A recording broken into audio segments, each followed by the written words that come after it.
Namaste. Please join us this Sunday on a free global online episode, Yoga and Meditation for Body, Mind and Soul.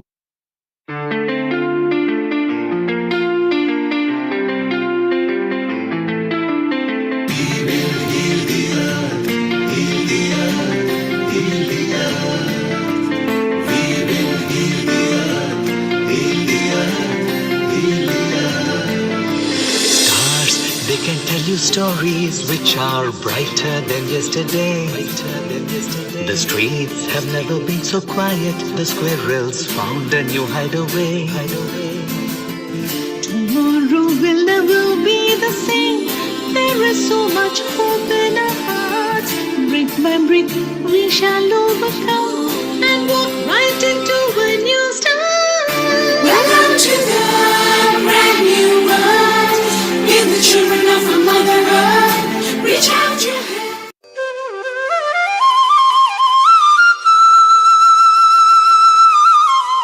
Om Namaste.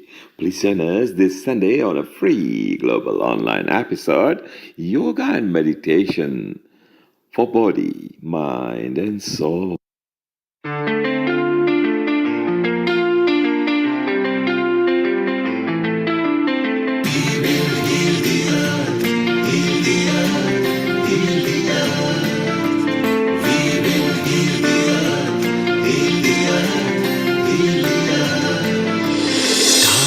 They can tell you stories which are brighter than yesterday.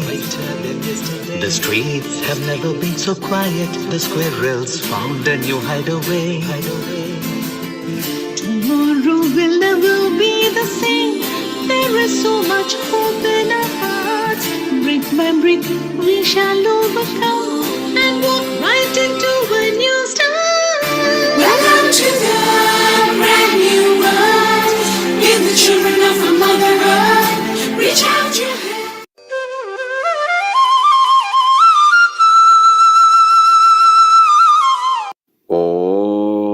Om Namaste.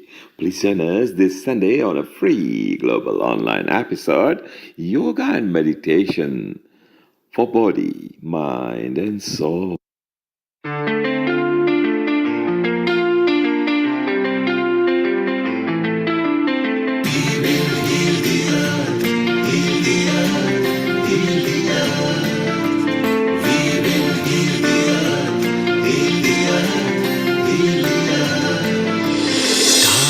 They can tell you stories which are brighter than yesterday. The streets have never been so quiet. The squirrels found a new hideaway. Tomorrow will never be the same. There is so much hope in our hearts. Brick by brick we shall overcome and walk right into a new start. Welcome to the brand new world. Give the children of a mother earth. Reach out your hand.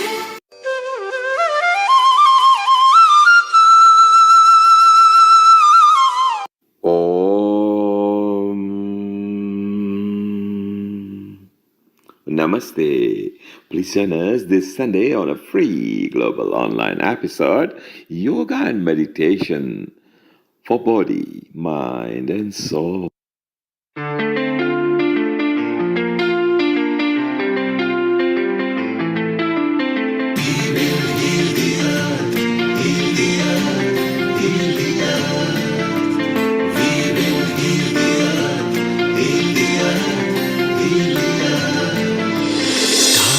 They can tell you stories which are brighter than yesterday.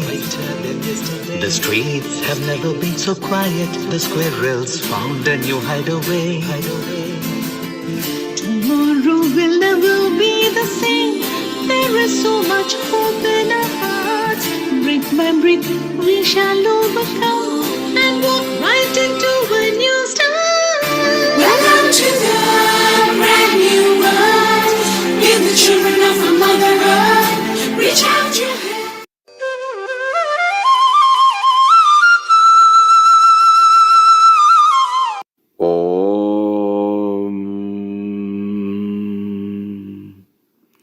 Namaste.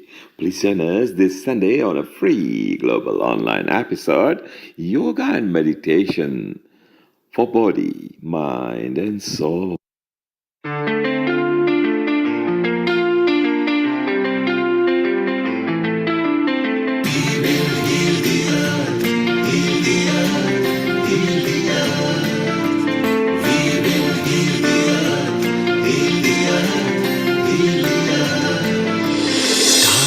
They can tell you stories which are brighter than yesterday. The streets have never been so quiet. The squirrels found a new hideaway. Tomorrow will never be the same. There is so much hope in our hearts. Brick by brick, we shall overcome and walk right into a new start. Welcome to the brand new world. Give the children of the mother earth. Reach out your hand.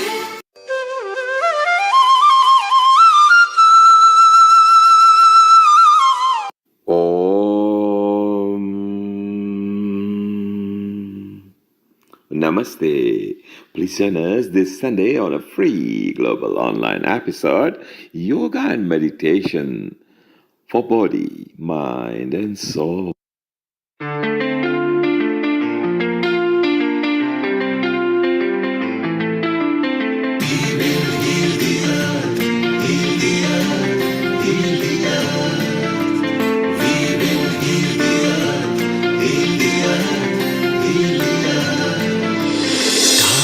They can tell you stories which are brighter than yesterday. The streets have never been so quiet. The squirrels found a new hideaway. Tomorrow will never be the same. There is so much hope in our hearts. Brick by brick, we shall overcome and walk right into a new start. Welcome to the brand new world. Give the children of the mother earth. Reach out your hand.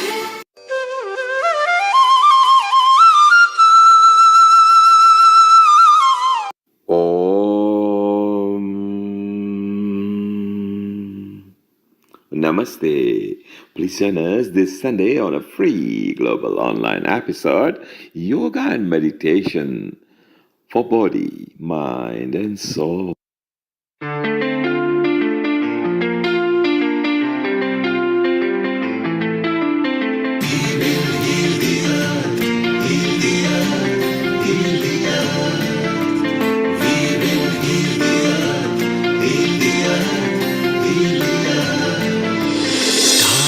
They can tell you stories which are brighter than yesterday. The streets have never been so quiet. The squirrels found a new hideaway. Tomorrow will never be the same. There is so much hope in our hearts. Brick by brick, we shall overcome and walk right into a new start. Welcome to the brand new world. Give the children of the mother earth. Reach out your hand.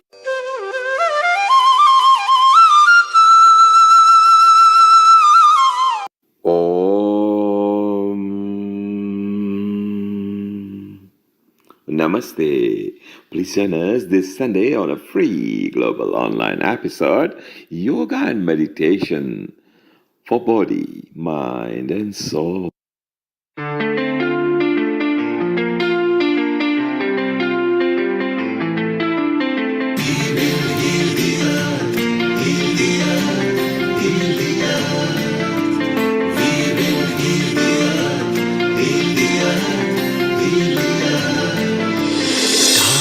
They can tell you stories which are brighter than yesterday. The streets have never been so quiet. The squirrels found a new hideaway. Tomorrow will never be the same. There is so much hope in our hearts. Brick by brick, we shall overcome and walk right into a new start. Welcome to the brand new world. Give the children of the mother earth. Reach out your hand.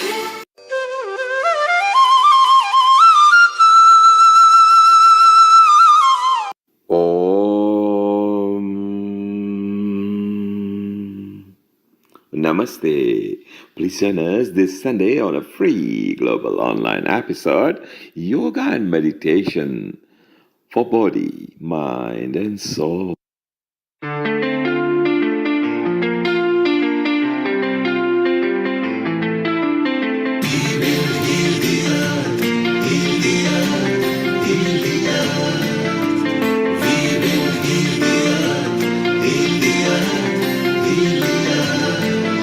Stars, they can tell you stories which are brighter than yesterday.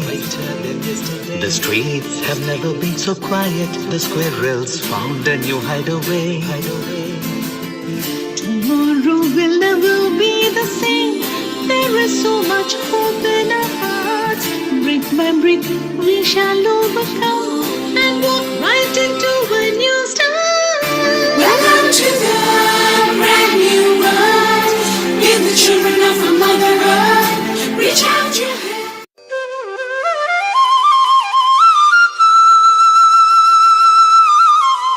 Om Namaste. Please join us this Sunday on a free global online episode, Yoga and Meditation for Body, Mind, and Soul.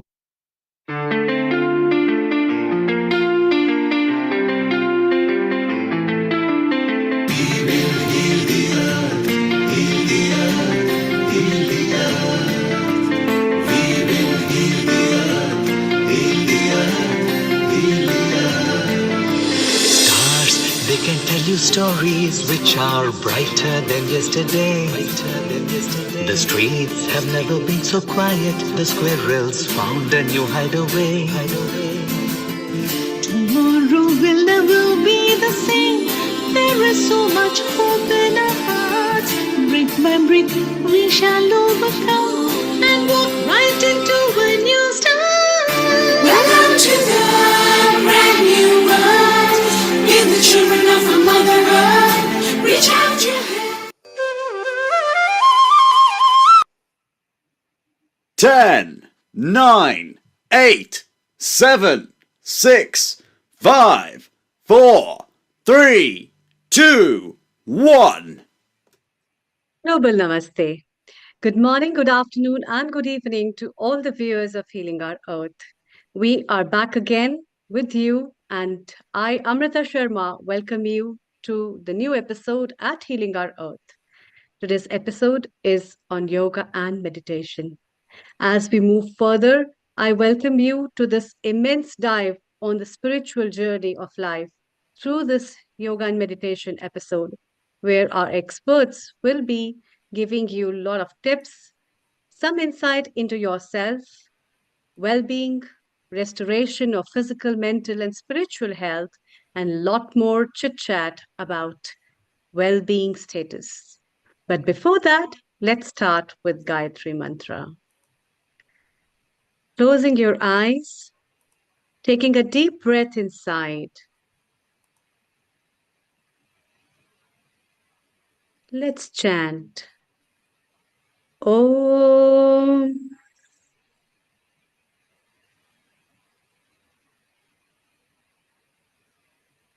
Om Bhur Swaha Tatsavitur Varenyam Bhargo Devasya Dhimahi Dhiyo Yona Prachodaya. Om Bhur Swaha Tatsaviturvarenyam Bhargo Devasya Dhimahi Dhiyo Yona Prachodaya. Om Bhur Swaha Tatsaviturvarenyam Bhargo Devasya Dhimahi Dhiyo Yona प्रचोदयात्। Om Shanti, Shanti, Shanti.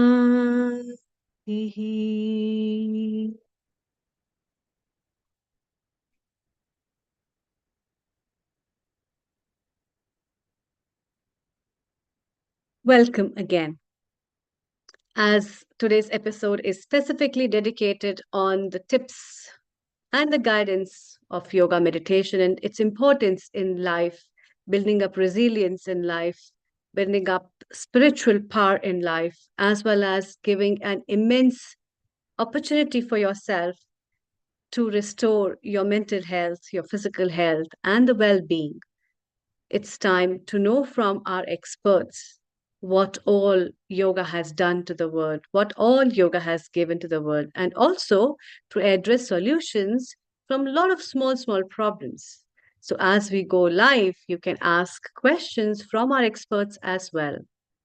And therefore, we'll have our expert from our integrated health, who is our episode producer, as well as our expert medical physician, who is very much into yoga, meditation, and integrative health, none other than Dr. Rajiv Gupta. Global namaste to you, Dr. Rajiv Gupta. A very good afternoon as well. And we are really happy to have you today at this episode. Thank you so much, Amrita, and global namaste to all for the opportunity to connect to the world and spread the seeds of yoga, which is integrated part of the health. Thousands of years ago, yogis lived hundreds of years.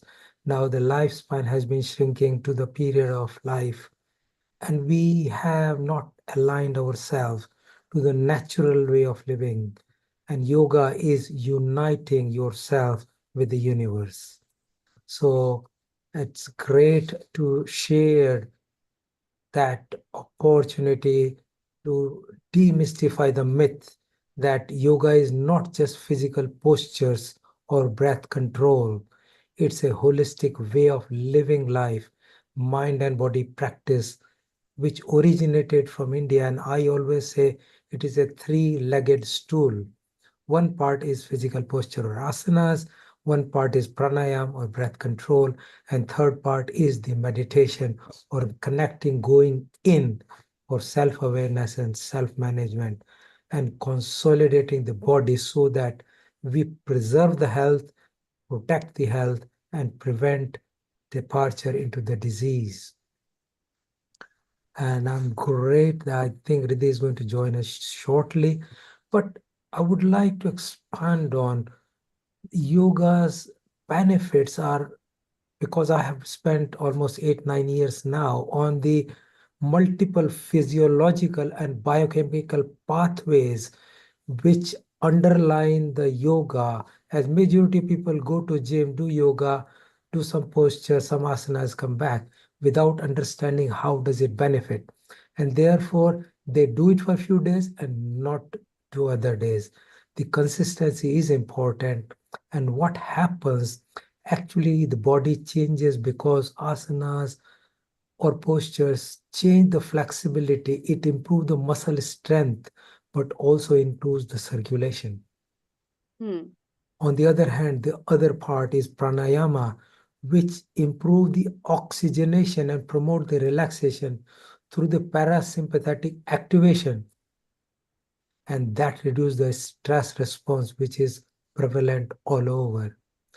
And the third part, the meditation, which is another key component, engages neuroplasticity and reduces the cortisol level, which has been having a massive beneficial impact on stress management, resilience building, and a good part of the health benefits of yoga.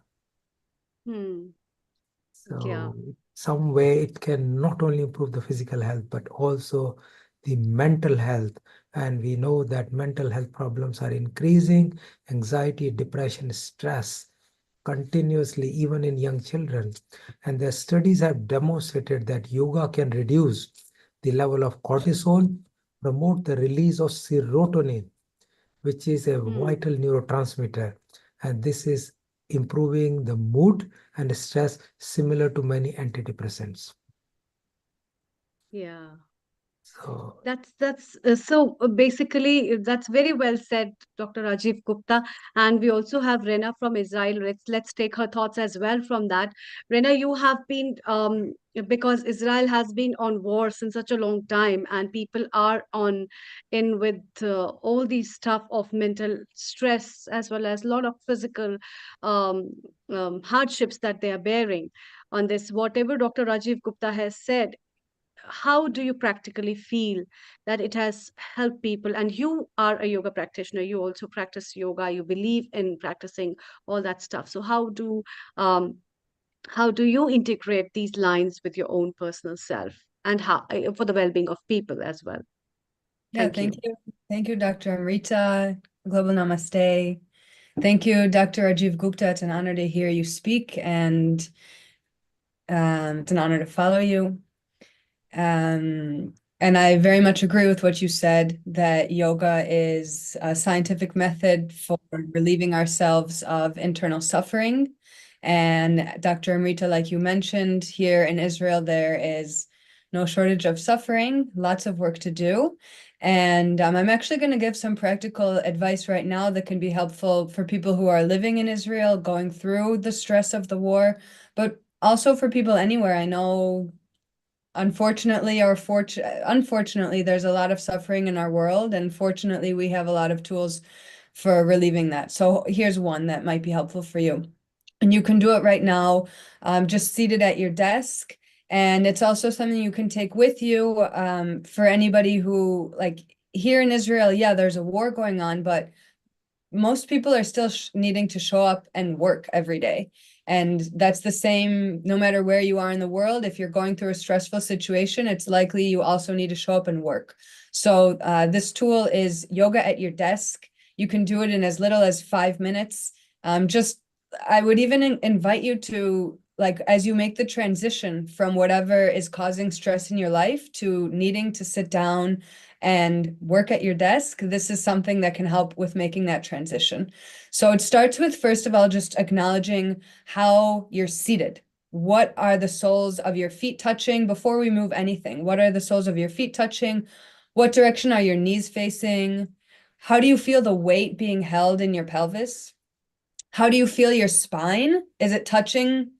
Is it being supported by something behind you? Does it feel like it's leaning in one direction, to the side or forwards? Where do you feel that your ears are in relation to your shoulders? I can feel mine are forward. My neck is definitely inching forwards just a bit.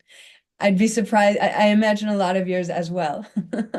So now that I have brought awareness into how I'm sitting, I invite you, and I'm going to do it myself, to sit more consciously. And again, we'll start with the feet down at the roots. So I'm going to invite you to bring the soles of your feet onto the ground, about the same distance as your hips, and check in that your knees follow suit, that they're also about as wide as your hips.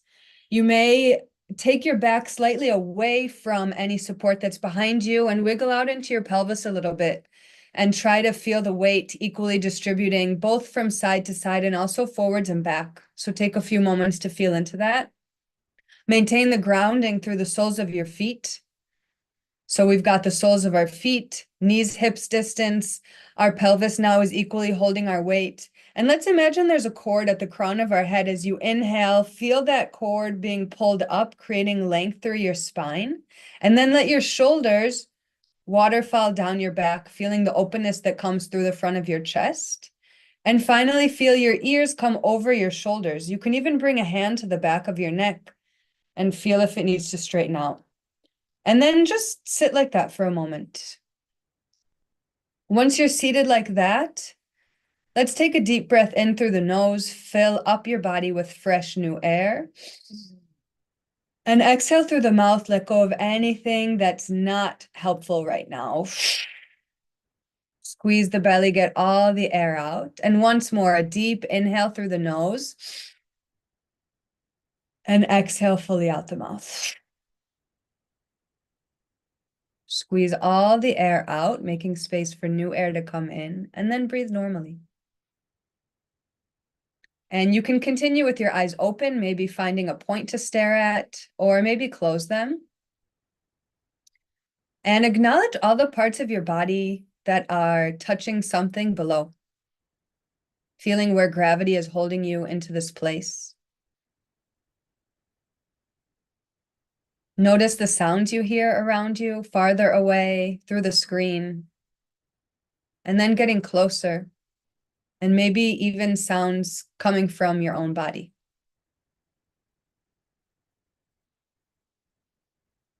Notice if there's a smell in your space or a taste in your mouth. If it feels comfortable, bring your awareness to the crown of your head and scan from your head all the way down to your toes, checking in with how each part of your body feels right now.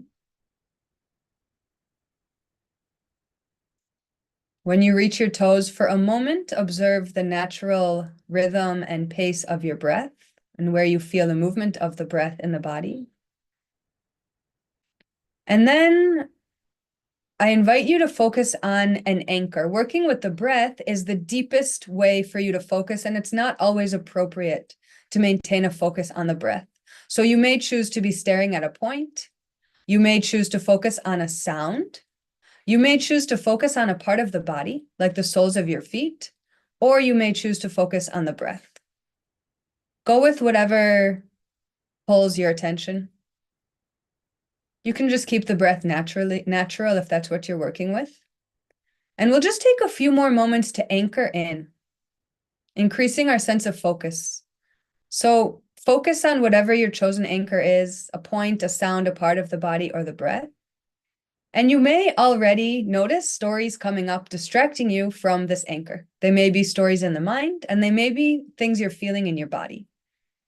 Either way, imagine these stories as branches floating down a river, and choose to refocus on your anchor. And let's take just another couple moments to anchor in like this.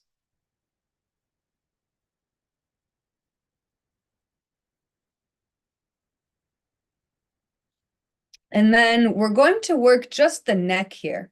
For a lot of people who spend a lot of time sitting at the desk, our necks can be in all sorts of funky positions. So check back in that your spine feels tall, your chest is open, your ears are over your shoulders. And as you exhale, drop your chin down to your chest. As you inhale, rotate to the right and back. And as you exhale to the left and forwards. Continue like that. Inhaling back, exhaling forwards. Imagine that your nose is what's moving in a circle here. And keep these circles as small as feels comfortable for you. Let's do 2 more rounds. Full exhale, 1 more round. And the next time your chin comes to your chest, exhale fully. And then inhale to reverse the direction. Inhale, left and back. Exhale, right and forwards. Continue 4 more rounds on your own.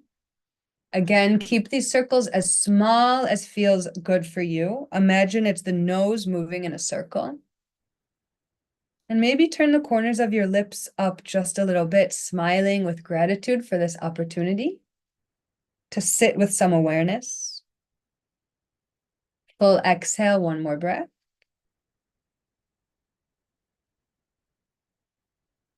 Final exhale, chin comes back down to the chest, and then inhale, come up through center. Return to your anchor if you lost that connection.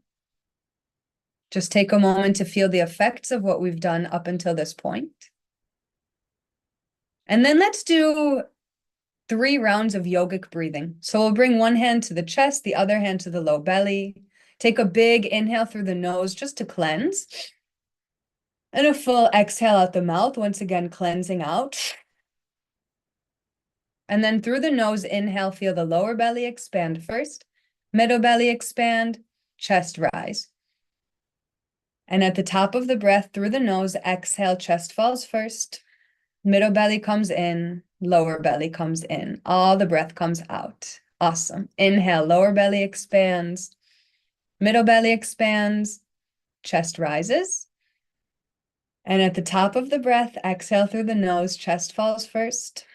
Middle belly comes in, lower belly comes in, all the breath comes out. Do one more round on your own.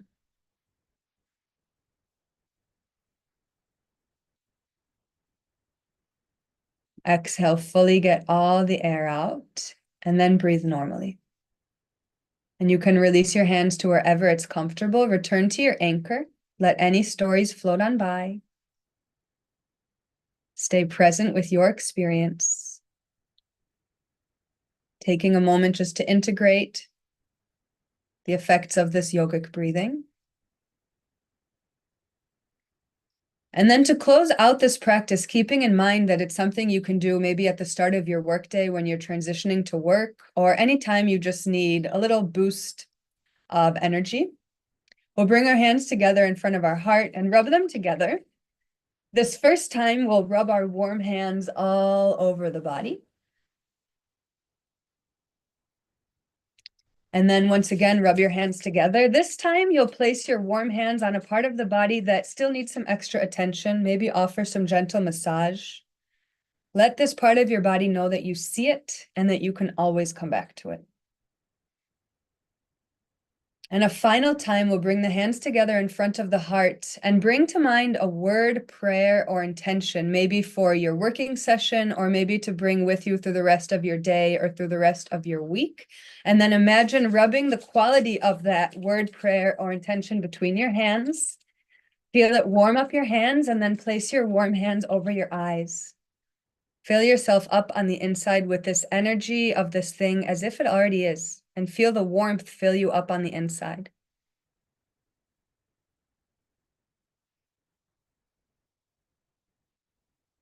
Sweep your hands over your head, behind your neck, and back together at your heart center. Thank you, me. Thank you, each of you and all of you and everything for this opportunity. Hallelujah, namaste, and let's keep learning a lot today. Thank you. This this was a very sweet, calm, and relaxing workout. In fact, Rena, and I think a lot of people require this kind of a break. And look at the smile Dr. Rajiv is having. So let's hear from him. How did he rejoiced with this practice of yoga, Dr. Rajiv? What have you to say for the beautiful work that Rena just presented? And it's a kind of a relaxation way to, relax. Yes, over to you. He has got a musical voice. It was so soothing and so connecting and so refreshing that you can easily immerse into it and relax completely. And what we were talking about, the relaxation and activation of parasympathetic compared to the sympathetic system, which is fight and flight response, is just a gradual shift.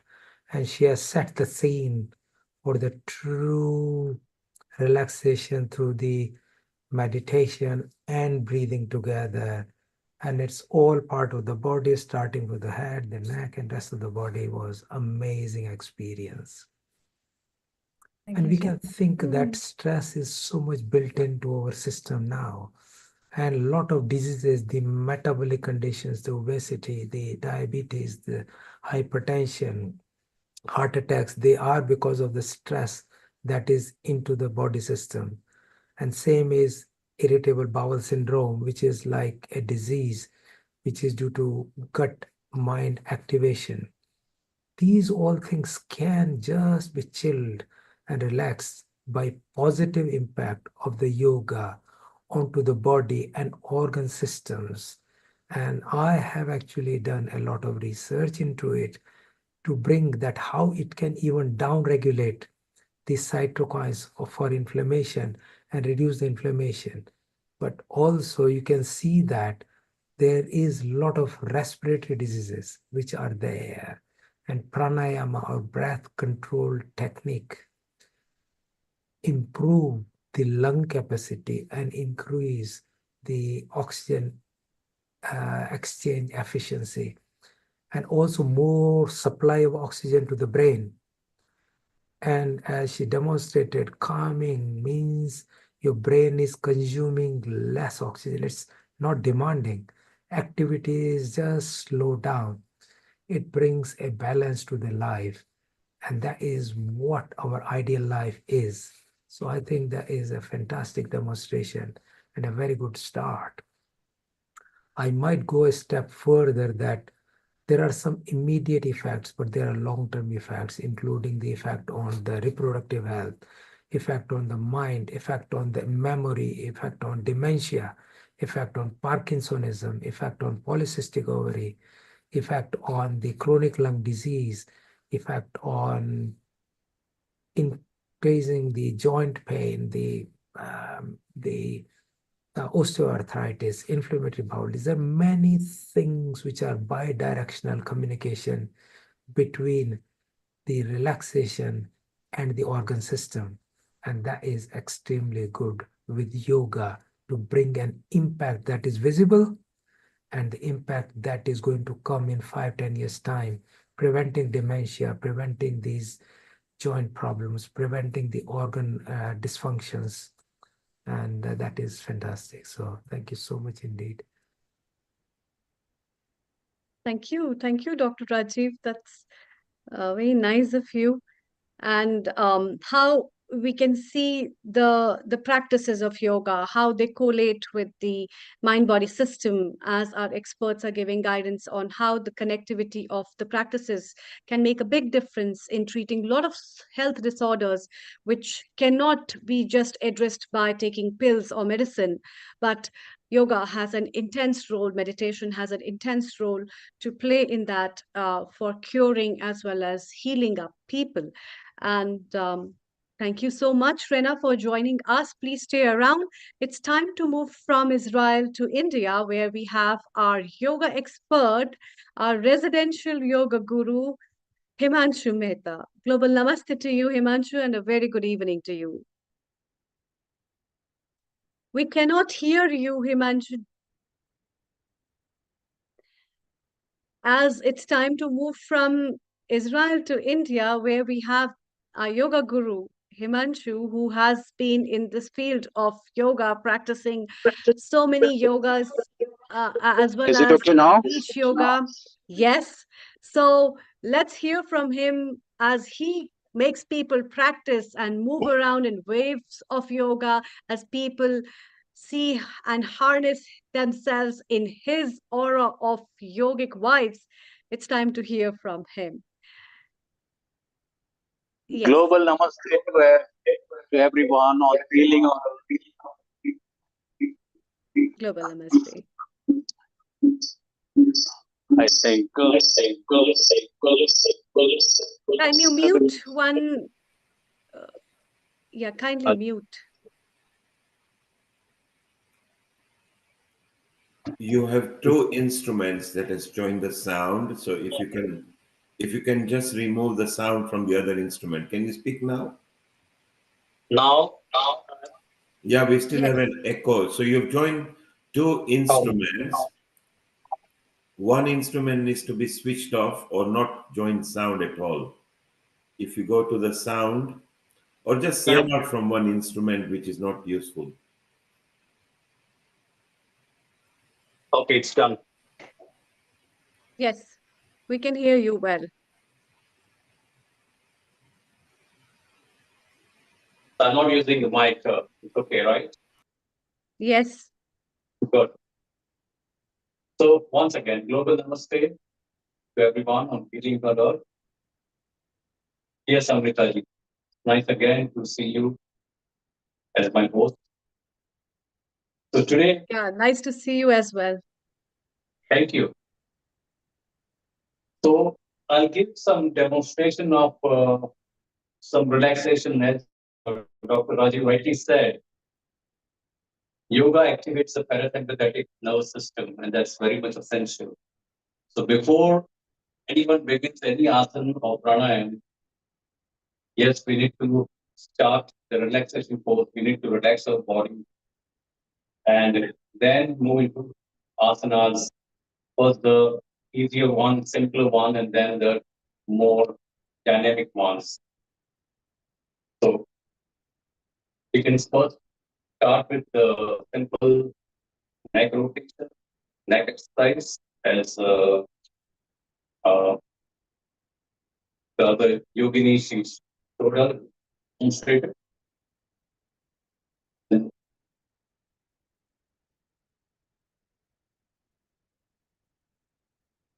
So when you raise your neck up, breathe in, then when you turn the chin to the chest, breathe out. Then on the right, breathe in,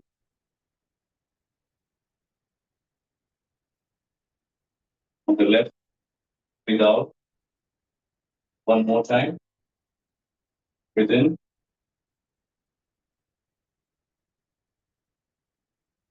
breathe out. Now the full rotation, 360 degrees, clockwise. Breathe in,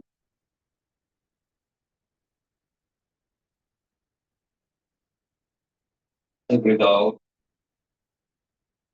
One more time, breathe in,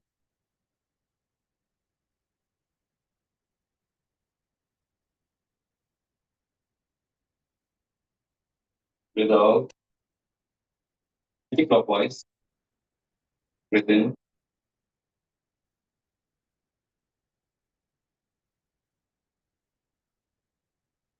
breathe out. One more time, breathe in,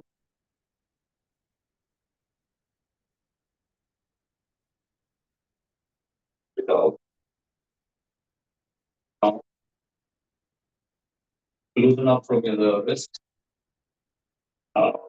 You might have had a work on the computer or driving. So just have the wrist rotation.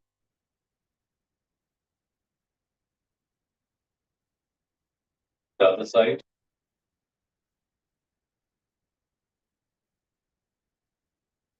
Then up and down.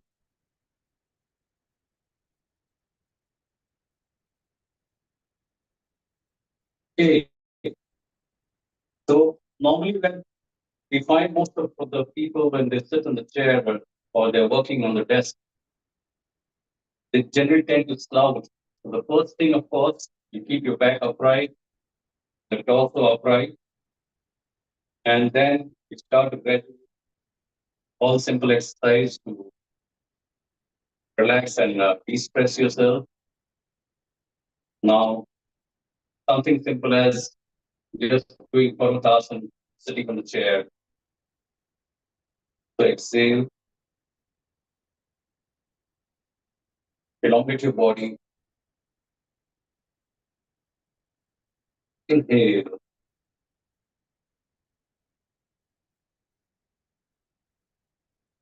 One more time.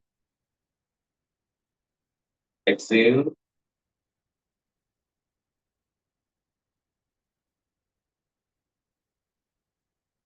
Inhale.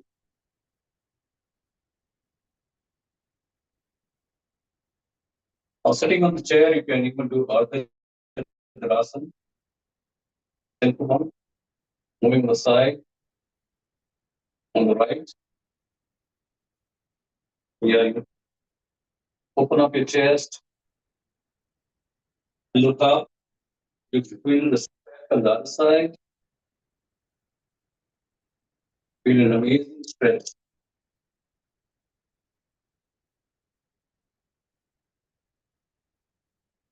Come back, exhaling. Go on the left.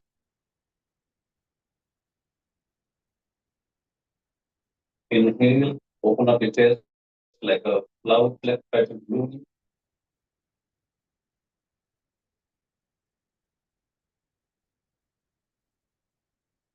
Exhale.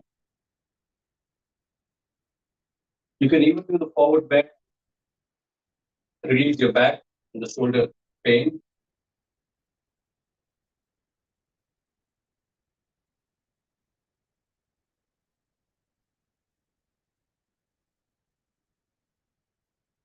I hope I'm visible.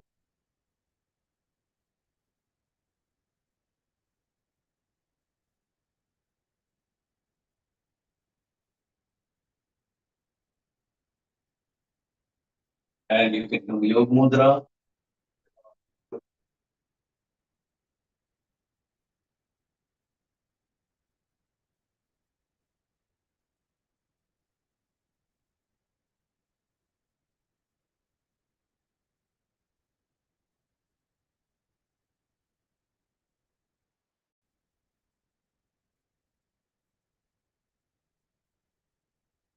So let's say one is working for the 48 hours and maybe 1 hour every 1 hour. If one does this kind of a stretch, one stretch every hour, then I think he or she is going to feel very lively at work, relaxed, not at all stressed. So same way, place both the palms around between the feet. Now raise the right arm up, look up.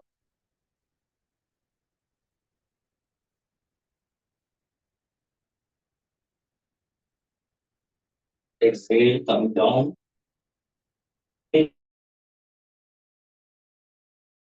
Go up.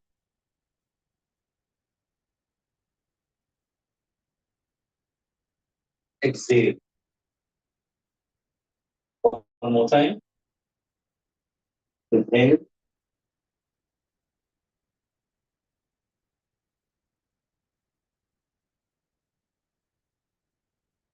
Exhale. Inhale. Look at your palm.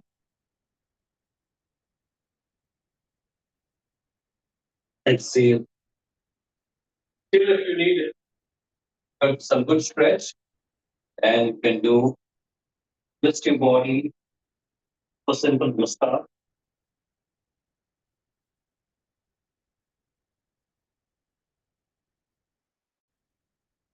Again on the left.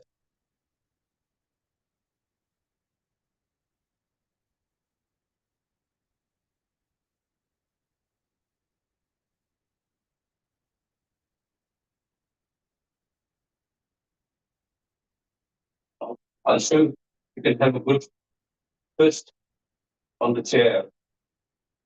These are all the props that Iyengar students first taught when we start doing yoga. I'll show you some of the props. This is the back chair. There's the yoga wheel. And then we have the blocks.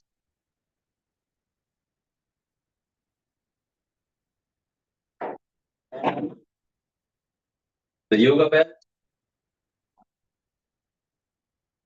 The bolster.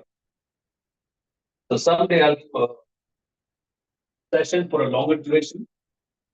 And maybe everybody online would like to join and practice. That would be great. So yeah, to give a good twist while sitting, you turn and with the left hand and also push from the right. You're a fantastic twist and good twist.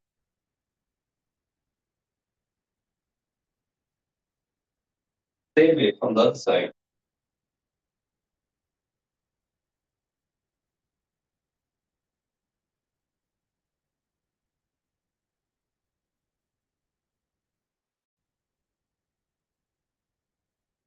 I would now like to give a demonstration of the asana Surya Namaskar that you can do. The chair Surya Namaskar I devised especially for my mother and heavily bodied people or people who could not do standing Surya Namaskar. So we used to have regular sessions. So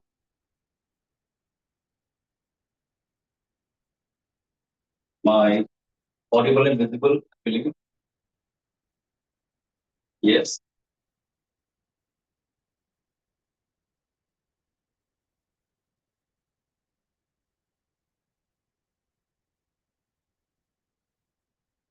Amrita, you can share that picture on the screen. That will be great. or the Surya Namaskar? Yeah, Surya Namaskar, Chair Surya Namaskar. Can you tell our viewers about more description on that? Yes. So this Chair Surya Namaskar, normally we do standing Surya Namaskar. Every Saturday, it's ongoing on June Beach for last 10 years. So we have introduced this Chair Surya Namaskar for elderly people who could not stand to the posture. So, and that was especially more for my mother, and she used to do 108 Surya Namaskar. And we used to have events, organizing challenges, and we had both the people doing together. So, and that too with mantra music. So it becomes a very holistic spiritual workout. Mm-hmm. And what are the mantras that you chant for the Surya Namaskar? Can you tell our viewers what is the importance of those mantras that uh, are Yes. chanted with the Surya Namaskar? The first one is, and also give the meaning of that. So first one is Om Mitrai Nama, which means salutations to the friend of. That's for the sun, of course. The sun is the life giver, as we all know. Sun goes for already for a 1 day. The whole universe is finished, right? So the second mantra is Om Ravi Namaha. That's salutations to the shining one. The third mantra is Om Suryaya Namaha. That's salutations to he who induces the activity. The fourth mantra is Om Bhanve Namaha. Salutations to the bestower of beauty. The fifth one is Om Khagaya Namaha. Salutations to the stimulator of senses. The sixth one is Om Pushne Namaha. That's salutations to the giver of strength. Seventh is Om Hiranyagarbhaya Namaha. That's salutations to the golden cosmic self. The eighth one is Om Mariche Namaha. That's salutations to the destroyer of disease. The ninth one is Om Aditya Namaha. Salutations to the son of Aditi, that's the cosmic mother. Then it's Om Savitre Namaha. Salutations to the Lord of creation. 11th is Om Arkai Namaha. Salutations to the inspirer of all. And 12th one is Om Bhaskarai Namaha. That's salutations to he who leads to the enlightenment. So I demonstrate the asanas which anybody can do at any age group. Can you show this Just sitting on page the to the chair. viewers? The Yes, page that please. you're having, you can show on the screen. Can you show it on the screen as well, like this? Yes, perfect. Okay. So Yeah. basically, as is been devised by Himanshu Mehta, and these Surya Namaskar, the sun salutation, which is the chair sun salutation, as well as the real sun salutations, and the mantras in line with that, with the breathing orders where you need to inhale and exhale, can synchronize your body. And I think it has all the properties of working on your abdominal muscles as well as your back muscles, and it tones up your body in a very right way. And Himanshu, you have today talked about a chair yoga, which is an important kind of a yoga because people cling to their chairs a lot. People hardly bother to sit down or change their positions, and that's why a lot of back problems, a lot of hip joint problems, and other kind of problems creep up, which are related with the musculoskeletal system, which leads to overaging as well as degenerative changes in the body. And the kind of asanas you have demonstrated where you are bending forward with forward flexions, or you're bending to the sides, twisting to one side or the other, that especially helps to work on the internal oblique and external oblique muscles, the abdominal muscles, which are the core of the body, where people mostly have a lot of fat generation because of Yeah. being a God bless dependable you. part of the body, and because of that the spinal posture and the posture of a body also gets affected. And people don't realize how important it is to give a workout of the abs, which can be worked with the twisting and turning.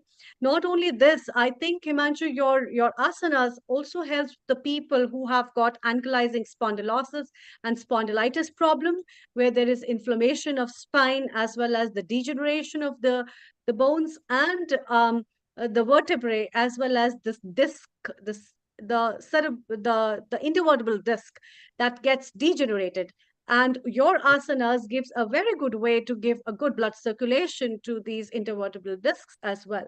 So these kind of club up of asanas are very beneficial. Can you tell our viewers how often they should do this asana? Should it be done like for how much time and how many times a day? What is your take? Thank you. I would say, look, we pay taxes to the government. It can be 30 to 40%. Okay. Why do we tax our body 6.5% every day? And that 6.5% comes to 90 minutes. Okay. And if anyone does asanas, yoga, exercise for 90 minutes, I would say they would increase their lifespan by at least 25%. That's for sure. And plus the benefit of anti-aging, a good body shape and healthy life, and no bills from the hospital or the doctors. So these are the great advantages. So 90 minutes, if you do it, fantastic. If not 90, 60. If not 60, at least 30. 30 minutes a day should be great, at least. So do you advise people to do it in the morning, early in the morning, or do you advise them after Yeah, the work? always, exercise is always better in the early morning. And if you're doing Surya Namaskar before the sunrise, just about when the sun is about to rise, so it's welcoming the sun, welcoming the morning, and it's very auspicious also. So I personally do my exercises at 6 o'clock or 6:30 at the most.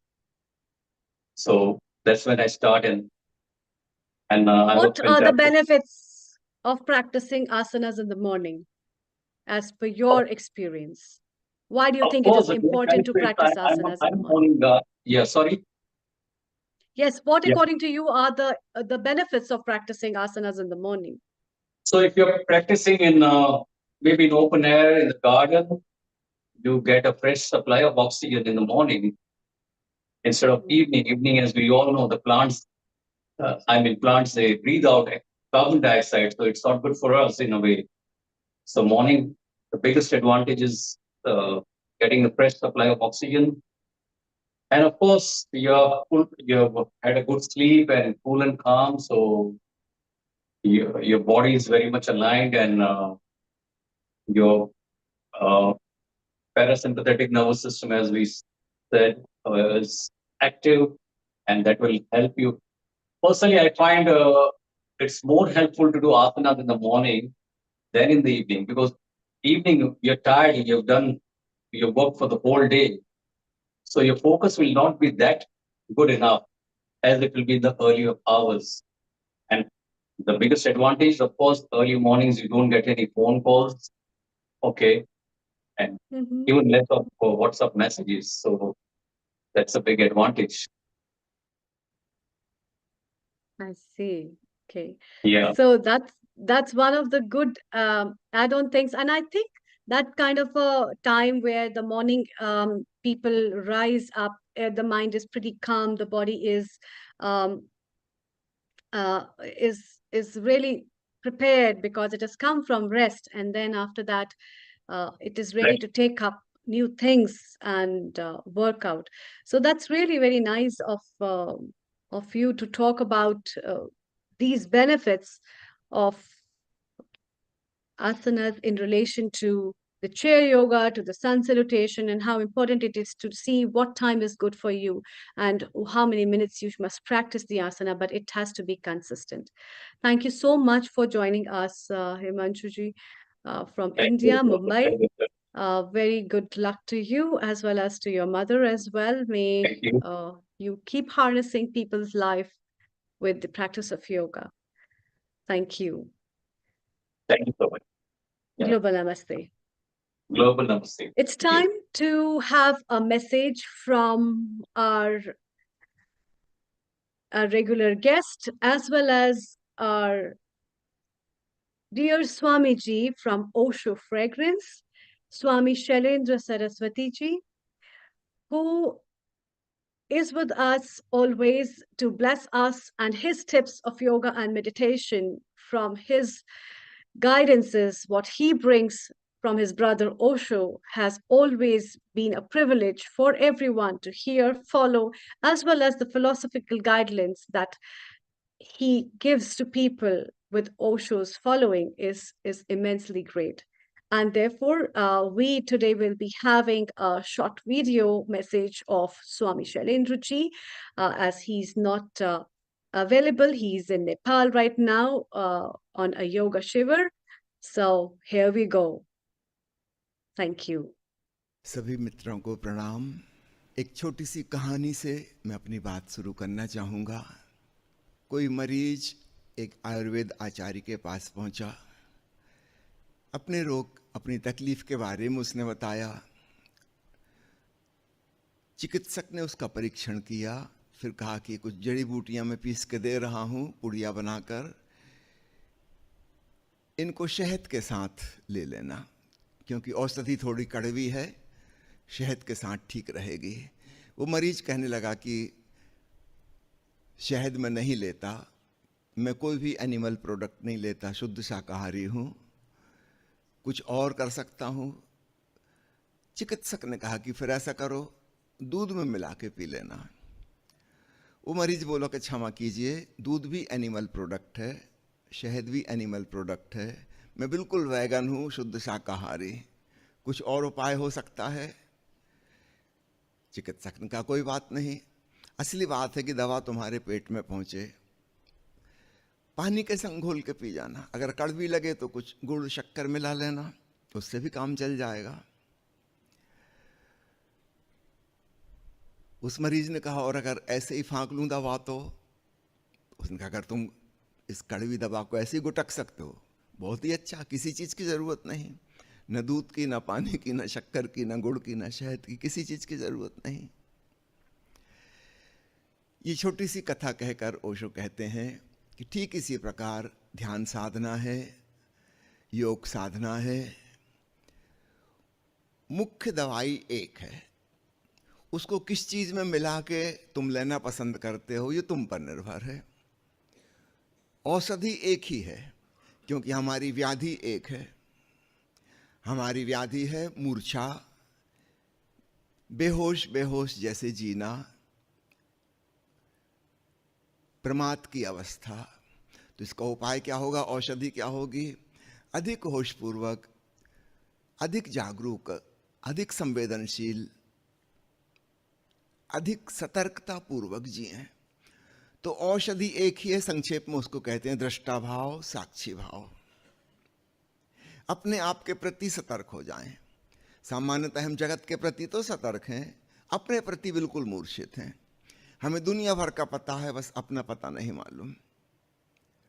सबको जानते हैं, मैं कौन हूं का उत्तर हमें नहीं पता।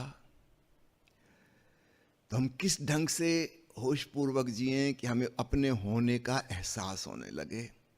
ये असली बात है, ये असली औषधि है, जड़ी बूटी सारे अध्यात्म की। अब इसको कोई व्यक्ति अगर कर्मठ किस्म का है तो अपनी शारीरिक क्रियाओं के संग इसको जोड़ ले, उसी को हम कर्मयोग कहते हैं। अपनी क्रियाओं को ऐसे देखो जैसे किसी और को करते हुए देख रहे हो, चलते फिरते, उठते बैठते, अपने ऑफिस में काम करते हुए, कि घर में कुछ करते हुए, कि बगीचे में बागवानी करते हुए। क्या कर रहे हो यह महत्वपूर्ण नहीं, जो कुछ भी कर रहे हो उसको अत्यंत होशपूर्वक करो, तब तुम्हें ऐसा लगने लगेगा कि शरीर क्रिया कर रहा है और मैं इसको जान रहा हूं, मैं कोई और हूं, दृष्टा हूं, साक्षी हूं। इसका नाम कर्मयोग है।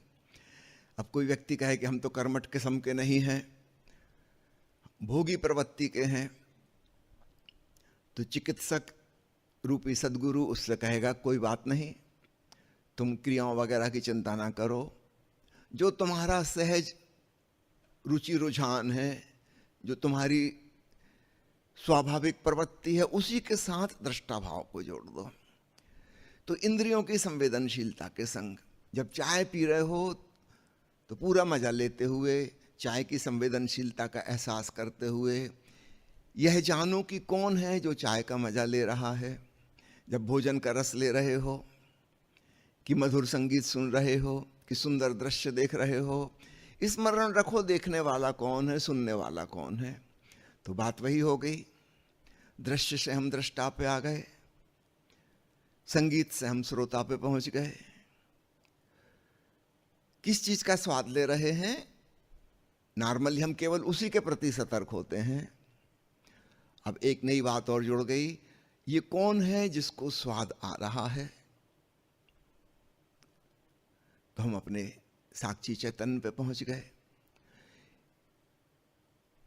इसको कहा जाता है तंत्र योग। विज्ञान भैरव तंत्र में भगवान शिव ने देवी पार्वती को इस प्रकार की 112 विधियां बनवाई हैं। फिर आता है तीसरा साधना का प्रकार, जिसको हठ योग कहा जाता है।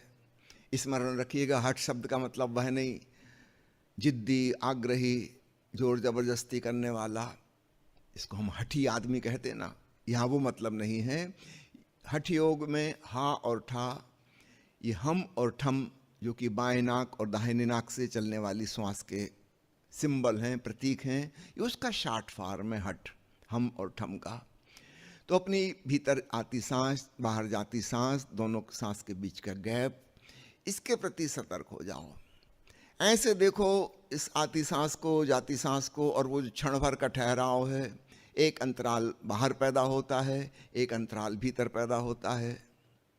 फ्रैक्शन ऑफ सेकंड के लिए जब सांस न बाहर जा रही न भीतर आ रही, क्षण भर को थमी हुई है, चुपचाप इसे देखो, इसके दृष्टा बन जाओ। भगवान बुद्ध ने इस विधि को बहुत प्रसारित किया। आनापानसति योग, विपस्सना, जापान में अलग प्रकार की विपस्सना होती है, बर्मा में अलग प्रकार की होती है, श्रीलंका में अलग प्रकार की, क्योंकि श्वास के किस बिंदु पर विशेष ध्यान देना है वो बिंदु अलग अलग हो सकते हैं।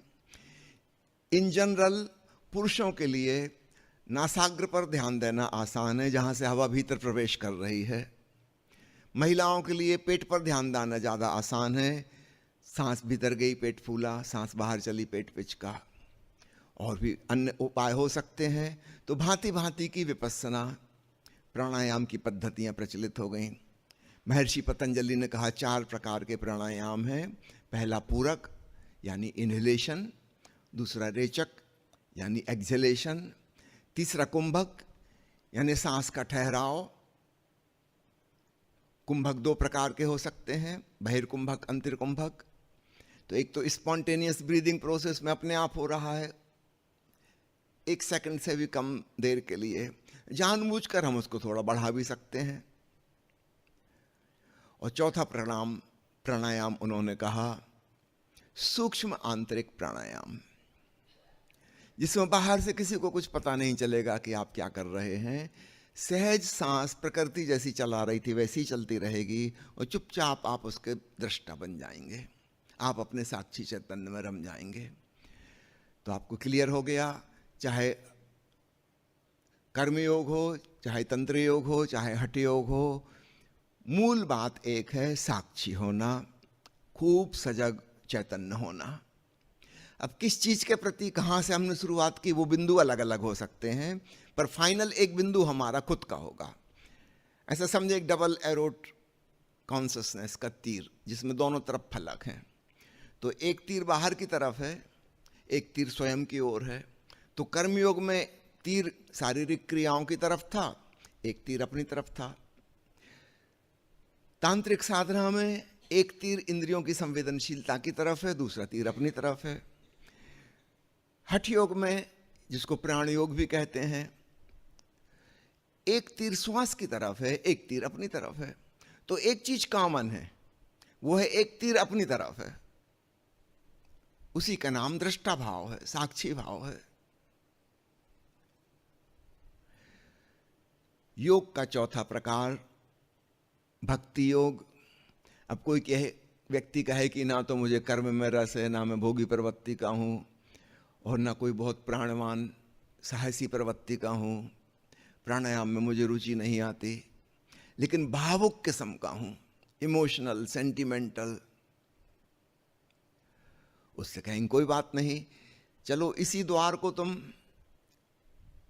मार्ग बना लो, यहां से भी प्रभु तक पहुंच सकते हो, अंतरात्मा तक जा सकते हो। उपाय क्या होगा? भावनाओं के साक्षी हो जाओ। कभी तुम प्रसन्न हो, ऐसे देखो इस प्रसन्नता को जैसे ये एक ऑब्जेक्ट है और तुम उसके जानने वाले हो, और एहसास करो कि मैं जानने वाला हूं। कभी प्रसन्नता चली गई, उदासी आ गई, कोई बात नहीं, तुम देखने वाले हो, तुम वही के वही हो।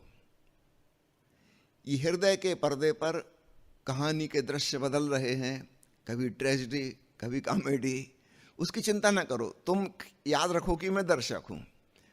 अब सिनेमा के पर्दे पर जो भी दृश्य चल रहा है, ठीक, मैं स्मरण रखूंगा कि मैं दर्शक हूं, और मैं नहीं बदल रहा।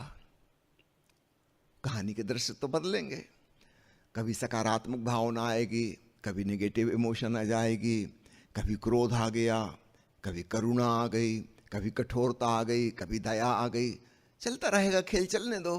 तुम बस इतना ख्याल रखो कि मैं भी हूं इन सबको जानने वाला, और तुम अचानक उनके पार हो गए। अब वो दृश्य तुम्हें वैसा प्रभावित नहीं कर सकेंगे जैसा पहले कर रहे थे। अब तुम मूर्छित नहीं हो, तुम्हें स्वयं का बोध हो रहा है। तो भाव से भी हम आत्मबोध तक पहुंच सकते हैं, दृष्टा भाव का इस्तेमाल करके। कुछ लोग हैं विचारक किस्म के, उन्हें चिंतन मनन का रस है, अध्ययन मनन का रस है, वाद विवाद तर्क में उनकी रुचि है, वो भावुक भी नहीं है, कर्मठ भी नहीं है, ठीक। चलो, मन की इस प्रक्रिया को, जिसको हम कहते हैं ज्ञान, हमारे भीतर एक स्मृति आलय है, जो हमने पढ़ा लिखा सुना यहाँ वहाँ से इकट्ठा किया, वो हमारे स्मृति में जमा है। चलो इसके साक्षी हो जाओ। अपने विचारों को ऐसे देखो जैसे किसी और को देख रहे हो। राह के किनारे खड़े तुम गुजरते हुए राहगीरों को देख रहे हो, तो जैसे अपनी भावनाओं को देखा था आते जाते, ऐसे ही अपने विचारों को देखो, स्मृतियों को देखो, कल्पनाओं को देखो।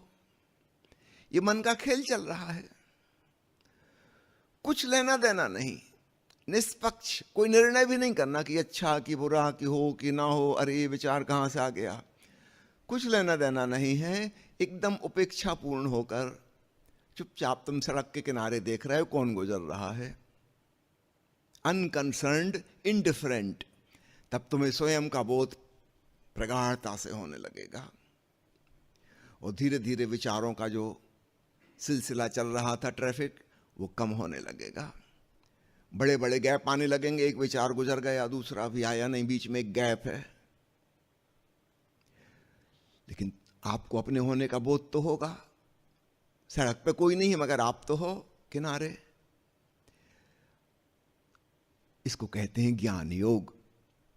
मंत्र योग भी ज्ञान योग की एक शाखा है, जिसमें हम जानबूझकर अपनी तरफ से एक शब्द या एक वाक्य का उच्चारण कर रहे हैं, वो भी काम देगा। एक ही लाइन को हम रिपीट कर रहे हैं भीतर भीतर अब, और चुपचाप उसे साक्षी बन के देख रहे हैं, ये पंक्ति रिपीट हो रही है और मैं इसको देखने वाला हूं। और फिर 2-4 मिनट के बाद उसको छोड़ दिया।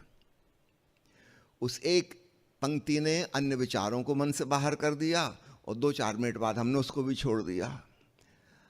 अब एक निर्विचार अवस्था आ गई, जिसमें बस स्वयं के होने का बोध है। ऑब्जेक्ट कोई नहीं बचा, केवल सब्जेक्टिव कॉन्शियसनेस बची। इसका नाम है ज्ञान योग। 5 प्रकार के लोग हैं, जिनको हम कहें कर्मठ, भोगी, साहसी, भावुक और विचारक। दुनिया में 5 प्रकार के लोग हैं।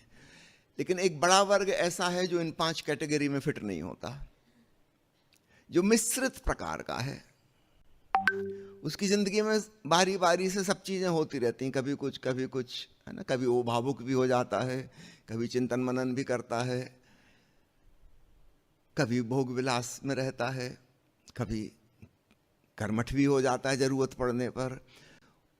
एक फिक्स्ड कैटेगरी में हम उसको नहीं बांध सकते। और ऐसा वर्ग दुनिया में बहुत बड़ा है जो आवश्यकता पड़ने पर, जैसी जरूरत हो, जैसी परिस्थिति हो, वैसा व्यवहार करता है। ना हम उसको कह सकते कि बहुत कर्मठ है, ना हम कह सकते कि बड़ा विचारशील है, ना बड़ा भावुक है।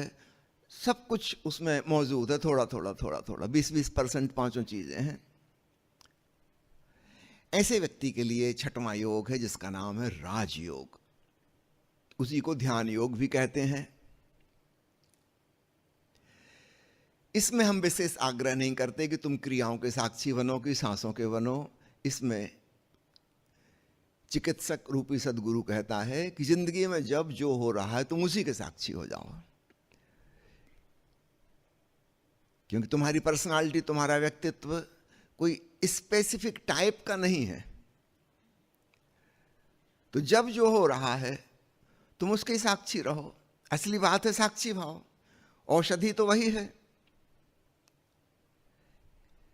ये बड़ा आसान।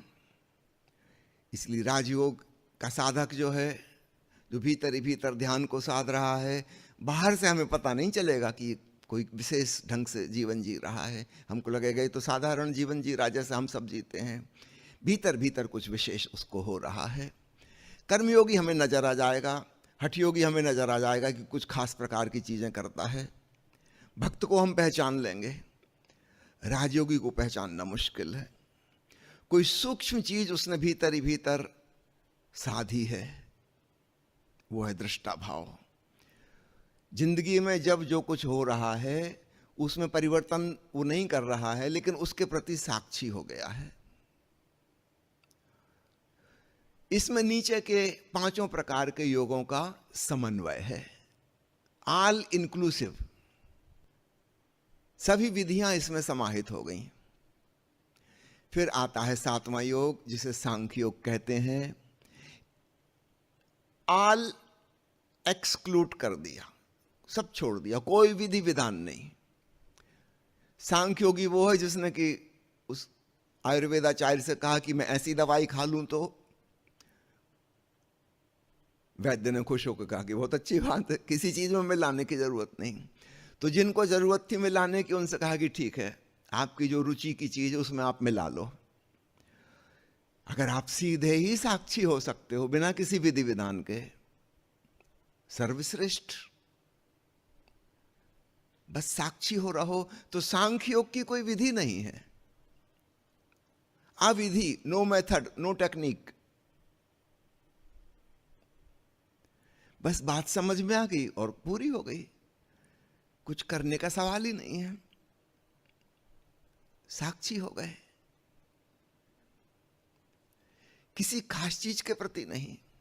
तो नीचे के 5 योगों में हमने एक खास चीज चुनी थी जिसके प्रति हम साक्षी भाव को अपना रहे थे।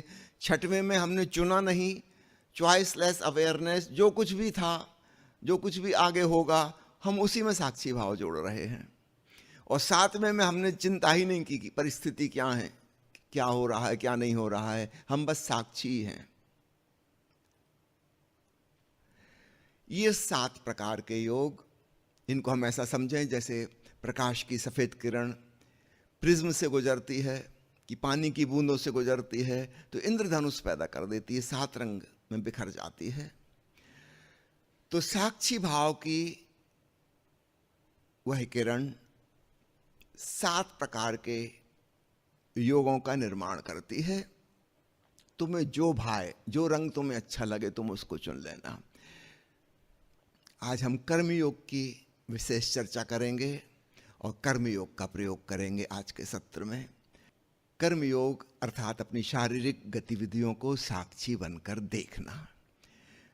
भगवान बुद्ध के शिष्य कहा करते थे कि हमारा बहुत समय भिक्षाटन में निकल जाता है, जंगल में रहते हैं, दूर गांव जाते हैं, 2-3 घंटे जाने में लगते हैं, घंटा 1.5 घंटा यहाँ वहाँ मांगना पड़ता है, फिर वापस लौटते हैं, आधा पौन दिन इसी में निकल जाता है। ध्यान कब करें? भगवान बुद्ध ने कहा तुम चलने को ही ध्यान बना लो। एक एक कदम तुम्हारा उठ रहा है, जमीन को छू रहा है, दूसरा पैर उठा, जमीन को स्पर्श किया, तुम इसके प्रति होश साधो। थोड़ी देर में तुमको ऐसा लगने लगा कि जैसे पैर चल रहे हैं और तुम दूर से उसके दृष्टा हो। उन्होंने इसको नाम दिया चक्रमण ध्यान। कितनी सरल सी बात। चलने को ध्यान बना लो।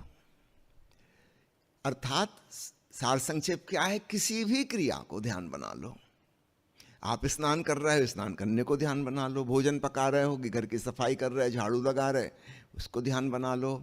दफ्तर में कोई काम कर रहे हो, उसको ध्यान बना लो। क्या कर रहे हो का सवाल नहीं है। सहज रूप से जो करने को मौका आता है उसी का उपयोग कर लो, उसमें साक्षी भाव को जोड़ दो और आप कर्मयोगी हो जाओगे। और एक मजे की बात होगी, जब आप इस प्रकार से कर्म करोगे वो हमेशा वर्तमान के क्षण में होगा। जागरूकता हमें वर्तमान में ले आती है और तब एक अद्भुत घटना घटती है। हमारा कर्म सुंदर और प्रसादपूर्ण, ग्रेसफुल हो जाता है। भूल चूक की संभावना कम हो जाएगी क्योंकि हम बहुत सजग हैं। और निश्चित रूप से जब हमारा कर्म सजगता पूर्वक किया जा रहा है तो उसके परिणाम भी अच्छे होंगे। वर्तमान क्षण में जब हम कर्म कर रहे हैं तो हम परिणाम उन्मुख नहीं हैं, रिजल्ट ओरिएंटेड नहीं है, लेकिन रिजल्ट बहुत अच्छे आएंगे। इसका ठीक उल्टा क्या होता है?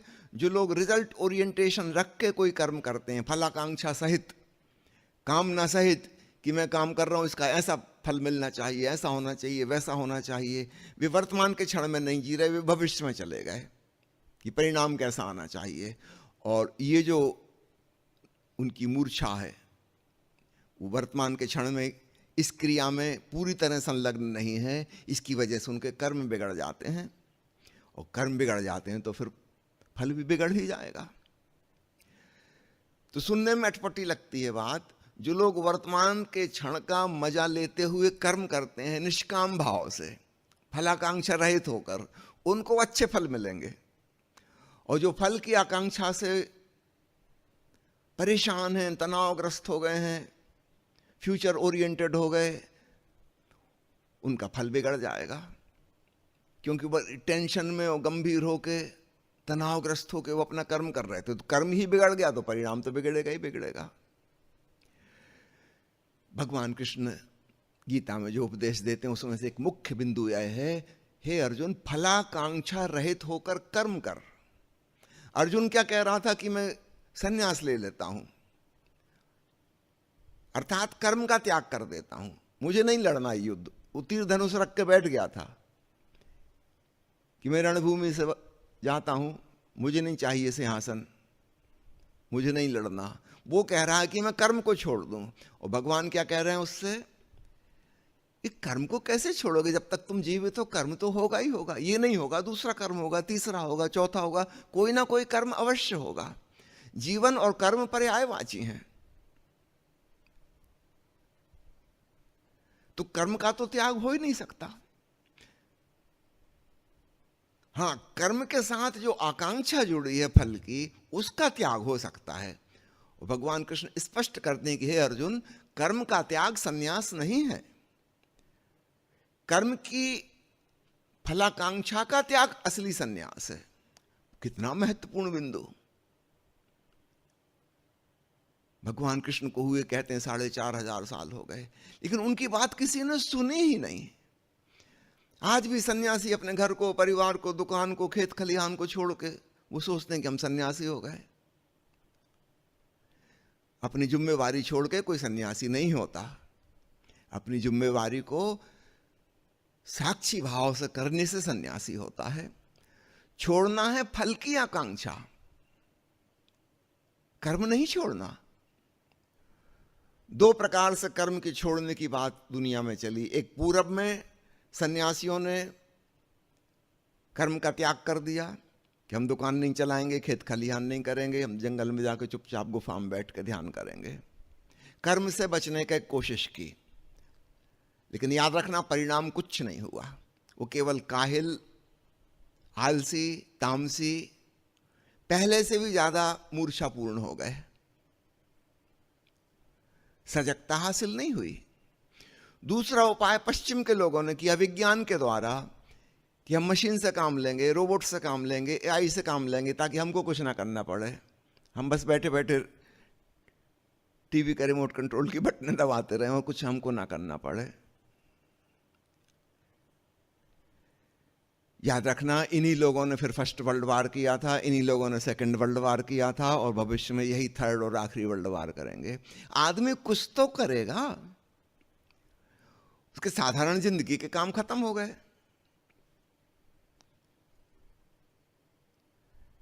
ये आदमी उपद्रव करेगा, ये आतंकवादी बन जाएगा, ये युद्धखोर बन जाएगा, ये परमाणु बम बनाएगा, बायोलॉजिकल वेपन्स बनाएगा, कुछ ना कुछ तो करेगा। तो भारत में एक प्रकार से कर्म से बचने की कोशिश की गई थी कि हम कुछ ना करें, सन्यासी हो जाएं, और पश्चिम में दूसरे ढंग से कर्म से बचने की कोशिश की। सफल कोई भी नहीं हुआ, किसी के जीवन में शांति और आनंद फलित नहीं हुआ। आज हमें वापस समय आया है भगवान कृष्ण की बात को समझने का, और ओशो ने वही किया। उन्होंने कहा कि तुमको संसार और परिवार छोड़ के जाना नहीं है, अपनी रिस्पॉन्सिबिलिटी पूरी निभानी है। हाँ, सन्यासी होने का अर्थ है फलाकांक्षा छोड़ दो। वो जो तनाव है भविष्य का कि ऐसा होना चाहिए, वैसा होना चाहिए, वो आग्रह तुम्हारे मन में ना हो। तुम अभी का मजा लो जो कर रहे हो इसका, भविष्य की बात ही नहीं करो। ये है असली सन्यास। आपको शायद पता हो, जब भगवान कृष्ण के ऊपर ओशो प्रवचन माला दे रहे थे कुल्लू मनाली में, उस समय उन्होंने नव सन्यास का सूत्रपात किया। ये संयोग नहीं है, बिल्कुल लॉजिकल है, क्योंकि भगवान कृष्ण ने 4500 साल पहले यह उपदेश दिया था, लेकिन किसी ने नहीं सुना। ओशो ने इसको प्रायोगिक रूप से बड़े पैमाने पर फैलाया। तो कर्मयोग का मतलब हम जो कुछ भी कर रहे हैं, करेंगे, उसके संग हम साक्षी भाव को जोड़ेंगे, वर्तमान के क्षण में जिएंगे और निष्काम होकर कर्म करेंगे, फलाकांक्षा रहित होकर कर्म करेंगे। और उसका एक उपाय है, आप कर्म का मजा लो, enjoy what you are doing. जब हम एंजॉय करते हैं तो हम वर्तमान के क्षण में आ जाते हैं, भविष्य हमारे लिए कोई मायने नहीं रखता। आम आदमी किस ढंग से जी रहा है? भविष्य उन्मुख होकर जी रहा है। वो अपने कर्म का मजा नहीं ले रहा, कर्म के द्वारा क्या प्राप्त होना है वो उसका मजा ले रहा है कल्पना में। अगर वो फल भी आ गया तो उसका भी मजा नहीं ले पाएगा, क्योंकि इसकी आदत पड़ गई, ये हमेशा फ्यूचर में जीता है। अभी सोच रहा है कि 1 लाख से 1 करोड़ हो जाए फिर मजा लूंगा, बड़े टेंशन के साथ गंभीरता पूर्वक ये लगा हुआ 1 करोड़ इकट्ठे करने में। लेकिन जब 1 करोड़ इकट्ठे हो जाएंगे, समझो इसमें 5 साल का समय लग गया, इस 5 साल में ये एडिक्टेड हो गया है टेंशन का, एप्रीहेंशन का, घबराहट का, भय का। इसकी नींद उड़ गई है, चैन से कभी खाना नहीं खाता, घर परिवार के लोगों से कभी प्रेम से मिलता नहीं, समय ही नहीं है। 5 साल में इसकी आदत पड़ गई। जब 1 करोड़ इसके पास आ जाएंगे तब ये सोचने लगेगा कि 100 करोड़ करना है। ये वर्तमान का मजा ले ही नहीं सकता, जिंदगी में कभी मजा नहीं ले पाएगा। हमें इसका ठीक उल्टा करना है, जो है हम उसका तो पूरा मजा लें। ठीक है, जब अधिक हो जाएगा तो और अधिक का मजा लेंगे, लेकिन हम एक मजा लेने वाले व्यक्ति बने। तो कर्मयोग का छोटा सा सूत्र आपको देता हूं, आप जो भी कर रहे हैं उसका पूरा पूरा सुख लीजिए, और आप पाएंगे आप साक्षी हो गए, शांत हो गए, प्रसन्न हो गए। और ऐसा नहीं सोचना कि आप फलाकांक्षा रहित हो गए तो फल नहीं आएंगे, फल तो अपने आप आएंगे। एक किसान निंदाई गुड़ाई करता है, निंदाई गुड़ाई करता है, बीजारोपण करता है, खाद डालता है, पानी सींचता है, बागुड़ लगाता है, इंसेक्टिसाइड का डालता है,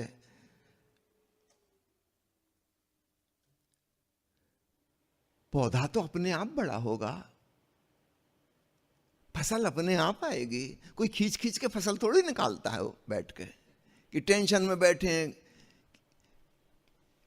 कि गेहूं आएंगे कि नहीं आएंगे। अरे भाई, गेहूं का बीज वो यहाँ तो गेहूं की फसल आएगी, चने की थोड़ी आ जाएगी, सरसों की थोड़ी आएगी। इसमें चिंता करने की जरूरत ही नहीं है। तो ठीक इसी प्रकार हम अपना कर्म करें विश्राम पूर्वक।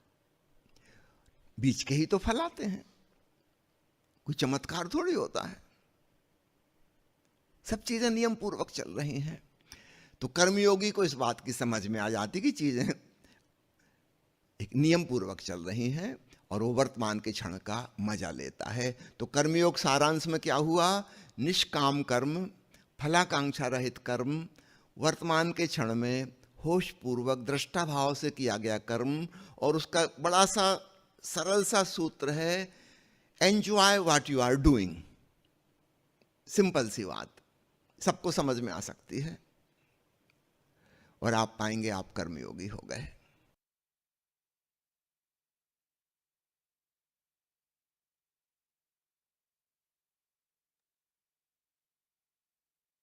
That was the video from Swami Shailendra Ji, where he, with his sweet voice, explained and shared with us the meaning of yoga, the meaning of understanding the life in various forms, and the philosophy behind living life in a peaceful way, and understanding the deep meaning of how the small impacts from the life forms can help us understanding what is real yoga, the understanding of the reason why we live, the reason why this earth smiles, the birds chirp, and these small seeds grow up and plant themselves into the huge biodiversity in which we all are living. And all this is connected with our mind. It's all this is connected with the peace within us. And that's where the yoga starts. The yoga that is the hidden philosophy of life on the earth that not only restores peace to us, but to everything in this universe.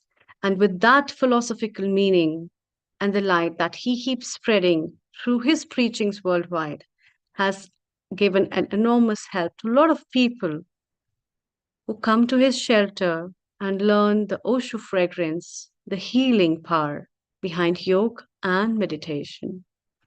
So that was our Swami Shailendra Ji, and now it's time to move from there to South Africa in Johannesburg, where we have our next guest, Chantel. Global Namaste to you. Namaste, And a very everybody. warm welcome. Thank you very much. I hope It's you're a all good. pleasure to have you. Yes. Thank you. And I'm really glad to see you after such a long time. And I never thought I'll be seeing you like this, which is again a big pleasure for me too. It's a great pleasure to be here. Thanks for inviting me. So I'm basically just going to share the importance for me of yoga on a daily basis. Yes, and you have been practicing yoga since so many years. You follow it and you are having great plans of building up some retreats on and around with this base of yoga, as well as other kind of holistic healing therapies. So here you go. Yes, I am. So I've been practicing yoga for more than 10 years. And just a little bit background as to how I got involved into yoga. I started having a lot of health problems, which meaning like at first nobody could really understand what was the problem. And eventually, after a lot of tests, a lot of specialists, I found out that certain vertebrae on my spine does not have the required cushioning anymore. There's a degeneration happening. So the bones are basically rubbing against one another, which impacts my sciatic nerve. And so the doctor said, no operation, you're too young to do that. And then eventually they said, do a lot of training. And one of my go-tos was yoga and Pilates. And I just started falling in love with yoga. And it became a daily routine up until the time I've basically met Dr. Amrita through training at City. And so now I find that yoga has become a massive, massive, massive daily routine for me, whereby I implement early morning meditation, pranayama. I do the asanas on a daily basis, and that has literally improved my health a lot. Every asana that I do, I find that the improvement is phenomenal, whereby a forward fold for me at the beginning was such a mission, because I had to learn to basically breathe through my practice, make sure that I'm present. The importance of the asanas is making sure that you're present in your practice on a daily basis, and you breathe through each and every pose that you're doing. And for me, that's the most fundamental aspects of actually doing yoga.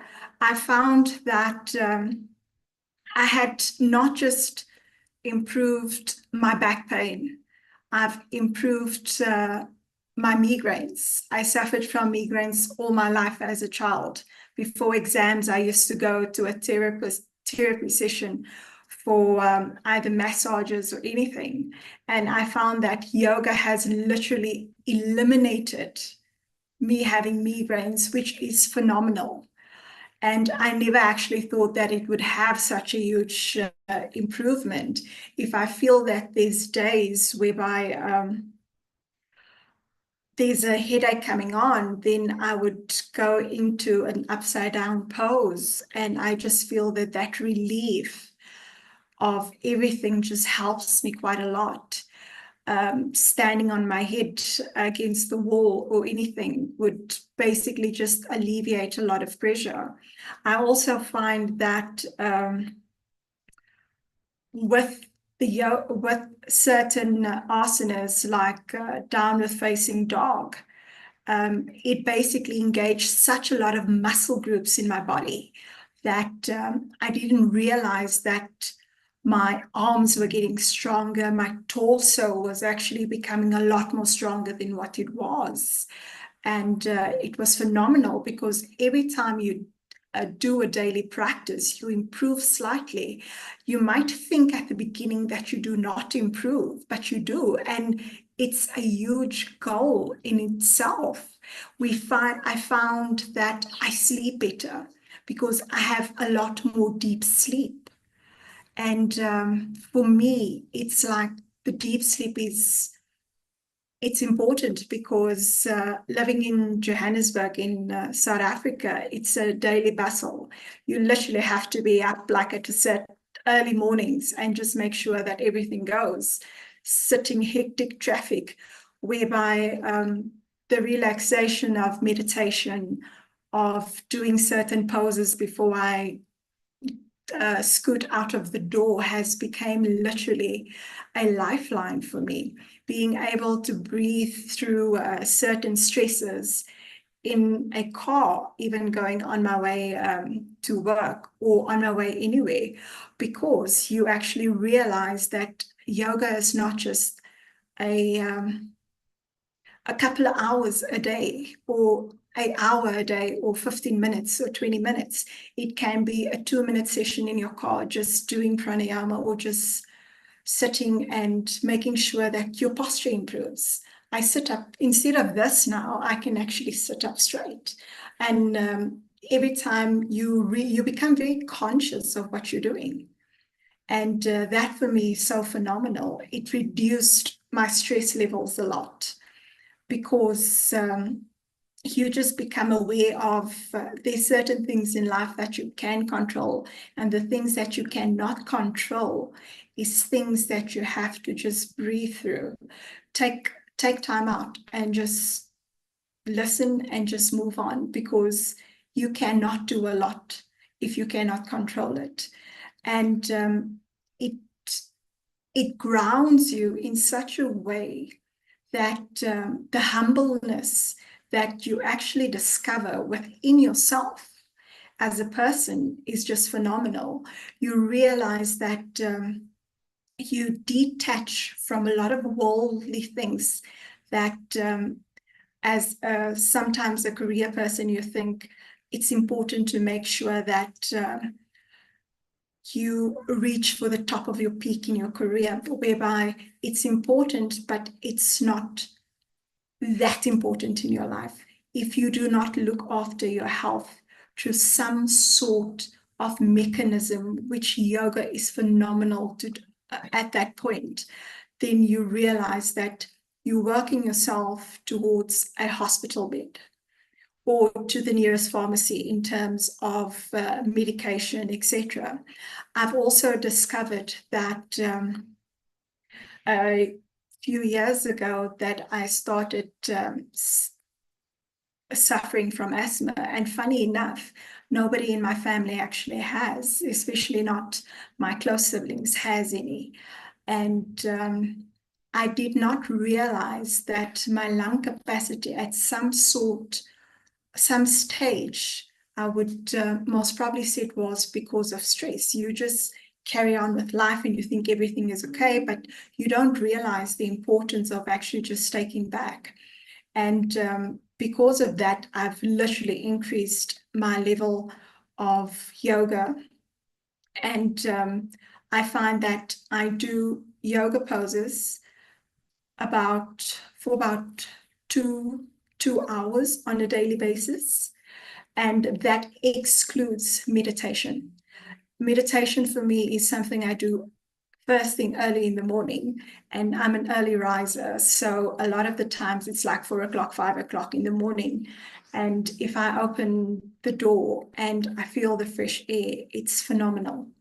And it's the quietness, the quietness of the mind, the quietness of your soul, of everything, your surroundings. There's like nothing that intertwines or that actually attaches you. It's just you, your mat, and the freshness or the earth outside that actually focus you in such a manner that you realize that the longevity that yoga actually brings into place is just a phenomenal. It's a phenomenal ground root base that you can have in your life. And this is why, Dr. Amrita, I reached out to you, because I've actually realized that not a lot of people realize that it's more important to look after yourself. You need to make sure that your body, your mind, and your soul is actually entwined. And that is what yoga brought to me. It brought calmness, less anxiety. And I found that over time, I always incorporated something new, whereby at first, I wasn't a person that would just automatically move into specific areas of my life. I would take it slow. I would learn. And the learning aspect for me and the background thereof has always been a fundamental role. And reaching out to you to say, like, I need to discuss with you Ayurveda and how I would introduce this going forward, because I've realized that it's not just the mind and making sure that everything is in place, but it's also making sure that the body, or the temple of the body, through what you eat, through what you put in your mouth, through what you share with people, that actually comes into fruition as well. And that is basically the next level that I'm going into, is making sure that it's starting to become a lifestyle. It's not just a daily routine anymore. There is simplicity in making sure that you as a person or let me say there's an honor in making sure that you as an individual can share what you have and contribute it to everybody else around there that's not aware that their daily lives or what they actually have can be enriched in such a way that it's a blessing to have everything that we do have. And it's not a matter of what's the next step? What am I going to reach next? Yes, I'm academic, but there needs to be a balance. And yoga finds balance. Yoga finds peace. You can reach your academic goals through actually making sure that you as a person, as a whole in yoga is fulfilled, is healthy. A daily practice of a yoga routine, just doing a downward facing dog, make sure that you engage all the various muscles in your body, making sure that you actually stand up tall. When you sit in a meeting, you don't need to slouch. You can still sit up. It shows confidence. But your posture doesn't have to portray that you've basically not, your posture says a lot about you. And it needs to make sure that if you sit up straight and your spine is straight, you feel wonderful. At first, you don't realize that, but the benefits thereof is long-term. It's not just the short-term retrieve. And finding, I think being in a city like Johannesburg in South Africa, that's so chaotic, finding balance, finding peace, finding a fundamental connection with yourself through sharing, through experiencing, and knowing that even though I work a 9-to-5 job, I can still do a nice meal when I get home that actually enriches my body as well, and not just the hustle bustle to the nearest takeaway shop. And making sure that everything else in our lives is fulfilled to a manner of full fulfillment and contentment as a whole. So I found that yoga for me personally, a lot of people think it's about flexibility, but it's not. Yoga brings flexibility. Yes, it does. And that flexibility has major benefits in your life. You'll find that certain roles or certain things that you actually want to achieve. If I want to go climb a mountain, I would be able to implement my daily pranayama breathing through climbing that mountain because I'm in one with nature and I can endure everything else that basically comes into play. And I've experienced that. I could do hikes for days, knowing that the higher the altitude, it's fine because I can breathe through it. And my mindset is that of, I can do this. And I can stand up tall when I do that.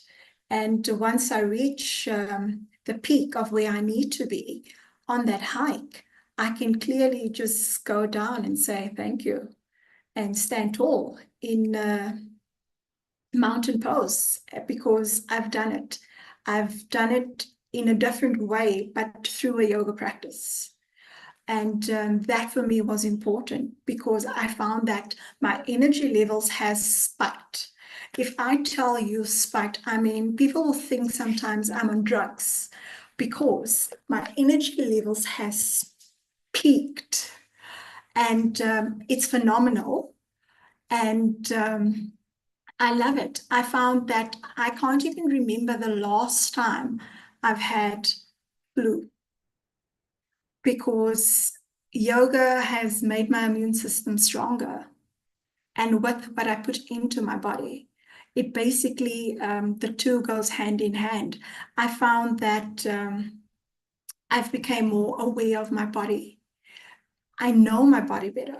I know what's good for my body. I know what's not good for my body. If I twist, I would know how far I can twist.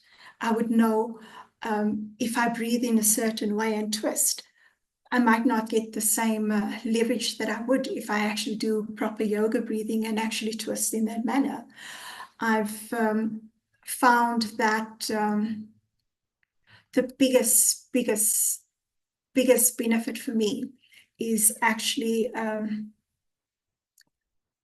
through the lifestyle in itself. And that is what I'm looking forward to sharing. So yeah, so that's it. Oh, amazing, amazing. That is so amazing. I remember when you visited, but then these kind of experiences, the lifetime experiences that comes from one's own way, that teaches one that yes, this thing is really a right medicine for me, and that's how it is working. And you have been mentioning a lot on so many things about your self story, how from a particular disease state you have recovered and passed on with so many things, and then added up to your lifestyle which has come up to be in a bloom way for your own self is really nice. And that's what yoga brings, I think. And today's episode is especially dedicated to all those people who have found a great resilience in their life, not only the physical flexibility, but also the mental flexibility to harness themselves, and also the right thing, which is about the posture that not only makes you go straight and it corrects your spine, but also helps to make you feel good, elegant, as well as confident about yourself. And all these things are tremendously very important. Shanti, let me just introduce you to one of our episode producers, as well as a regular Healing Our Earth contributor, yoga expert, Riddhi Vyas. And she is from London, and she's one of my beautiful friends, as you can see her. A very She's global beautiful. namaste to you, Riddhi. A very Global warm namaste. welcome.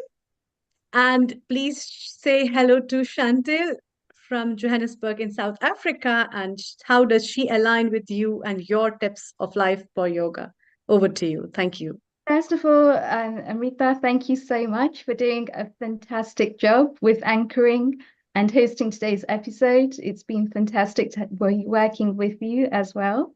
And a global namaste to Chantel. Thank you for being so brutally honest about yoga and the benefits behind it as well.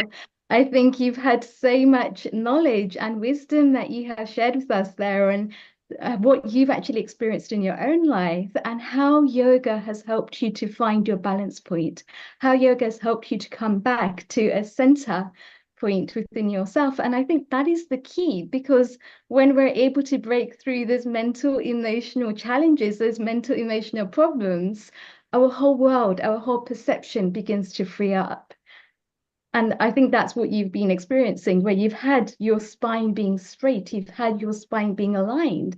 Well, having an alignment balances your left and your right nadis, which is your Ida and your Pingala nadis, into your Sushumna nadi, which is your central point. And so then you've got a free amount of energy that's moving through the spine. So of course, that's going to help you to feel a lot more energized. It's going to help you to feel a lot more in yourself. So it's fantastic. Thank you so much for sharing your experience. It's a pleasure. Thank you for having me today. Thank you, Chantel. Please stay around. I will do that. And Thanks, Doctor. thank you. Thanks. And Riddhi, what have you lined up today? Today's episode is one of your favorite episodes as well. You're an episode producer of today's episode. You have been practicing yoga meditation all the way through.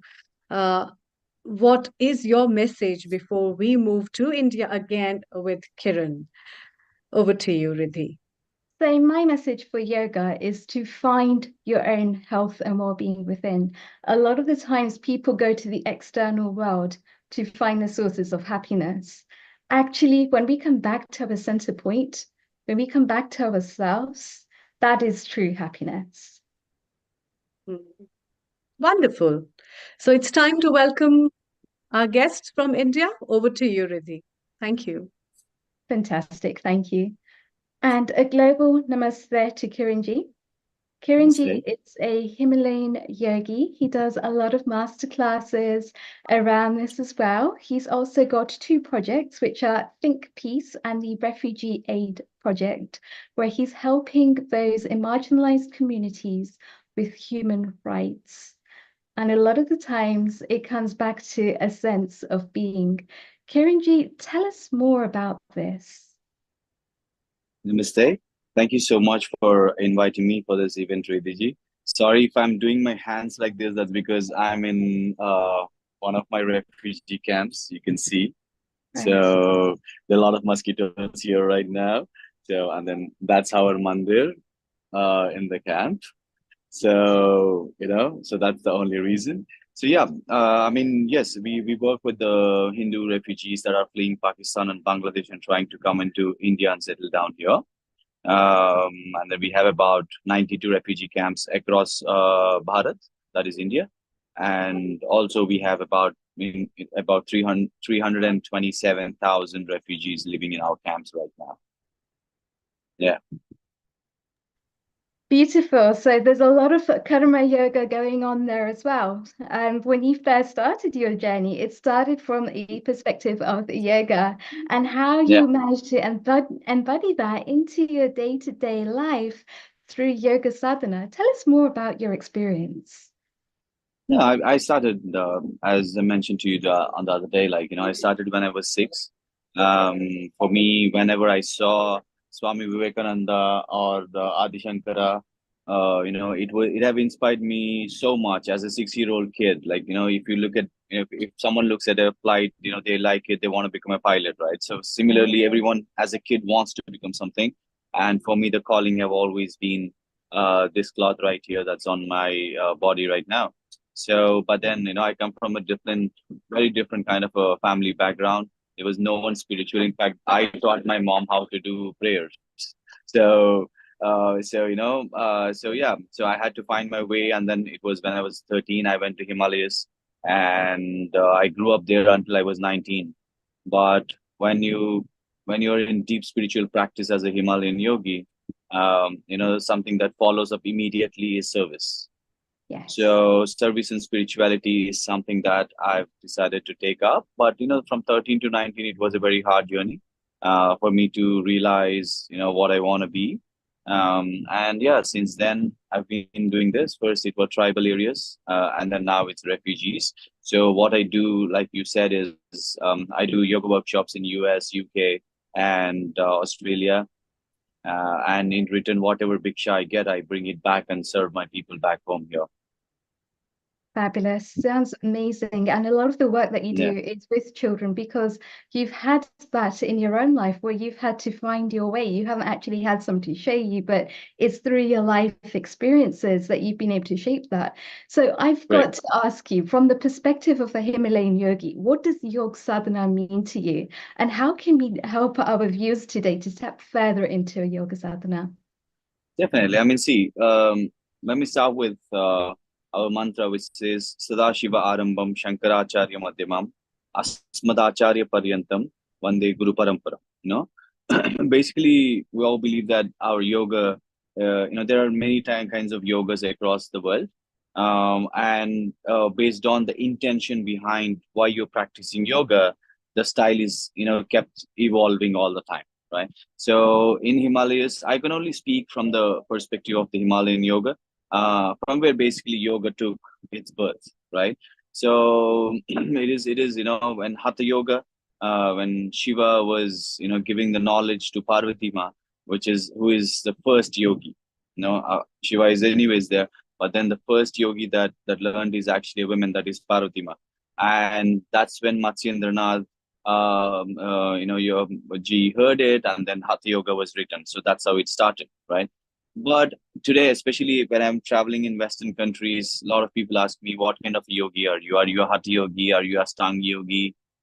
Questions like that. And then it just baffles me because one, to be called as a Hatha yogi or a Ashtanga yogi, they need to have a certain number of qualities, right? Like, for example, you want to call yourself as a Hatha yogi, there are 8 qualities. That is, anima. Like, for example, you become so small, like how Hanumanji, Sukshma Rupa Dharisiya Hedikava, Bikata Rupa Dhariya Lanka Jarava, and then you can become so strong that no one will be able to move you. And, you can become so light that you can move like a feather, right? So one needs to have these 8 qualities to be called as Hatha yogi. You can't just, call yourself Hatha yogi. We are a practitioner of Hatha yogi. No? So from there came Patanjali Maharshi, who made it into simple sutras and then made it more available for larger audience to pick, because in the history of Sanatan Dharma, which yoga belongs to, we only have 13 Hatha yogis in our lineage, and the last one being Lord Hanuman.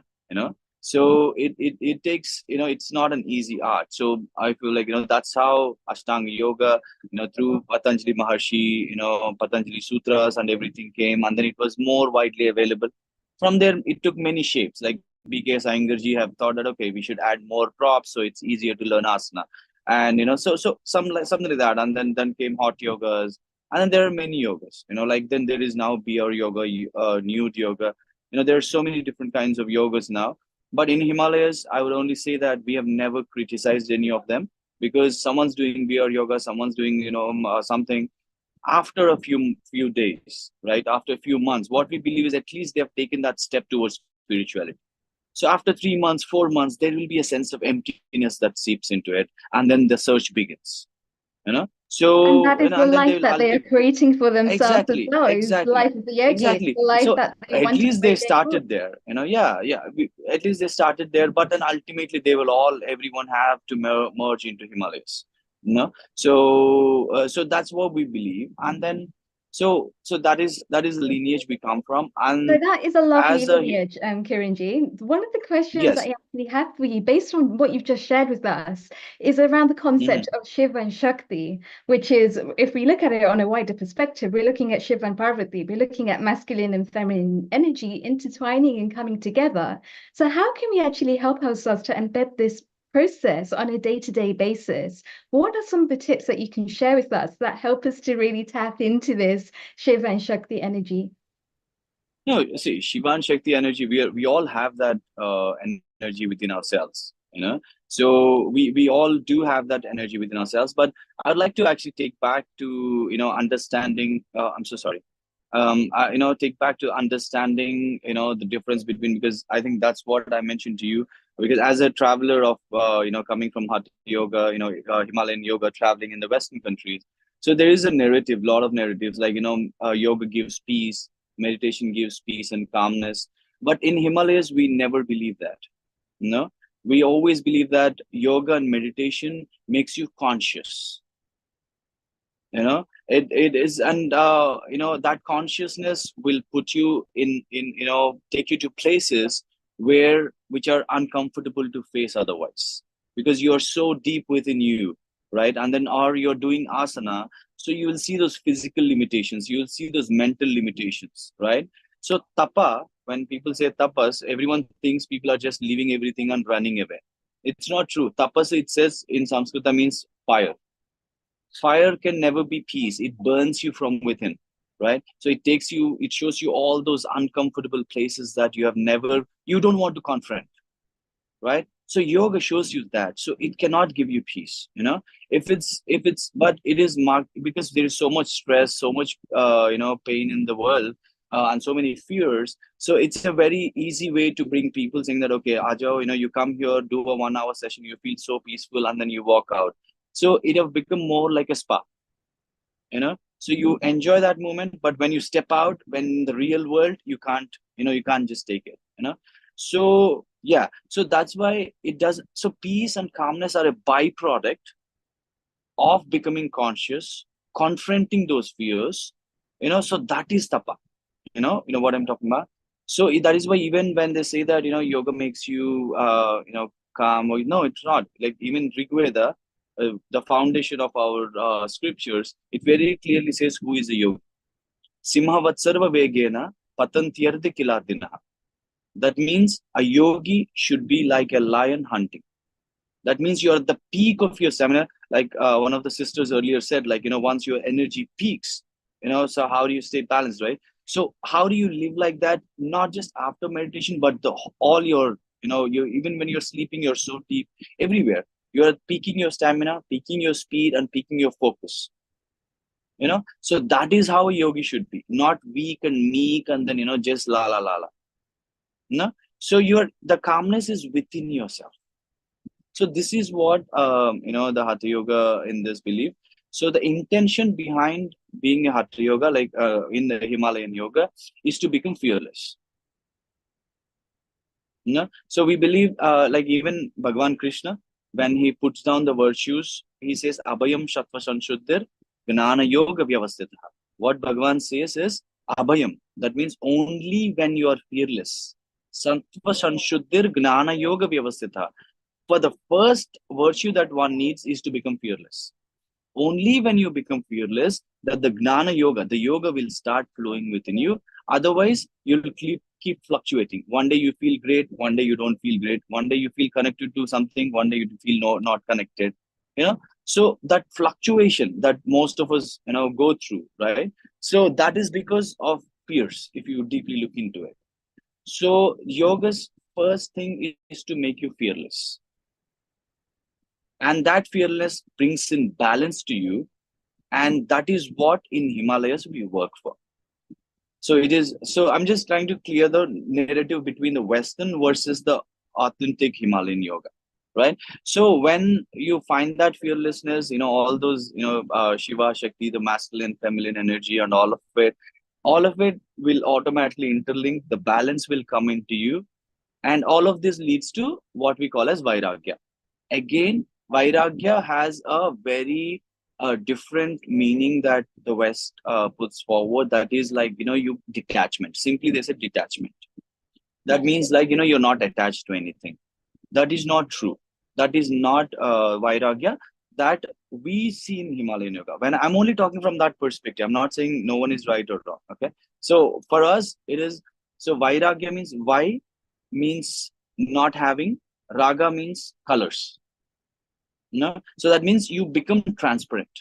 That is the meaning of Vairagya. So if you hold a transparent glass, let's say I put this behind it, what does the transparent glass look like? It looks orange. If I put black, it looks black. If I put white, it looks blue. It looks blue. I remove those colors, it still stays transparent. Do you understand? So that is what we want to become. We are part of everything. We are part of family. We are part of friends. We are part of service. We are part of everything. But nothing disturbs who you are. Nothing disturbs your balance. That is what Vairagya means. You are part of everything. It's not about giving up. It's not about leaving and running away. That you do a period of time to do sadhana.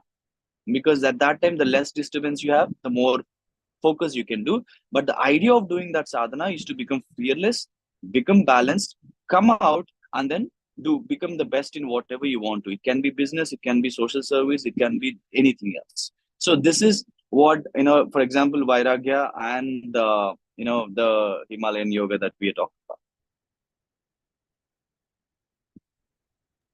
So I think that's a really good point there that you've just touched on, which is basically the power that you have within is what is going to show up on the outside as well. It's the same situation when an individual is stressed. It's whatever they're actually holding on to deep within is what is then going to explode and come out when that person is really stressed. So then in that case, how does a person come back to a state of bhava, a state of deep love and compassion for themselves, for their families, for their friends, for the wider world? It is again through sadhana. As I said, like, once you start, so see, in Himalayas, we have like 84 pranayamas. Okay. So even if you Google today, like you will get 11, 12 of them, or probably 15, if you're really good at search engines and all that. But there are 84, which we call as Gupta pranayamas. Gupta means secret pranayamas. So these are given based on the the yogi, or the sadhak, so based on, so that is the dialogue between a guru and shishya, so even if when I'm doing classes, I always tell this, like if I have 100 sadhaks in my class, I am not taking one class. For me, that is 100 classes running parallelly, because each one is physically, mentally in their own space. So I cannot have a choreographed class for everyone. The class runs in a flow, but at the same time, I'm working with each and every individual. In fact, that's why when I do my training sessions, the Eka Mandala is one of the 15-hour sessions that we have. I don't take more than 40 sadhaks, no matter what they're offering, donations, whatever they're doing, because 40 is what I can do justice to. And that's why I also never do online classes, because I need to have that personal connection. One-on-one, yeah, I can try, but then group classes we never do, because because it needs that understanding of each and every. You know what I mean? So, Kiranji, So I think that's a so really important point that you've just drawn in, is yeah, that so we everyone is cannot basically have at their a own standard pace. thing. I cannot give you a standard thing saying that okay, this is what you do and then this is how you'll find it. It depends on each and every person, and then how you stitch those 84 pranayamas into a mala. Like someone may need three pranayamas, okay, one from here and then these things, you know. So that is what the sadhana is. Even namaskaras, right? There is Surya Namaskara that we all know, but in Himalayas we practice 8 namaskaras. So we have namaskaras for all 5 elements, like Bhumi Namaskara, Akash Namaskara, that is for all the 5 elements. So it depends on who practices what. Like Surya Namaskara is 12 asanas stitched together. Agni Namaskara is 156 asanas stitched together. Jala Namaskara is 254 asanas stitched together. So just imagine the mind power, the stamina, and everything that we need to do that Jala Namaskara. But if I'm coming and teaching Jala Namaskara today, that won't be justice, because that much of stamina and the memory and that needs to be developed. So that's a relation between Guru and Sishya. So I think that's really important to maintain that relationship between a guru and shikshak, and everyone is at their own stages of life. And I think that's the most important thing for a guru to remember as well, is to take people from where they are to where they want to be. So tell me a little bit more about when you actually take your children through these exercises, when you're teaching classes for children. Is there like a particular thing that you would start off with? I know that everyone's on their own individual journeys, but is there like a base of which to actually begin those classes?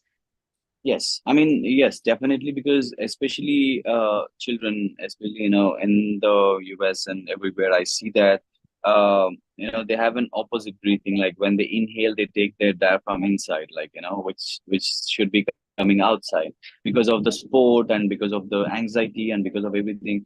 They go, this is their breathing pattern. So I try to understand that. I try to so what in yoga, in our Himalayan yoga, we consider this as the daiva.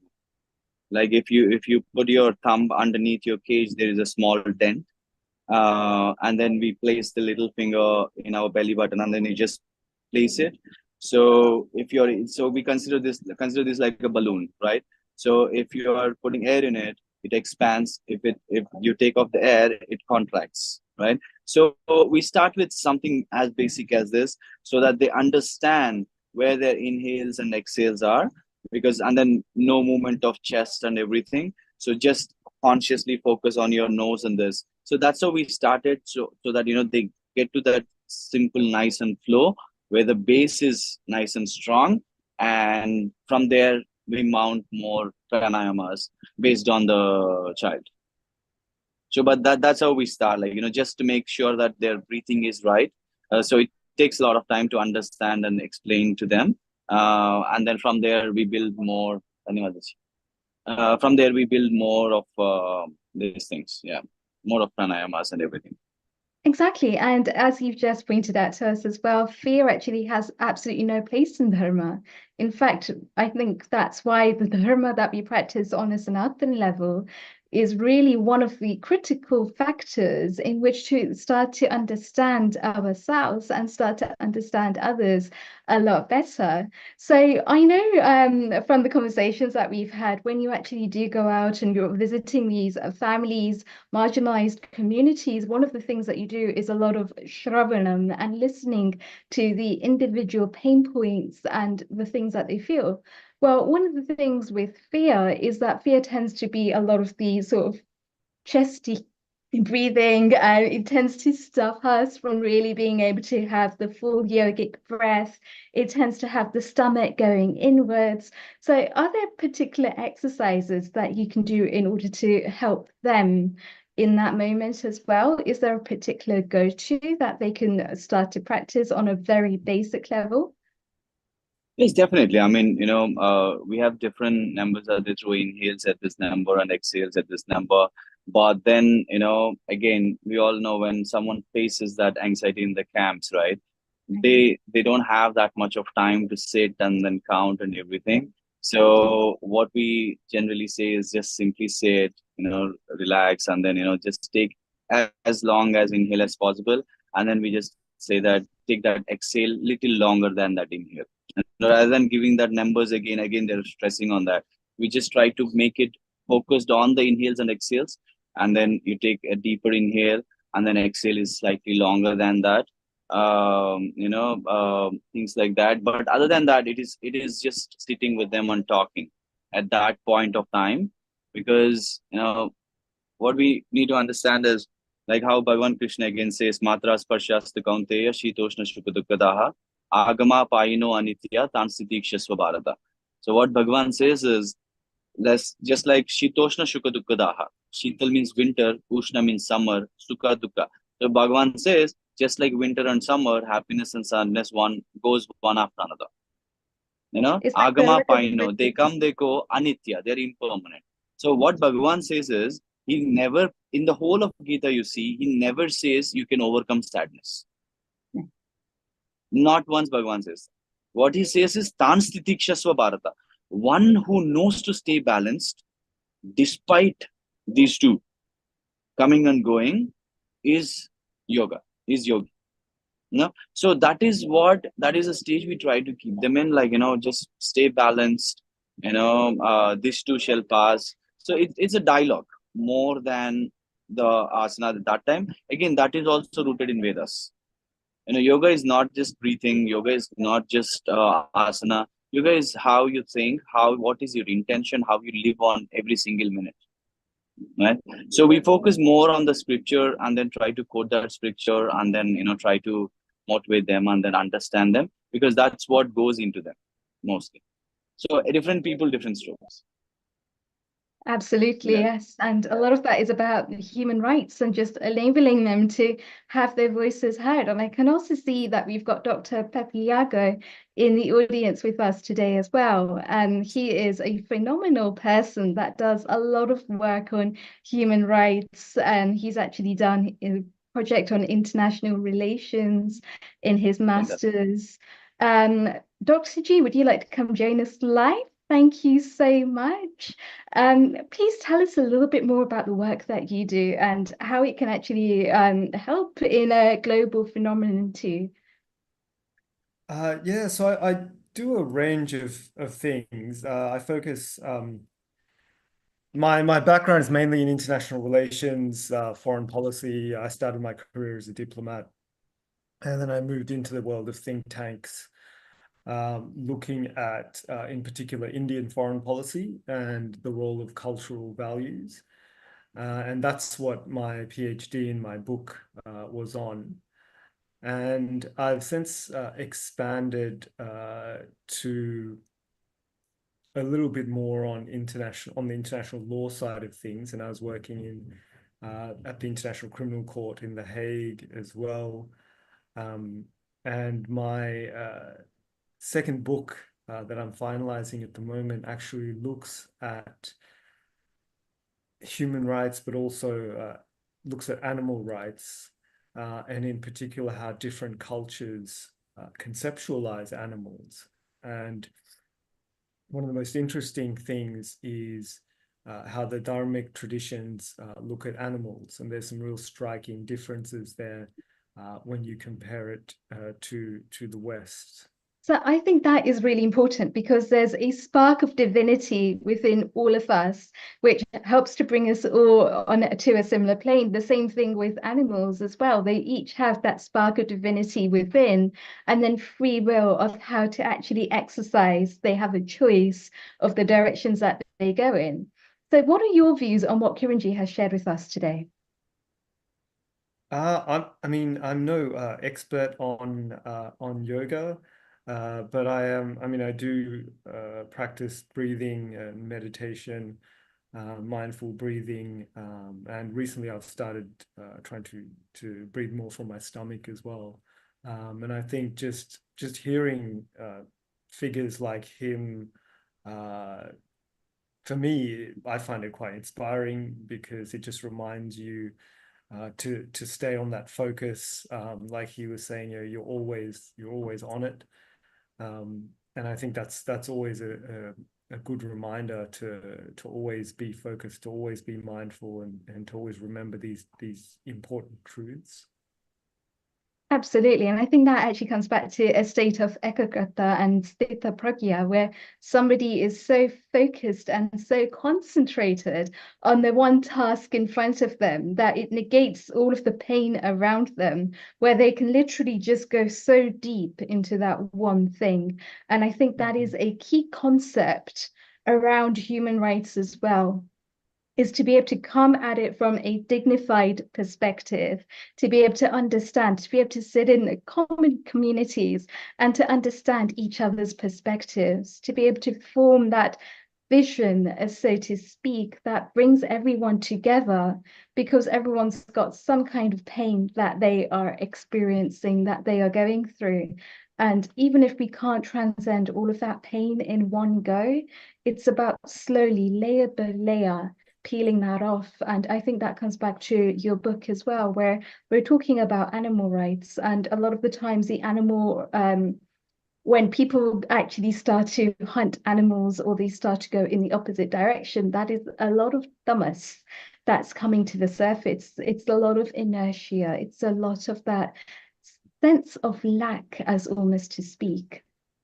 And so then when we move into activity and we move into a state of having those conversations, as Kiranji kindly shared with us today, it enables us to basically form a common ground. And when we form that common ground, we come back to a state of sattva. So there's different techniques and things that we can use to do that. And I think that's a really key perspective there that you've just drawn in as well, is how do we basically move through these different levels in a way that helps us to grow as individuals. And I think that is something that has just come to my mind today in terms of just being a lot more aware. A lot of the times, the community that we tend to work with on these levels that experience intense traumas tend to lock down those emotions. They tend to shut themselves off from the outside world.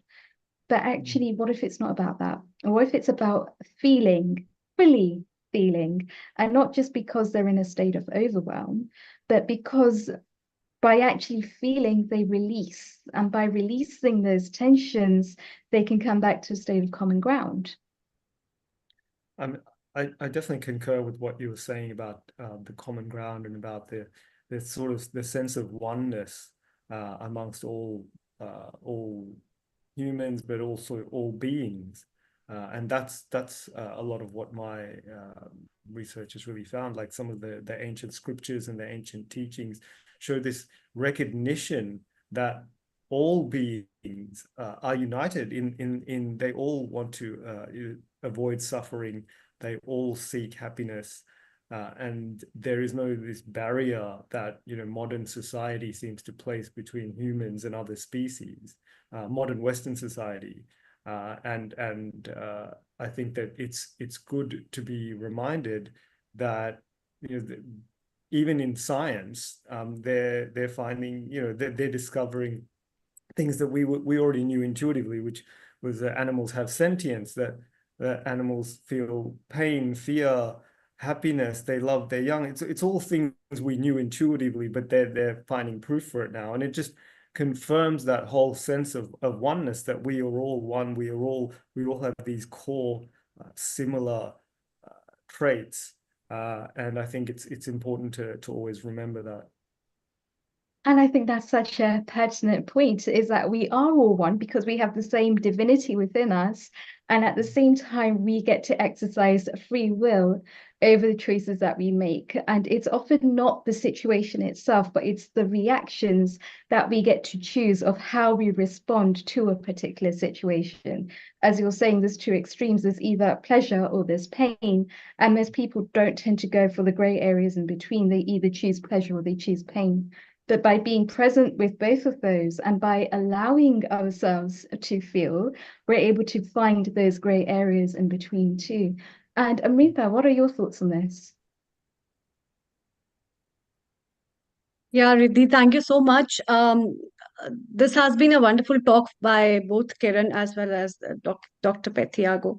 But then, where the involvement of understanding the real consciousness within every individual, and acknowledging that consciousness and the connection of that consciousness with the divine self, that I think is the really an important need for an hour to uh, combat and understand how this ecosystem of plants and animals is connected to us with yoga.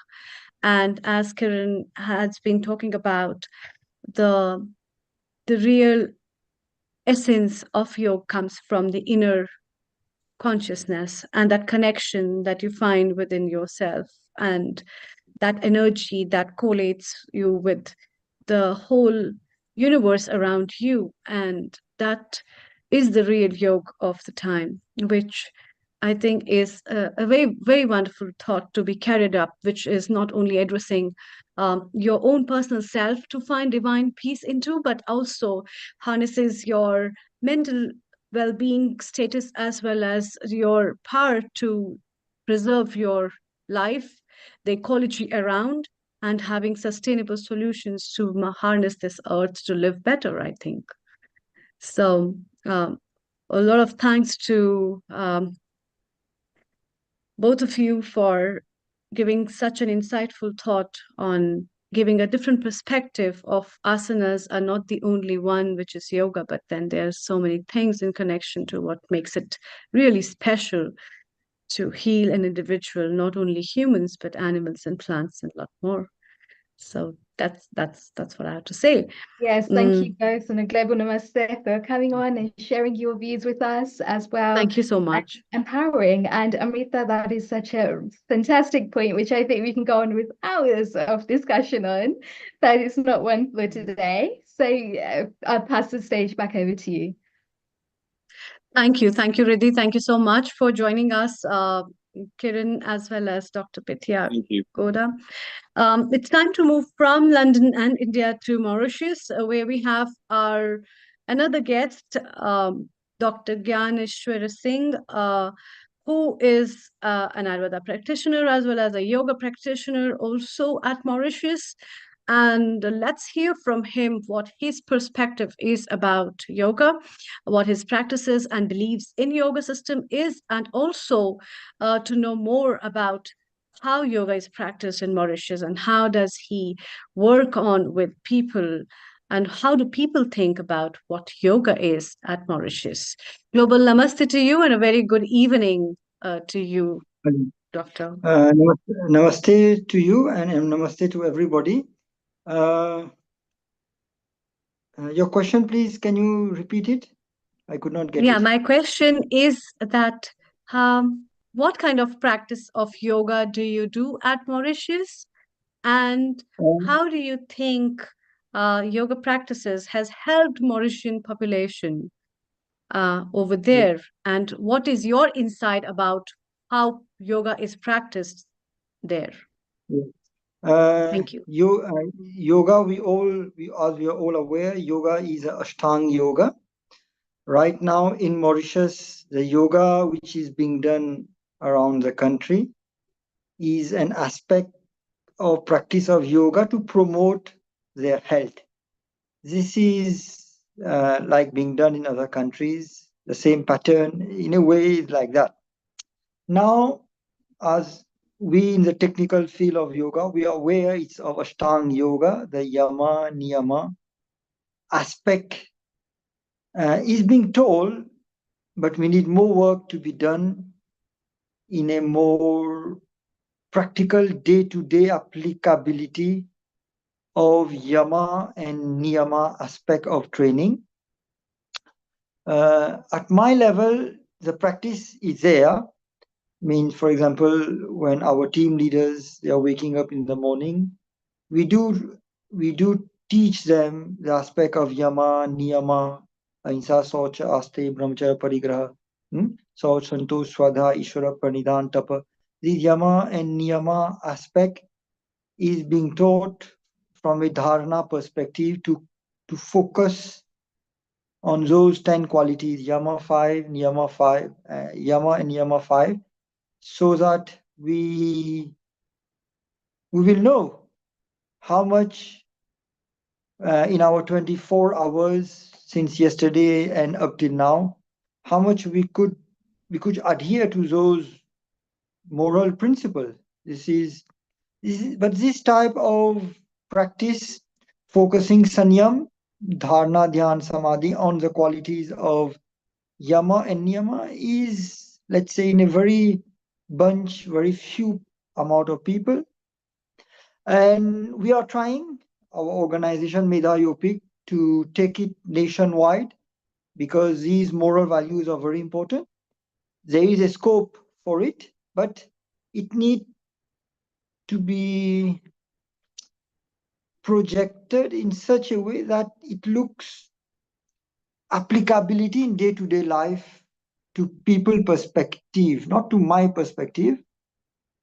The people should feel that the way how I shall be doing yama niyama is useful in day-to-day life.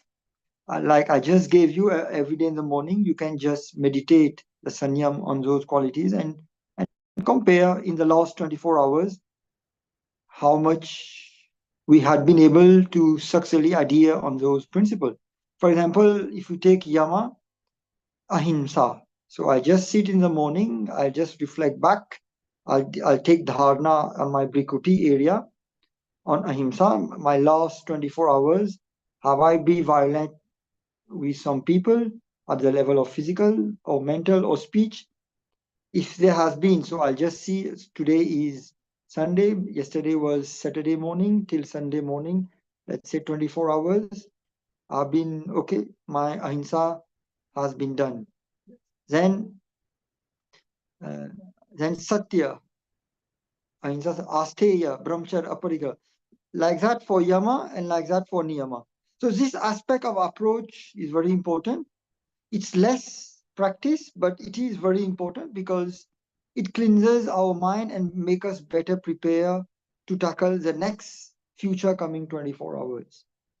So in Mauritius, this aspect is important, very important, because personality development is very important, and yama niyama, the yama, it cleanses our negativities, and the niyama, it replenishes our positivity. So minus and then plus come through niyama, very important. Then in Mauritius, I'm focusing in how in our next national event, I can give more importance to this aspect of training through the yogasana. See, there are two ways which I have found in public workout is they should enjoy the thoughts. So if we take the yama and niyama and bring it in a way like useful, enjoying through yogasana, it goes better in the mind of people. So our next target in the future event is to go in this direction, which I feel Mauritius is very much in need to know. Young children, school children, universities, office people, these yama niyama is very important. Then the aspect of asana in Mauritius, asana is popularized. If there is 144 villages in Mauritius, I would say every villages, there'll be around 50 people who is right now practicing yoga asanas. Yeah, this aspect is there. It's popularized in the last 10 years where it was practically nil in the country. But right now, practically in every village, you will see this aspect of asana practice is there. People come and do asana to improve their health. They think they will improve their health, but to what extent? They are taking asana on diabetes to reduce parameters of HbA1c or on serum lipids. I'm just talking some of the basic national disease in Mauritius, like high cholesterol, to what extent the kumbhak, the practice has to go so that those national disease parameters like diabetes, cholesterol, hypertension, the BP 120 to 80. If it's coming 160, 180, in how should we do the asana, how should we do the pranayama? That skill is very much needed in the country, especially in the medical application. As a specialty post, this is missing. But through our organization, we have already launched it at voluntary level. Since I am a specialist in the field of yoga, we are already teaching and bring those national 21 diseases based on its investigative parameters, how we are taking yogasana, how we are taking the 8 Ashtanga aspect and bringing it. We have already made a specialized training protocol of yoga technique, these Ashtanga yoga technique, on the aspect of the national parameters, like for diabetes, HbA1c, serum cholesterol, for serum lipids, for hypertension, we have the scale of hypertension. Like that, we have those 21. We have already devised it and we are taking it forward at our NGO level to the public. So yes, people are practicing yogasana, but there is a need to understand how to apply those those parameters, diagnostic parameters, exactly how much and dosage and timing of how to apply asanas, pranayam exactly to that. That is the most fundamental, scarce part, because right now, out of the 1.2 million, 85% of the country is sick. So there is a huge demand if we know exactly how to take it in this direction from the aspect of asana. Then the aspect of pranayam in Mauritius, people are practicing pranayam. They think they are going to practice pranayam to become thin, lean, and trim. But how many of them are becoming lean and thin or losing weight? That's another question. It's another investigation, another research work, which I doubt. Which I feel yoga people should come to very clear parameters of Ashtanga technique, Hatha technique, and bring successful result on those national disease parameters. So pranayam, we need technician people to bring the techniques of pranayam on national diseases parameters. With clear-cut dosage, timing, and this, we already have our parameters, which we have already developed, and we are working on it.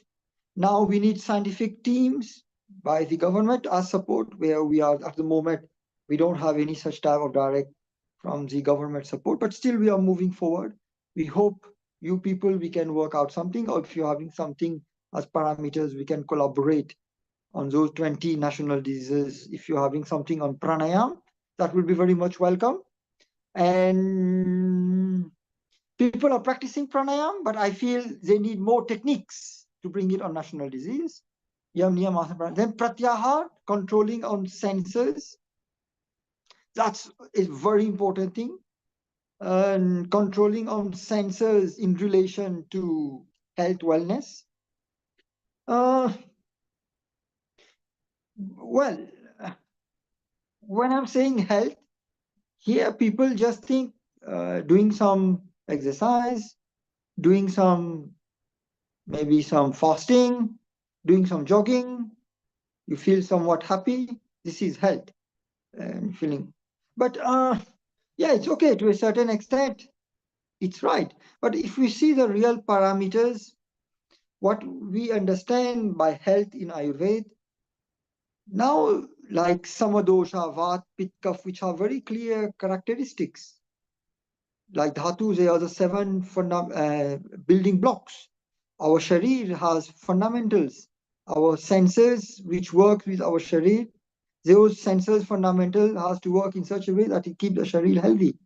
Then we have the mind. The mind correlates with the senses and the sharir. So what type of mind we need exactly so that the parameters of sharir and the parameters of senses work in coordination, so that the fourth aspect, atma, is in such a manner it keeps the sharir in the man in its samadosha, agni metabolism, the dhatu, the building blocks, so that the mind is prasanna, atma stay longer, the energy is merged with more of the sharir and the man.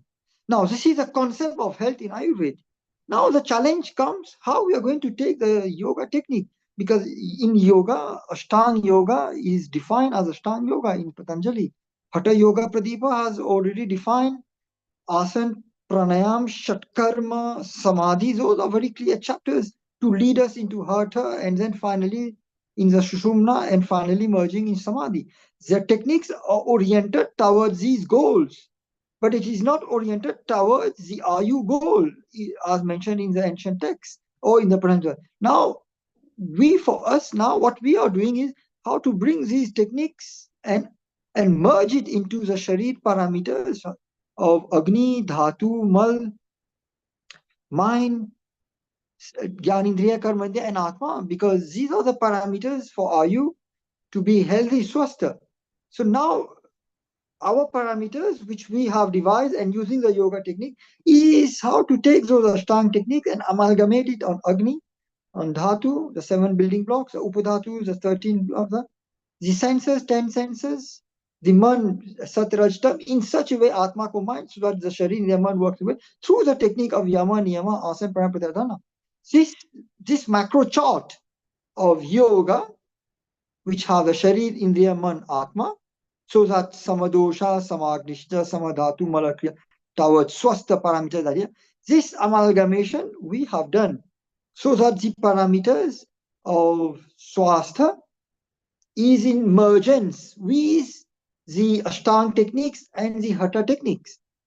And once we already have it, we have amalgamated the tools of yoga in the fundamentals of Ayu Swastha, which is very clear there, and we are taking it forward to the public of Mauritius, just I would be saying for the last 3 months. Because all what is being practiced in the Mauritius is you're doing yoga, you do pranayam, you do asana, but how to merge it on health. When we say health, it has a characteristics. Then this characteristic has to be defined by some parameters. It has to be defined by some diagnostic tool. So we take it forward in this direction, which is a new way of, it's there, which is a combined mechanism of how to take it in a very systematic, scientific way towards swastha.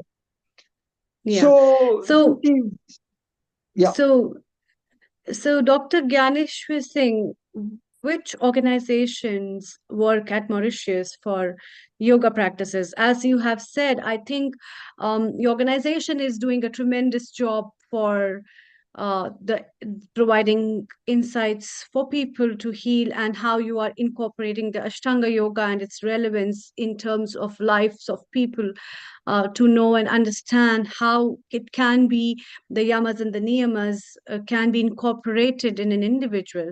So what all organizations do you work through, and are you also working with schools or children to teach yoga? What kind of programs are run in Mauritius before we take up our next guest in a couple of few minutes? Thank you. Our organization is Meda Ayur Yogpit, Mauritius Education Development Association, to promote the Ayur concept, what is mentioned in the Ayurvedic text, through yoga techniques. Pita means it has a specialized, well-defined program where you intensify and learn these techniques.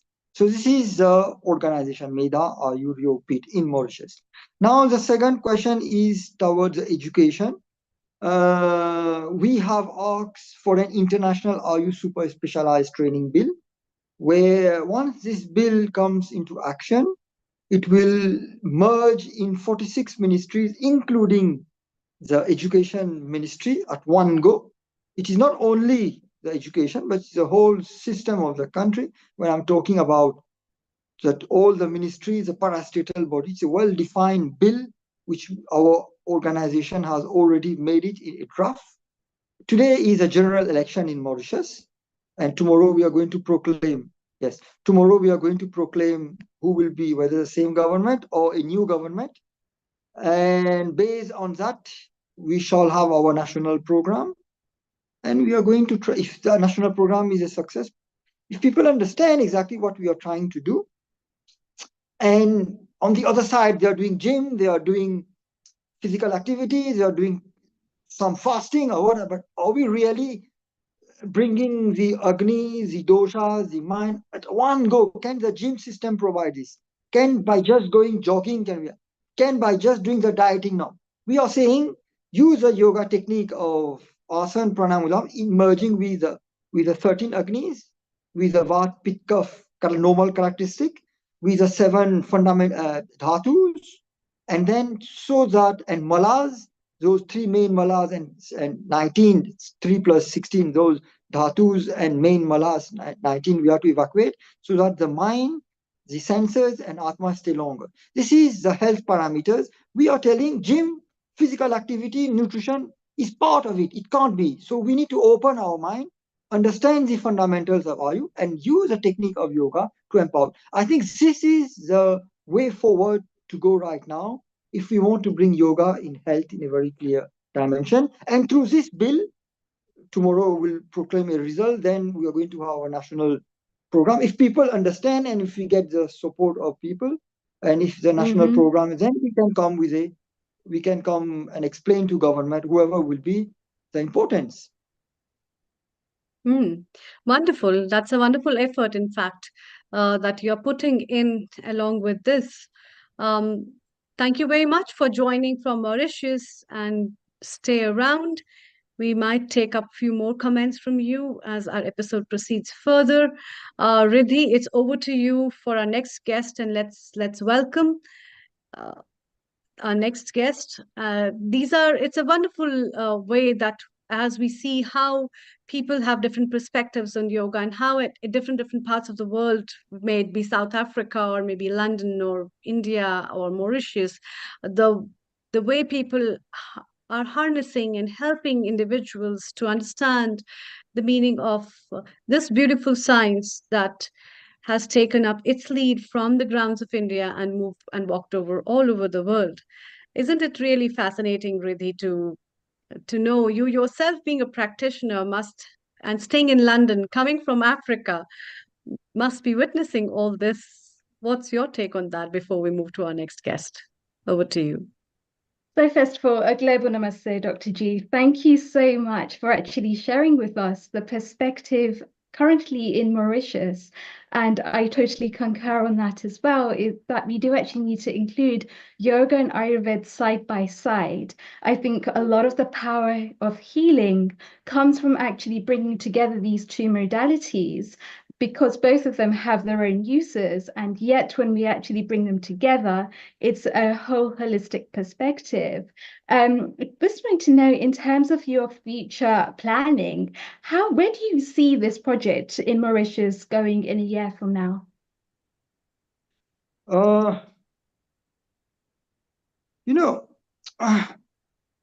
If you want to bring a national change,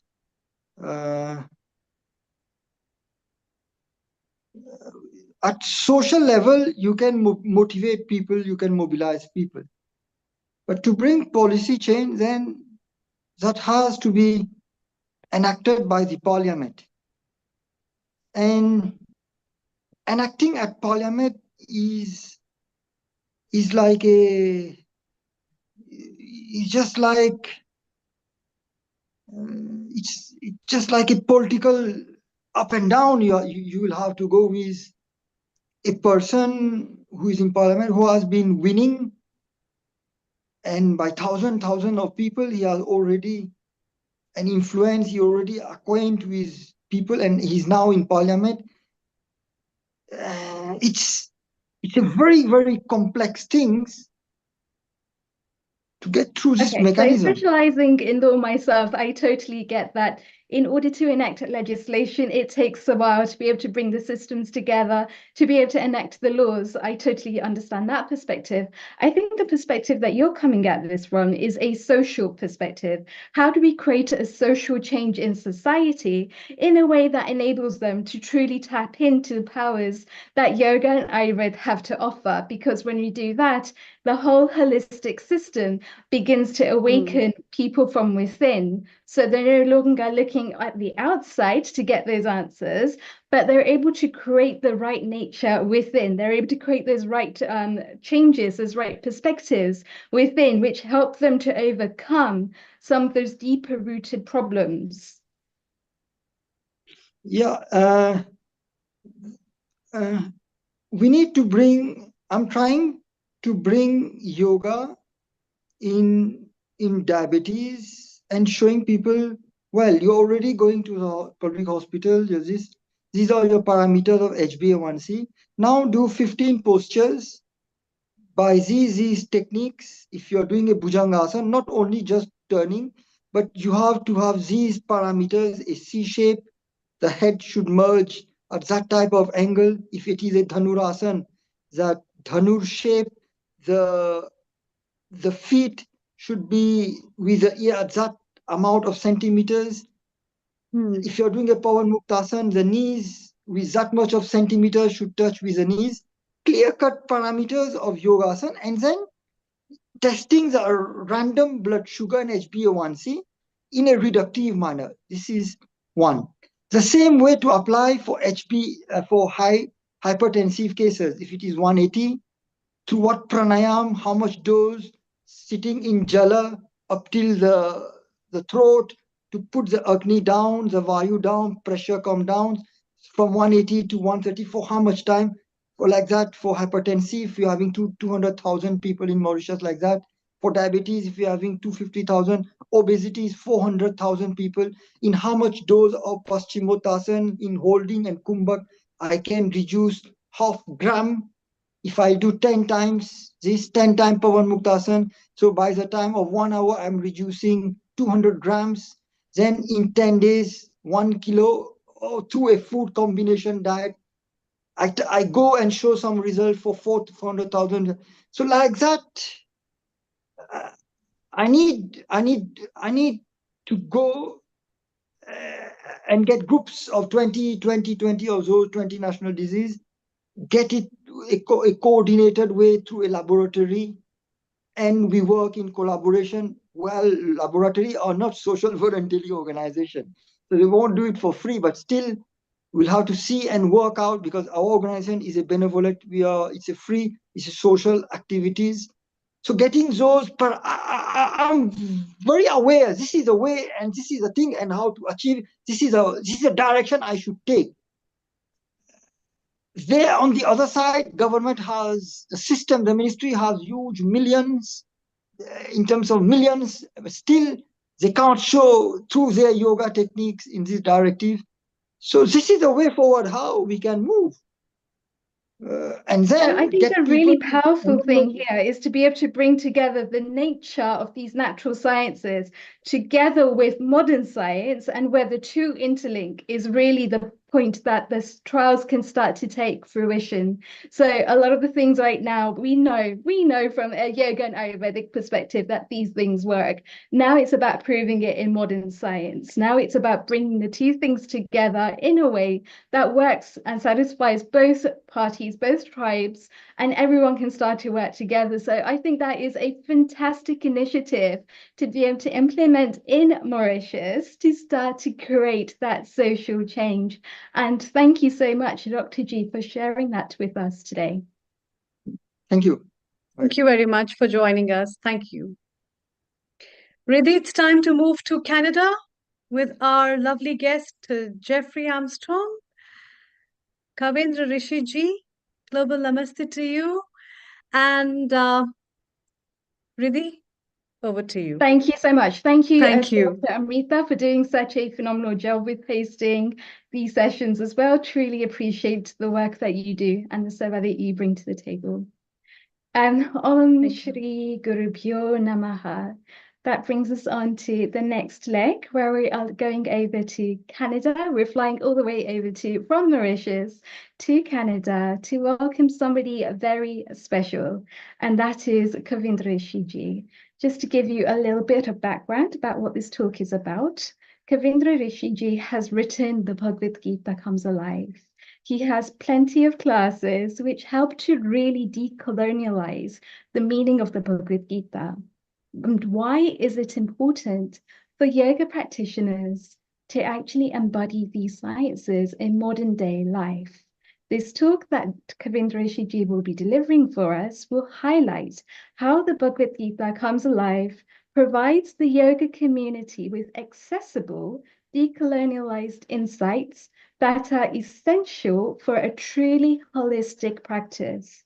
It explores how the Bhagavad Gita teachings enrich the inner life of a yogi, extending far beyond just the physical postures, the asanas, and how this actually helps us to understand the gunas, because essentially everything is within a guna, be that tamas, inertia, rajas, activity, or sattva, goodness, and how to then be able to reach a state of equilibrium and move beyond that.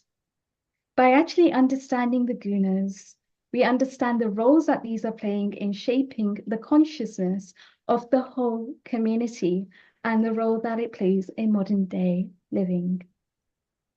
Aglevo namaste, Kurindriji. Thank you for joining us today. And without further ado, I'll pass it over to you. It's a pleasure and honor to be here with you all. And this is a part of what I consider to be the Vedic Renaissance of the Sanskrit Vidya. The Vedic Vidya is now reaching out around the world because it's a necessary medicine for the healing of our perspective. And since you were talking about modern science, I think that's a very good place to start, because modern science thinks it's the first science. But in fact, the Sanskrit language is preceded Latin and Greek as the ultimate scientific language and remains that today. So it's very important that we present the knowledge of the Vedas to the world as a library of understanding the process we're going through and why we're here and who we are and where we are. And so let's start with Mata Bhumi. Bhumi is humus, the soil of the planet that we're living on. So Mata Bhumi is the source of the word humus and human. We are not human beings, we are Bhumi beings. She is our mother. Yasyam samudra bhuta sindurabo, yasyam bandam prashtaya sambhavu, yasyam idam jinvati piranadeva sano, bhumi puru mehe dadatu. And so, if we, as a culture on this great Matabhumi planet, can hold a universal viewpoint of one another as all from the same family, as all from the same process. And this, to me, is one of the great secrets. This is, I see you as an immortal being. I see the real you inside. I'm not looking at your surface, but I'm looking at the real you, and I'm honoring you. I'm putting myself in a place of, first, trustworthiness. You can know that I'm working on behalf of Matabhumi, and I want to do that together with you. And so this individuality is what the Gita is really all about. It's about the fact that we are immortal beings who cannot die. And that is the secret, in one sense, the missing ingredient throughout the world, and the missing ingredient in science is the platform of us as immortal beings, as Jiva Atma, and Viva the Jiva. We need to build a life on the planet where everyone sees each other with a platform.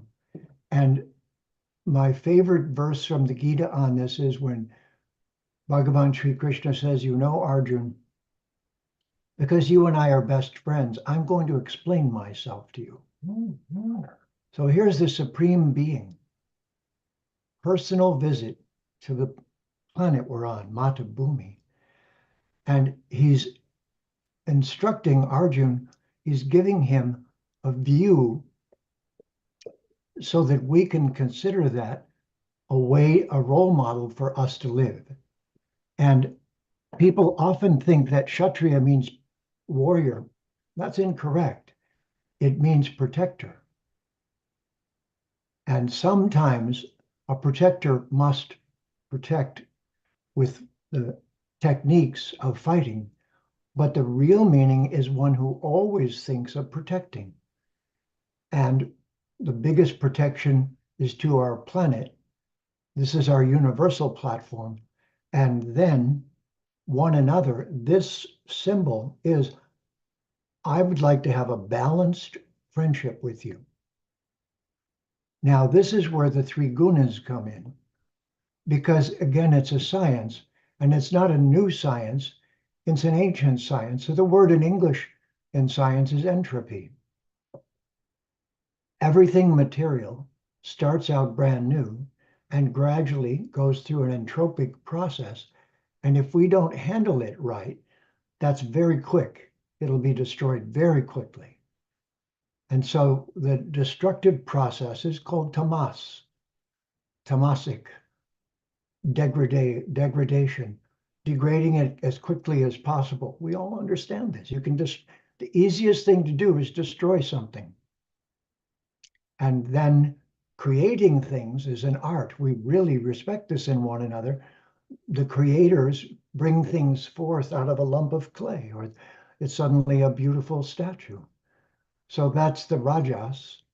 The tamas is the easiest thing to do. So it's trying to happen. So that's why we clean the house, because tamas was happening all night. And dust was here, and dirt was there, and things were out of place. So then if we have a friendship with one another, based on our common friendship with Bhagavan Sri Krishna, this is the essence of the Bhagavad Gita. It's a friendly conversation. It's not pointing a finger and telling you what to do. It's not a sectarian religion who's afraid of you going to hell, but it's a scientific dharma, and dharma is the revolution. This is not a religion. This is a dharma. It's a way of doing things. It's a way of being. I really love the 4 core verses of the Bhagavad Gita. It's chapter 10, verses 8, 9, 10, and 11. And it begins, Aham sarvasya Bhagavan uvacha, Aham sarvasya prabhavo, matak sarvam pravartate, iti madva bhajanti mam, buddha bhava samanvita, machchita madgata prana, bodhayantak parasparam, kathayantascha mam nityam, tushanti cha ramanti cha, tesham satata yuktanam, bhajatam pritipurvakam, dadami buddhi yogam tvam, yena mam upayanti te, tesham evanukam partham, aham agyana jam tamaha, nashami atma bhavasta, jnana dipena bhasvataha. Which means in English, I am the source of everything. Bhagavan is speaking. From me, the entire creation flows. Knowing this, the wise adore me with all their heart. Their thoughts dwell in me. Their lives are surrendered unto me. And they derive great satisfaction and bliss, enlightening one another and conversing about me. To those who are constantly devoted and adore me with purest love, I give the understanding by which they may come to me. Out of compassion for them, I, who am dwelling within their heart, destroy the darkness born of ignorance with the shining lamp of Vedic Vidya, the shining lamp of knowledge. If this becomes our program, then we are making friends with the whole world. I would like to propose to you that if you reduce the Bhagavad Gita to a single concept, it is global friendship.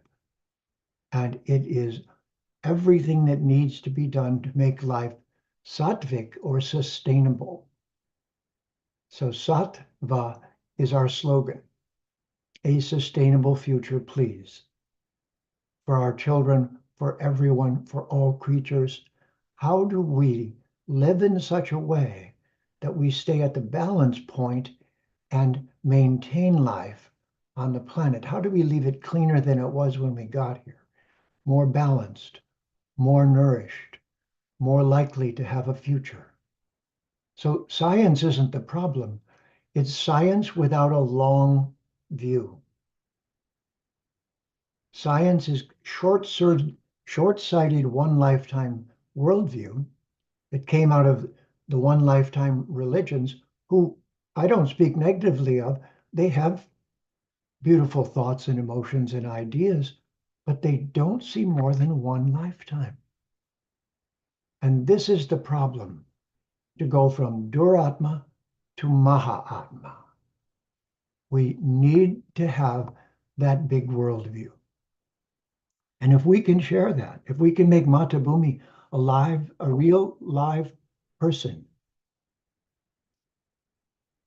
that's a carving done by one of my students. And it's a Murti of Matabhumi. See her arm on the planet? See, she's pouring a nectar. She's pouring Amrit on it, because this is our Dharma. This is the Sanatan Dharma, is that each of us is a child of Matabhumi. Therefore, we're all related. Our best friend is the Supreme Being, Sri Bhagavan, Bhagavan Sri Krishna. And if we make friends with Sri Bhagavan, Om Namo Bhagavate Vasudevaya, this is where mantra comes in. Mantra is the broadcast from the realm of divinity from which all of us and this have arisen. And therefore, Bhagavan, Krishna's tu Bhagavan Svayam, the ultimate attraction is friendship with the supreme and ultimate person. We all understand this. We'd like to meet great movie stars or politicians or world changers. What's more exciting than to introduce you to some person who's been making the world a beautiful place, or some historical person you think and know brought beauty and light and love and truth into the world? So this is our definition of the Supreme Being. Bhagavan. Van means who possesses. It's where the word your van comes from. The van you're driving is Sanskrit. It's Bhagavan. It's container for. It's who possesses. And Bhaga, there are 6 Bhagas: beauty, wealth, strength, fame, knowledge, and detachment. The being who has those to an unlimited degree is Sri Bhagavan, the supreme and ultimate being. And again, this is our best friend. If we can behave in that best friend mood, I propose to you that this is what Shanti really means. It doesn't just mean peace, because peace means no war in English. That's not the point. It's better than that. Peace is a given because we're friends. Why would I hurt you? Why would I harm you? I want to protect you. I propose that this is how we talk about the new paradigm, so that people see the Vedic worldview as the leader in holding a Mahatma view. The whole world knows the word Mahatma from Mahatma Gandhi. I would say, politically speaking, he was halfway to paradise. And I appreciate the fact that he did what he did. But what he did do is give every English speaker the word Mahatma. So what if we have become a Mahatma program? How do you do that? Not by being better than everyone else, but by taking care of everyone else. This is the Vedic Dharma. This is the Vedic Vidya. This means I'm not going to harm you. And so with that, the gunas and the doshas and all of the language of Samkhya Yoga will be our Vedic contribution to what science has done so far. But right now, science is dangerous and maybe going to destroy the world. So what can we do as yogis? Remind them not to destroy this beautiful planet, not to harm one another, not to let superficial differences make us tamasic, to be rajasic so that we can be sattvic. And what is the word to go from sattvic to rajasic to tamasic? Entropy. Entropy is tamas. What is rajas? Creativity. Yes, all right. And what is sattva? Intergalactic security. We're immortal beings. We cannot die. Each of us is beautiful. Each of us has a magic inside if we can just learn to see it. And with that, it's an honor for me to be here with you today. And just a few words on the Bhagavad Gita and the message it keeps alive in our hearts. If you read a chapter every day, the Bhagavad Gita will come alive to you also. And then you will be able to give not artificial, but true respiration, true pranayama to an ailing planet. Thank you for this opportunity. Namaste.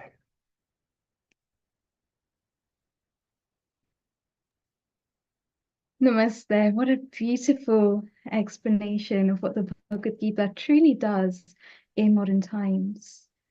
One of the things that I wanted to mention was the relationship that we speak of when we speak of the Jeev Atma meeting the Paramatma, meeting the Brahma, as so to speak. And that is really the thing that underpins yoga. But in the Bhagavad Gita, we go a step further. Shri Krishna looks at Arjuna as being the Jiva. So we're actually looking there at a relationship between the Supreme Atma and the Atma. But what if we could actually form that relationship within ourselves on a daily basis, where we can have that discussion between our Manomaya koshas and our Vijnanamaya kosha to be able to lead ourselves from a state of fear or despondency to a state of true bhava, love, acceptance, compassion. And would that actually be possible in a state where a lot of the times we are feeling those internal battles, we are feeling those internal conflicts? So how do we come back to ourselves in that moment? There are 5 gunas, 5 doshas: Shanta, Dasya, Sakya, Vatsalya, and Madhurya. The moods of love are the next subject for this conversation.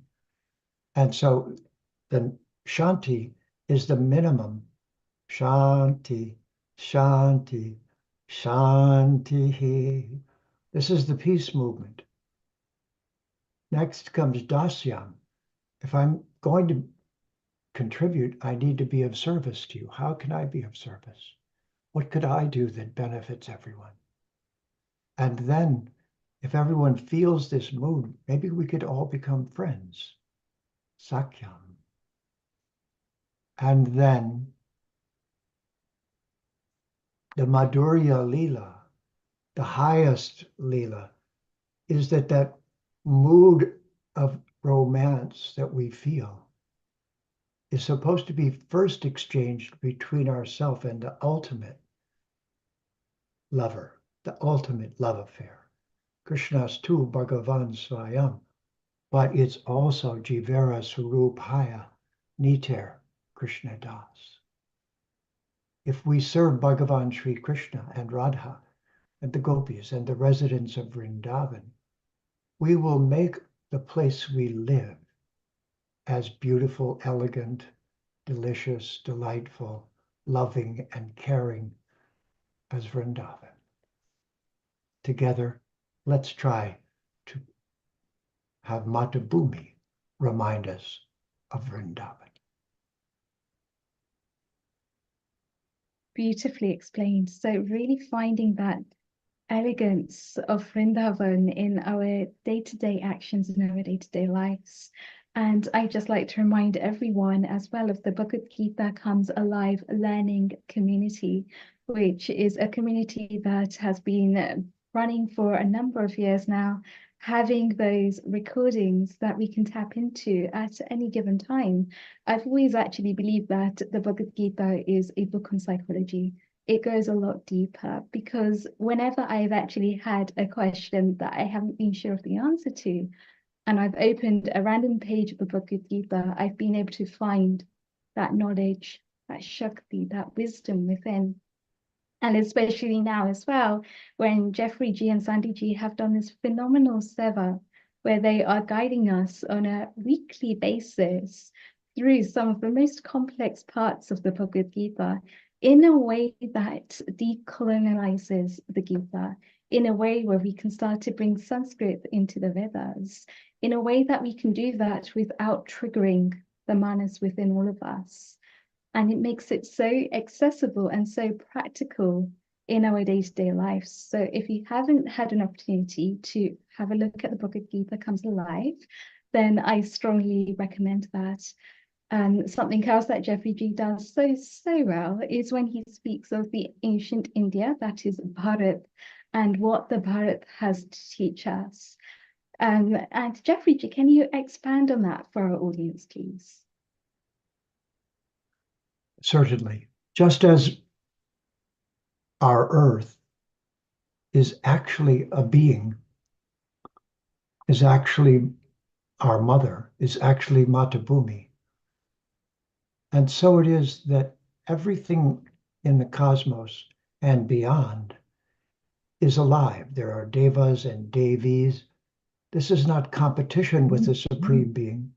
This is a worldview that sees we're already inside of an amazing reality, which, just like our planet, in order for the planet to have an amusement park or a beautiful place or somewhere you go and have a wonderful time, there must be beings in the background making it possible. So our worldview and the gunas and doshas are also a worldview that there are beautiful beings maintaining everything. And I aspire to be like them. Monkey see, monkey do. Acharya. So Mata Bhumi, and then Bharata. The problem that happened during colonization that was the worst was the wrong names were used for the culture that was colonized because it was robbery. So what we're really recovering from is a historical period of robbery that was, ironically enough, initiated by the Catholic Pope. He called it discovery. And then the European countries thought they had permission now to go steal beautiful things around the world. They're still in museums in England. Wouldn't it be nice if they gave them back? But that's a decision they'll have to think about. But this mood can be changed. And so the Vedic Vidya does so with a vocabulary of language in the Sanskrit. The Sanskritam is the most perfect, stable, steady language. More perfect than Latin, more perfect than Greek. It's the original programming language, which we now understand. Programming languages are making this show possible right now. So of course we understand them now. So let's understand the ultimate programming language and become intergalactic explorers in our meditations, in the way we see one another. Let's be Mahatma and not Duratma. I think that's the word to keep in your heart. Hold the big view and then protect every tiny little detail. Do that and you will have gotten the Mahatma and the Seva and brought them together. You hold the big view as you do little things to perfect the elegant and beautiful life on Mata Bhumi. This, I believe, is the Vedic Renaissance. And if you think of it and speak of it that way, people understand there's a rebirthing, and it is happening. And right now, we're going through labor pains on Mata Bhumi. So let us all work together and be unified in that. And then if there's a favored part of the Vedas, we don't try to make it dominant over the other parts. It's just our favorite. And in that way, we won't have quarrelsomeness. We won't have sectarianism. We won't care if it's Ramanuja, if it's Madhva, if it's any of the great Vedanta acharyas, or if it's Buddha, or if it's a branch of.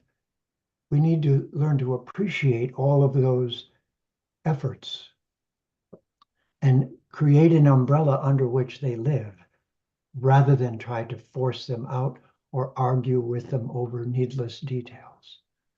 And this larger worldview is the great gift, in my opinion, that the Vedic culture can bring. Truly, we can say, yes, Mahatma Gandhi brought the word out. Now we're trying to teach everyone how to live it. That's all. How do we heal our planet together? Plant trees, do this, do that, have medicines that don't cause after effects, bring in Ayurveda, live in our body properly. And oh, by the way, there's a feminine divine and a masculine divine. So don't be confused about the male and female. They're both reflections of the divine. We have the answers, and if we say them in the just right way, they'll be attractive rather than repulsive. They won't be sectarian. They'll be an invitation to be Maha Atma.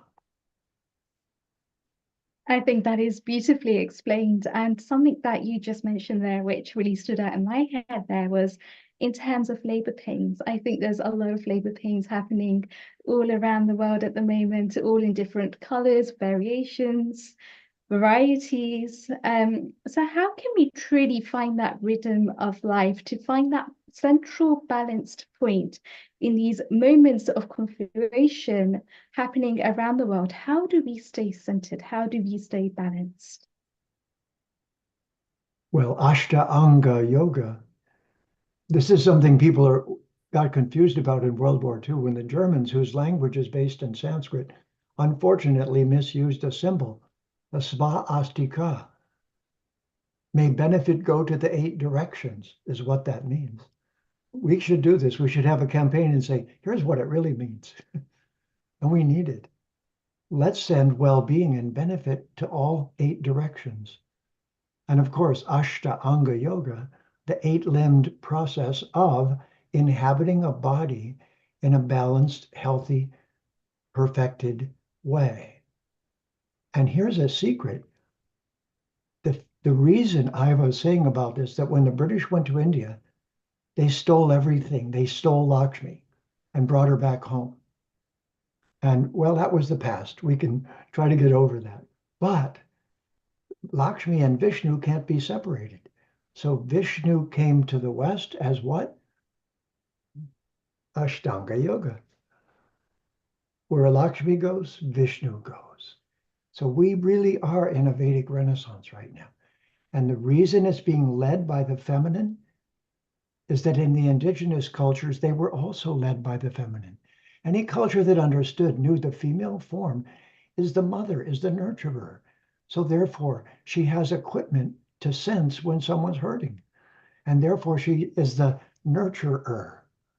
And so the feminine form took to Ashtanga Yoga because it's more complex to embody in a female body than a masculine body. But we're not the body.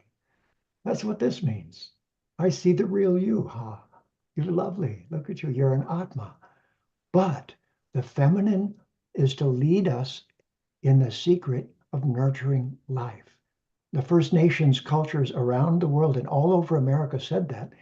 And the American U.S. Constitution was given to them by the First Nation tribes who were run by the female components. They were the advisors and the Supreme Court justices. That's what I'd like to see. Ladies being the Supreme Court justices. We'll have justice with compassion. We almost just had a president that way in America. But it's all right. The movement is what's happening. The movement that we don't see each other as our gender. We see each other as the Atma, as an immortal being with deep respect. And then we ask, what are you good at? And most often, the feminine form is to nurse a baby, to make life, to bring forth the beauty of life. So we also need to bring this male and female balanced, integrated Tantra forward. Tantra isn't sex. Western grabbed it and said, oh, good, sex, we can sell that. But no, it's not that. It's the harmonious relationship between the masculine and feminine, whether it's the moon and the sun, or whether it's your mother and your father, or whether it's Matabhumi and us. It's all to find Shanti, Shanti, Shanti, Hari Om. Hari Om. Thank you so much for sharing. Wonderful. And in such a phenomenal way with all of us today to really spread those knowledge, wisdom bites, I like to call them, the real sort of gnan that underpins society in modern day life. Dr. Amrita, what are your views? Yeah, it was really very beautiful. I wanted to ask one question.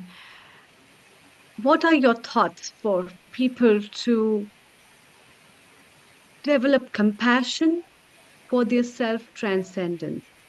What are the ways people can develop compassion in today's time? And how is that useful? And they can help it out for their own self-transcendence, because in today's time with a lot of rage and wars on global basis, peace seems to be very far away. So what are your thoughts on that? Over to you. Thank you.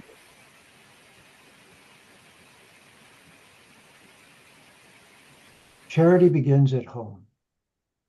Mm. Yoga is actually a lifestyle. And so there's a slogan I like in English. Always remember and never forget. Whatever helps you remember, do that. Whatever makes you forget, don't do that. So yoga is remembrance of who we truly are. Aham Brahmasmi, Jivara Swarupaya, Nitar Krishna Das. We are to serve, but not slavery service, seva service. And seva is rasa. It's tasty. It's delicious. When I serve you a beautiful meal, I feel like I had a better meal serving you a beautiful meal, because I taste your happiness, and your happiness tastes even better than good food. So we need to become specialists in rasa, in flavor, in beauty, in elegance, in sustainability. And we need to use words like this so that people understand. First of all, and of course, this is the universal. I see you are an immortal being. I hope you're not forgetting. Please remember, allow me to remind you how beautiful you are. And the messed up clothing that you're wearing today because you fell in a mud puddle, that's not you. I see you. You're beautiful. But we need to practice being intergalactic citizens, in my opinion. And this is why one of my favorite mantras is Om Namo Bhagavate Vasudevaya. Om Namo Bhagavate Va. Oh, it's 12 syllables. How perfect. Om Namo Bhagavate Vasudevaya. I have a role model, the ultimate beautiful persons, plural, persons. It's where we're from. It's why we miss it. It's why we want it. So, be a Acharya from Bharata, not India, not the colonizing name. Say, can I teach you a word? Bharata. Can I show you by example? Acharya. And again, Bhagavan Sri Krishna says, because we're best friends, Arjun, I'm going to explain myself to you. So there goes the fear of the Supreme. BF, best friend. That we need to talk this best friendedness. Talk this, I see the real you. You're an immortal being. You're so beautiful. You're so full of potential. What can we do? We do to make our planet more elegant and a better place to live for the children we've made. Wouldn't you like to do that? I would. We need to learn how to talk to everyone about immortality without it being a my way or the highway religion. That's the secret. Yeah. It's not Hmm. my way or the highway. It's the skyway. Hmm. Beautiful. And I can also see Neil. that we've got our director, Neil Kumar, here as well.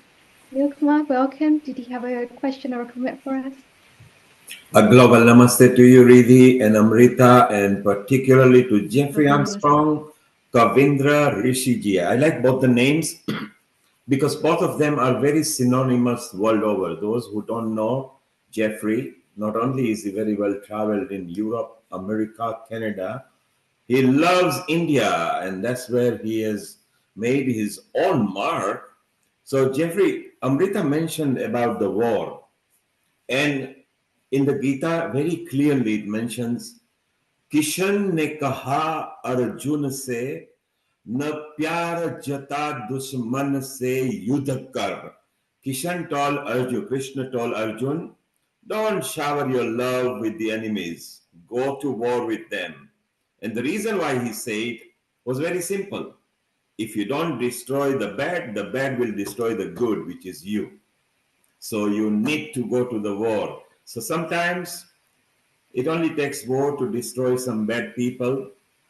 But coming back to Jeffrey, it always, I always wonder, as a Westerner, you had to acquire this knowledge and then you've gone so deeper into it that maybe some of us who were born Hindu know less than you.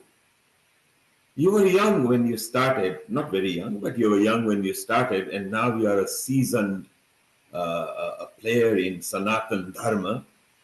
And first, I want to tell people, those who want to follow Jeffrey Armstrong style, then don't forget, if you want to know more about Gita, Jeffrey Armstrong style, then remember, Gita comes alive. You must remember that. It's very simple. Gita comes alive. We are just going to share it with you over here. It's very exciting and it's a different perspective, bringing the same knowledge and a culture and religion and the way of life. But Jeffrey, I want to ask you one simple question.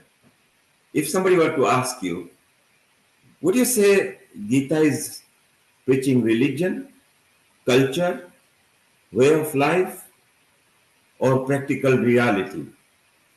I would like to know your perspective. Over to you, Jeffrey Armstrong. What an excellent question. And thank you for all that you said. Well, it turns out I've had three gurus. I've had one of Vedanta, I've had one of Sanskritam, and I've had one of Jyotish.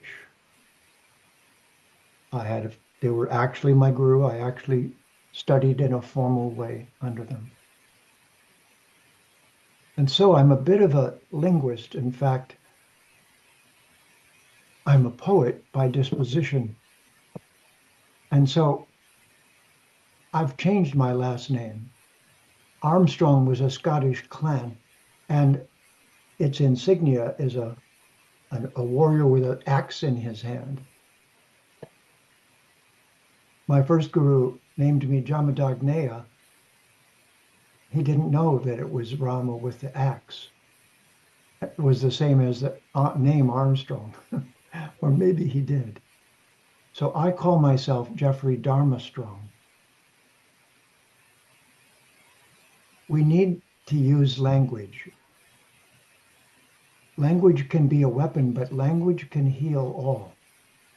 It's not for no reason that the Sanskritam, is the most beautiful and profound language. It's also so that we can be articulate and elegant in our descriptions. And so, in a very simple sense, I would say the Vedic civilization is overcoming the trauma of colonization and the removal of Sanskrit. There was actually a British, and I don't like using the word lord because they weren't lords. They were, I call them dirt mongers. They were the owners of the property. But Macaulay introduced a concept that Sanskrit would no longer be taught in Bharata and English would replace it. So my proposal to you and the work that I'm doing in the world is to increase your Sanskrit vocabulary and to learn to be more precise in use of English words so that you don't use an English word that creates a second problem, because the English language is not a very profound language in terms of its vocabulary. That's why we say he and him instead of human. We have all of these problems and pitfalls built into our language. So eventually one of my gurus pointed out and gave me a name. That's where the Kavindra Rishi came from. Because I am helplessly a poet. I've written thousands of poems stimulated by the Vedic Vidya and the Vedic culture. And at one point, a friend of mine and I did some albums together. And our guru said to us, you know what happens? The caterpillar just eats and eats and eats and eats. The word is rooted in cater and pillage. So it's just like the world. It's been catered, pillaged, and people want to be wealthy and get catered to. But my guru said the caterpillar eventually changes its mind and becomes a butterfly. So a friend of mine and I wrote a song. A caterpillar changed his mind and woke to find himself refined. His old self had to die for him to be a butterfly. He tired of walking on the ground, and so around himself he wound a screen of silken strands, a veil untouched by human hands. Then something subtle changed within, reflected by his changing skin. He had a change of heart and wished to play another part. If like that worm my Atma can fly, a rainbow-colored butterfly, upon the winds of time, then I with wings of gold will climb beyond this burning dark abyss, up to that land of love and bliss, where grows a flower sweet. I'll fly to Krishna's lotus feet, and there I'll live eternally, my Atma at last from matter free. A song will fill the sky, the love song of a butterfly. Fly away, beautiful butterfly. Jeffrey, we always love your calmness. Your DNS is so calm that you infuse positive energy in humanity, even if it's through inanimate object. Particularly when pandemic struck, people were still able to connect to you with your energy as they meet you in different parts of the earth. I love your backdrop there as well. You got Krishna's favorite peacock feather over there. It's so beautiful. I think some of the earlier you showed a nice mini statue one of your students made for you or something. Let's bring it closer, and if you could keep it slightly away from the camera, but still it was so beautiful and so simple. You know, ivory is always very good a way to show. So I think it was, yes, there it is. Look, for those who missed up earlier, if you, yes, that's it. Isn't that beautiful, Amrita? Come on. I mean, isn't that, look at the detail in it. Riddhi, what do you Yes, think of that? yes, absolutely. Very beautiful. And Elegant. it's And you know that amazing that is that Mathabhumi, Mother Earth, which sustains us all. If you like that, I have a treat. This is who we work for.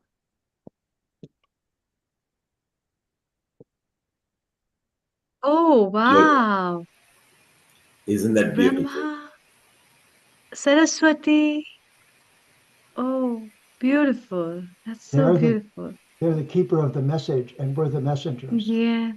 Yes, yes, true. Jeffrey, what happened when you first saw them? When they were first presented to you, what clicked straight in your mind? Well, talker that I am, I started spouting poetry because it was so beautiful I couldn't hold it inside. And we want to hear exactly what you did then, now. So we can be Wow. part of the journey. Jeffrey, maybe this is Sandy, everybody. Maybe I can tell the story of how those deities came about. Yes, Sandy. About 50 years ago, when Jeffrey first started teaching, there was a couple in Santa Cruz. Santa Cruz who heard Jeffrey chanting on the street, and they invited him to come to their restaurant and do satsang, which he did.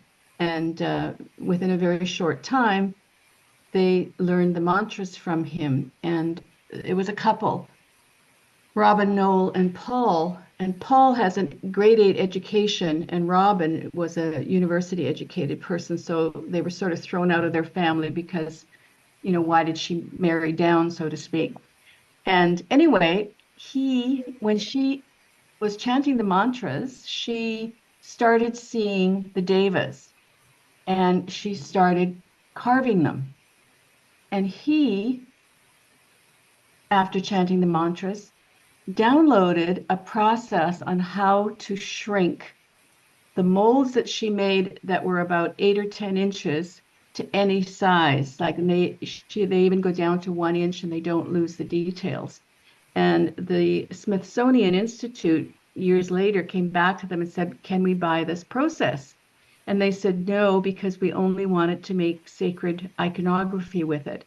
So it's very interesting, somebody who had no idea how to carve, and he had no particularly scientific education, came up with this process. And even today, this is a patent process on what those things are made of to look like ivory.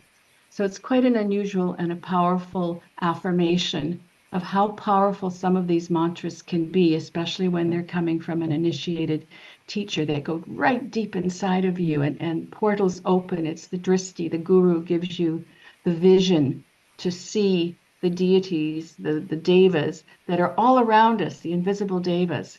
I always used to joke with Jeffrey, why is a man with 3 degrees and a photographic memory talking about the wee folk? You know, you can't go on CNN and say, gee, I see these devas, I hear these devas in my heart every day.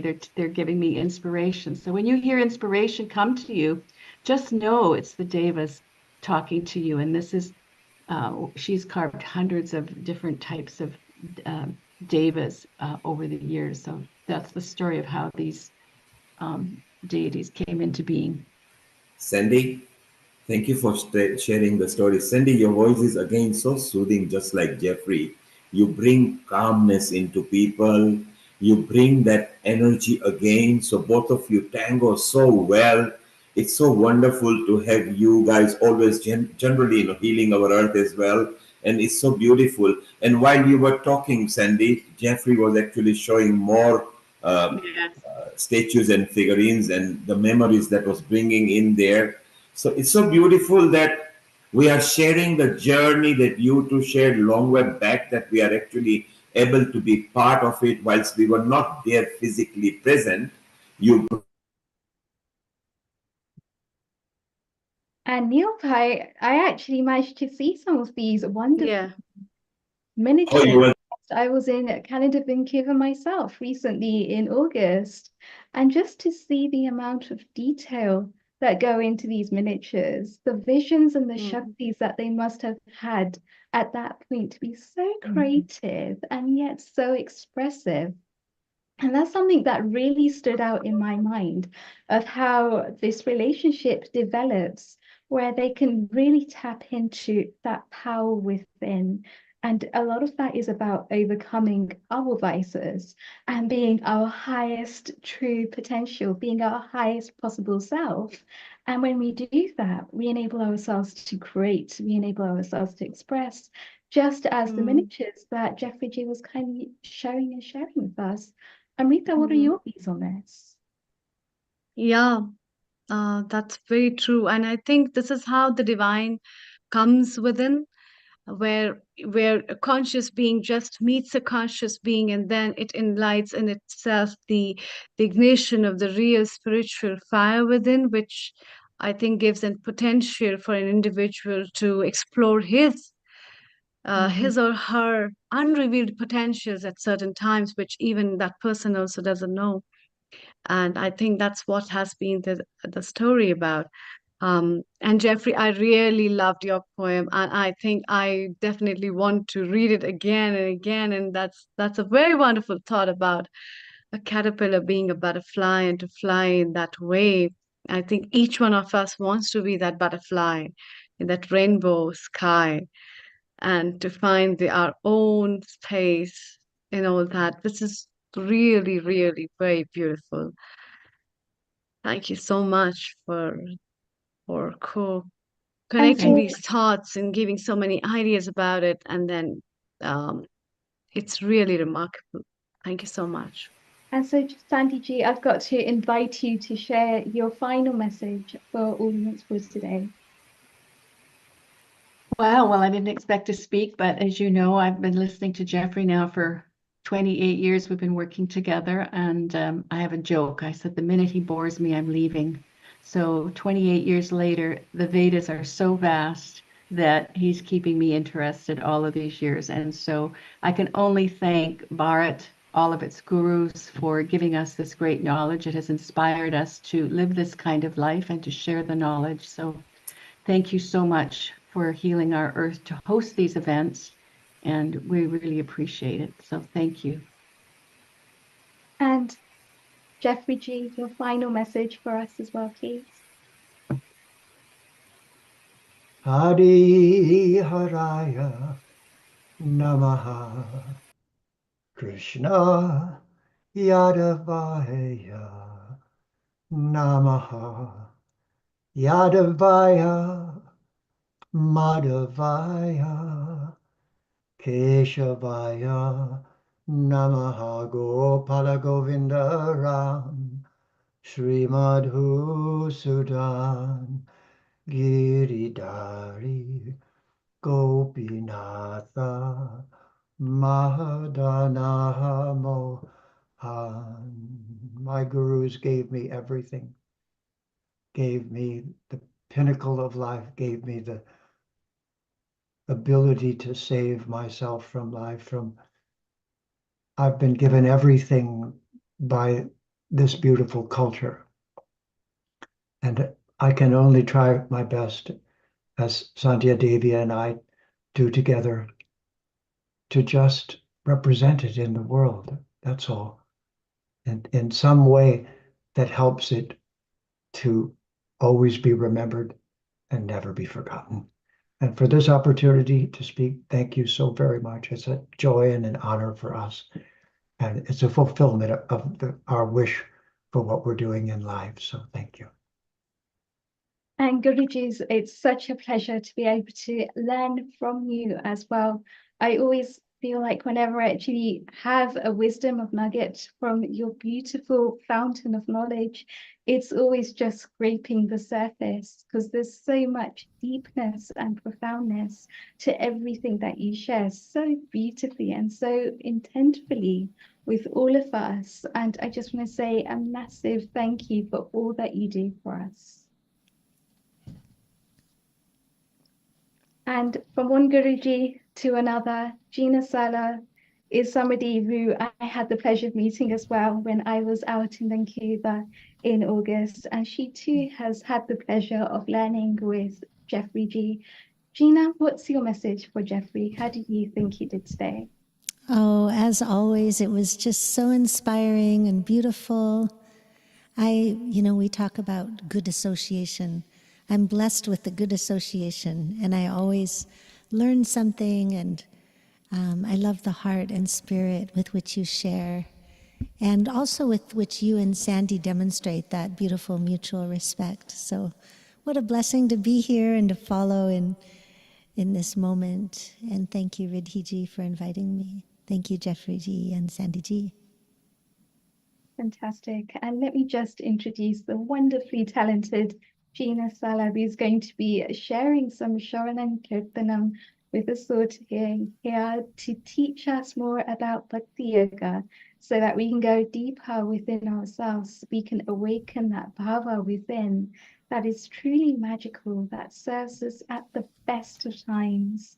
That even if things are actually going a little bit haywire, we can bring ourselves back with the power of the mantra, with the power of the magic within that mantra, with the correct pronunciation.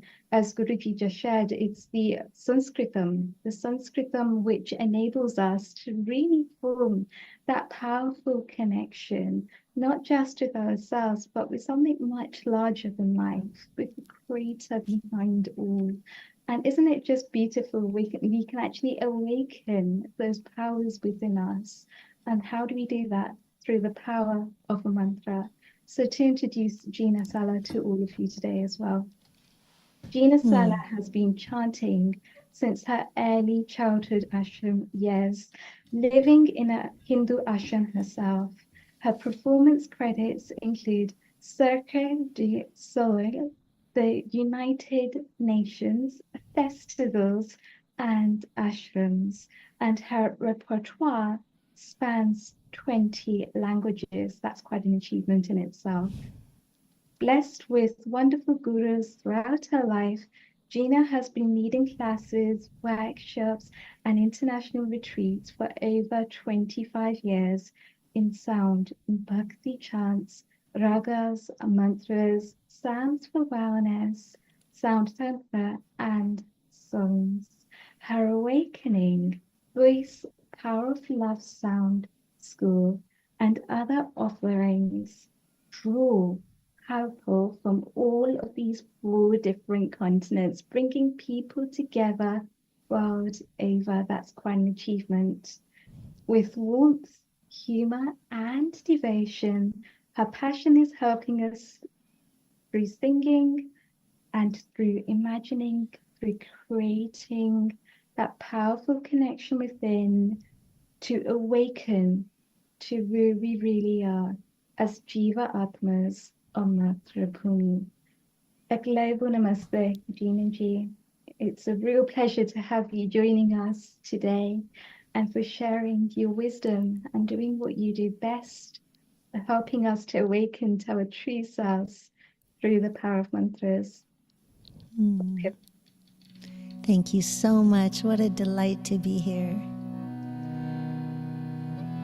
I've been thinking about how in all of the epics there are challenges, and in the challenges when the miracles show up, when heroism and the rasas of love show up so strongly. You know, as Jeffrey was saying, I really believe in what this moment can be in our world, and I'm very excited about it. And this gathering that you've gathered us in is a perfect example of that. I'm just so grateful for every one of you beautiful beings who are here today. And as we've been discussing and listening to beautiful wisdom, maybe now we can start to let this body temple move in whatever way feels right, listening into this body, just the way we would set the temple with flowers, clear and cleanse it. Attend to the physical body temple for a moment. Let's feel our breath move in, prana shakti. like to invite the breath also to the back body, to the lower lungs. What a gift to be incarnate right now in these bodies.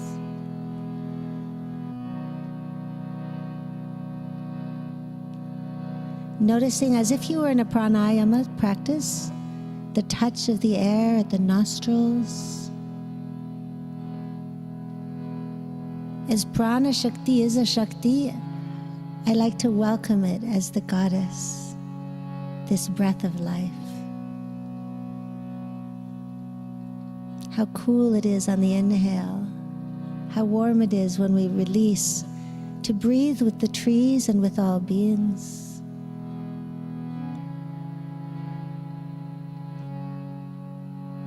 And my friends, please join me on 3 ohms.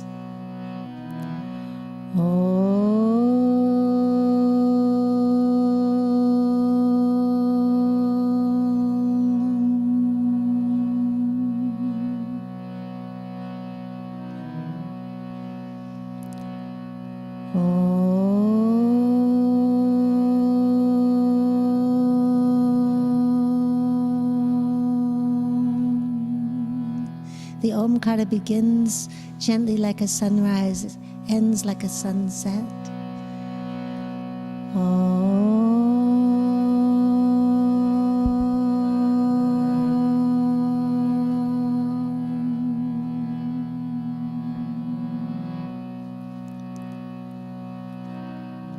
Nada Brahma. The sound is divine. And I take this moment to just give thanks for the sound itself. The first letter of the Sanskrit alphabet is ah. It's the sound the voice can make in the body initially, ah. And let's feel this beautiful vibration in our bodies, first just on akar, just on the sound ah now.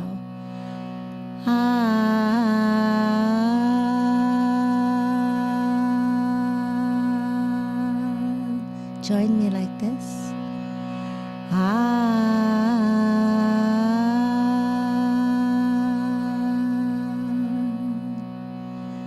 Feeling the sound in the body, just like if we're with someone we love, we pay attention, we notice their face, we notice their touch if they give us a hug, or feel that Vak Shakti, the energy in the voice, the Ma Shakti of the voice. Ma.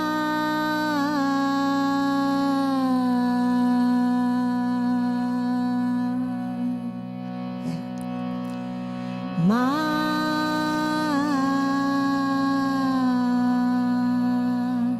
And I'm joined with my friends Paul and Roderick here.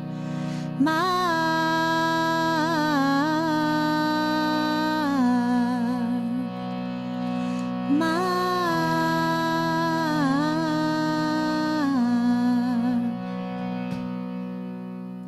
And feeling how when we open from the makar, from M to the Ah, that we're chanting and inviting that divine Ma that we've been speaking of so primordially, as beings have done since life began as human form. Ma.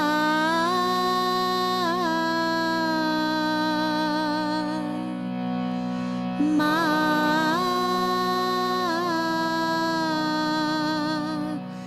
With so much compassion, Ma.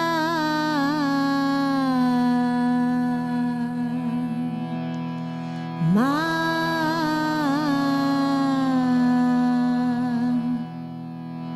Ma.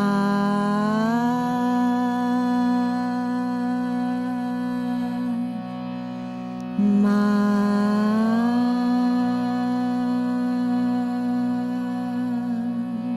Good. And sometimes we say, oh, I don't have a good voice, oh, my voice. But as I see it, we don't really even have a voice. The voice is Vak Shakti, the goddess, the divine energy passing through these forms. And we can just refine, just sometimes with simple tips and help, to make it ever more smooth, ever more free and effortless. So whatever is coming through your voice right now, and I do encourage you to sing out loud if at all possible, see if you can love it and welcome it the way you would welcome the goddess. It reminds me, my grandfather was from French Canada, French Canadian, and when he spoke, he used to say, "It's the goddess truth." Not the proper use of language, of course, but for some reason I hear that sweetness of remembering this power of the divine that lets us sing. And when we sang the Omkar, the Om beginning, remembering that that sound is what takes us into this presence and encompasses and is beyond past, present, future, and the eternal now. Waking, dreaming, dreamless sleep, and beyond. Sound is the medium between form and formless, which I believe is why every spiritual tradition uses sound as a way to connect to our vast beingness beyond even this imminent physical form. And so with that, I want to invite you to sing with me first, as is the tradition, Sanatana Dharma, to invoke Ganesh. Ganesh, the tongue is retroflex on the N, Na, it's curled back like Ganesha's trunk. And this is a shloka that celebrates the qualities of Ganesh. And my path, one of my Gurujis in Sanskrit, has always been to also recognize that within, and I know Jeffrey teaches us so beautifully. Jeffrey G. So let's sing, just call and response after me. And if you don't quite know the words, don't worry, do your best. Like in Bhagavad Gita, offering water, offering your best, and it's welcome. So we start Shri, honorific, and also welcoming the energy of the divine feminine. Vakra, curved. Tunda, like a trunk. Vakratunda, Maha, like we've just spoken of. Maha, great. Like Mahatma Gandhi or Taj Mahal. Kaya, body. And of course we're describing the energy of Ganesh, the aspect, the divine, that welcomes us into new beginnings, like this moment in time, so the mind's not racing to past or future. But it also, we can think of it, for me, I think of it internally as well, and think of how can my spine be like Ganesha's trunk, very strong, could uproot a tree, and flexible and gentle, could caress or lift a peanut. Shri Vakratunda Mahakaya, big, great body. Shri Vakratunda Mahakaya, bright as a million suns. Surya Koti Samaprabha, Surya Koti Samaprabha. Bha, like Bharat, imagining that effulgent light, placing our mind upon it, that sun that shines on everyone in this planet, all beings. And then we realize there is possibility of discord and difficulty, but we're invoking beyond obstacles this grace. Nirvignam kurume deva, Deva, shining divine. Nirvignam kurume deva, sarva, all, karyeshu, all our actions, like the word karma that many are familiar with, sarvada, always, may we experience this divine that brings us to now, that removes all obstacles, obstacles in consciousness, always. And what I love about that too is a boulder may fall in the river, but the river doesn't rail at the river, at the boulder, I mean. It goes around. It might make a new path. It might wear down the boulder. This consciousness. Sarvakaryeshu Sarvada Sarvakaryeshu Sarvada. Good. And the sha and shu is in your back teeth, like in the back of the mouth, like Krishna, Vishnu, Lakshmi. And let's sing now for freedom from obstacles for each other and for all beings. Sarvakaryeshu. 2 more times together. Sarvakaryeshu Sarvada Sarvakaryeshu Sarvada.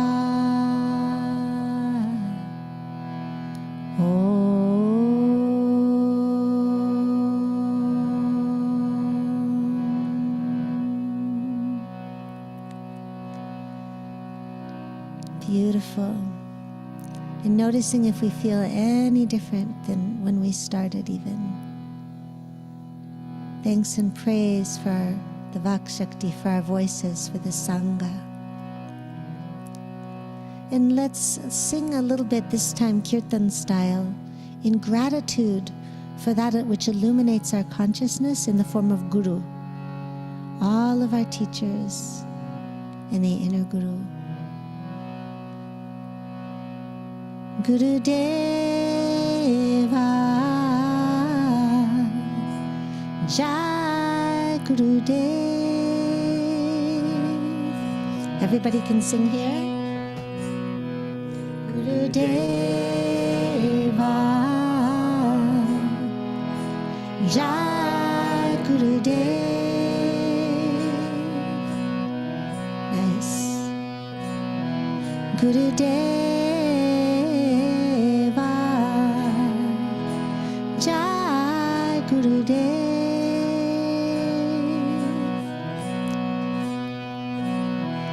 Guru Deva Jai Guru Dev. And maybe in your heart or in your lips, whisper, say, speak the names of any teachers who helped illuminate your consciousness, those you've met or read. Sanyalji, Shastriji, Jafriji. And we'll sing like we're offering flower petals with devotion, bhakti. Guru Deva Jai Guru Dev.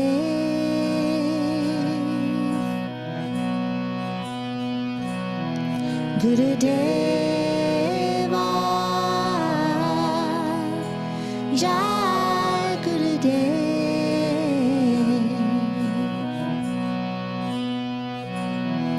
Guru Deva Jai Guru Dev.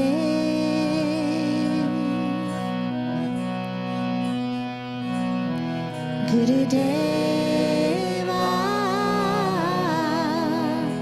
Jai Guru Dev.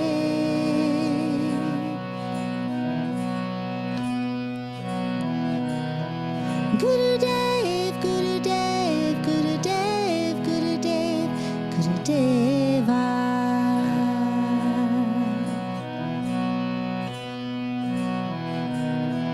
Guru Dev, Guru Dev, Guru Dev, Guru Dev, Guru Deva. Om Guru Devaya Namaha. 2 more times for all the teachers through all the lifetimes. Guru Dev, Guru Dev, Guru Dev, Guru Dev, Guru Deva.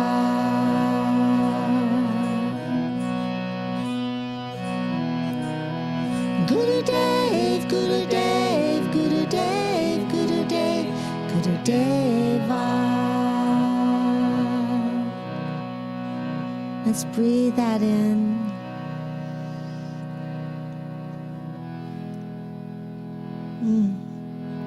Feel ourselves in a shower of grace and wisdom. Grateful for all the wisdom, all the illuminating presence in the inner Guru within. And this includes great books, including Bhagavad Gita Comes Alive that we've spoken of.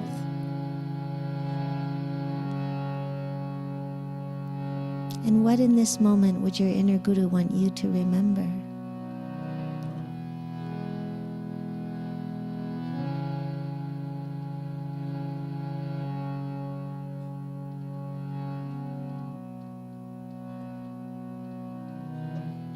Listening is part of singing and chanting.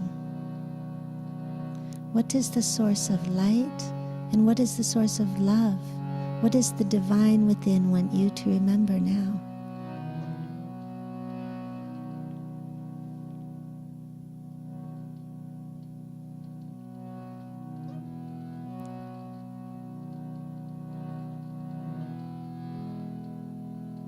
Beautiful.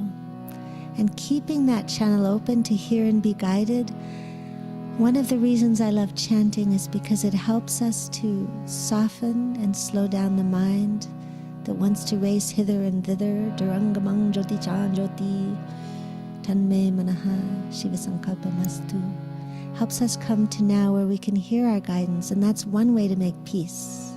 That's one way to make peace, is to be guided from our source, each one of us, for what we're here to do, how we're here to show up. I want to just share briefly, because we've been speaking this moment of Bhumi Devi, the Mother Earth, with so much love for this Mother Earth. May we love her more and more and more and more, and still yet more. May our actions be wisely guided. A Gayatri mantra for Mother Earth, and then a short closing chant for Krishna.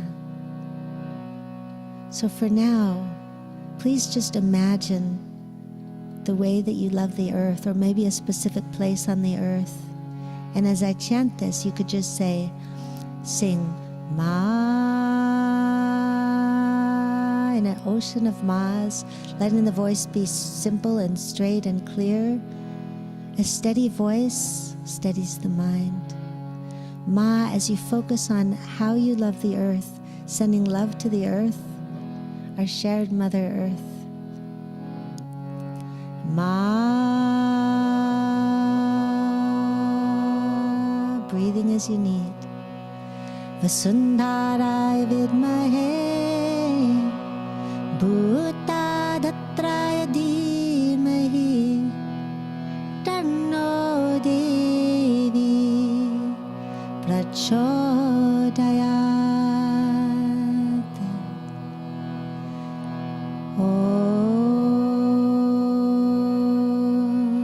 If you like, you can place your hands out towards the earth in blessing. Thank you, Ma. Thank you, Ma. I'll sing it 2 more times. Every one of us can send blessings. Ma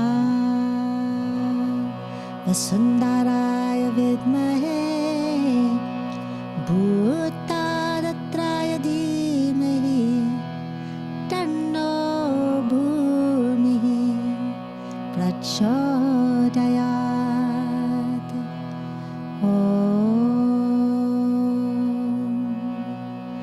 Vasundaraya vidmahe, Bhutadatraya dhimahi, Tanno Devi Prachodayat.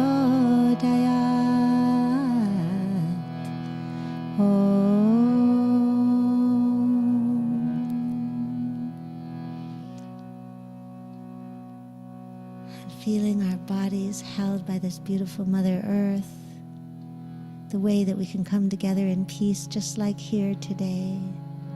How loved you are, how you belong. How loved you are and how much you belong. Thank you. And for those of you whom I can see, just raise your hand if you feel any different than when we started.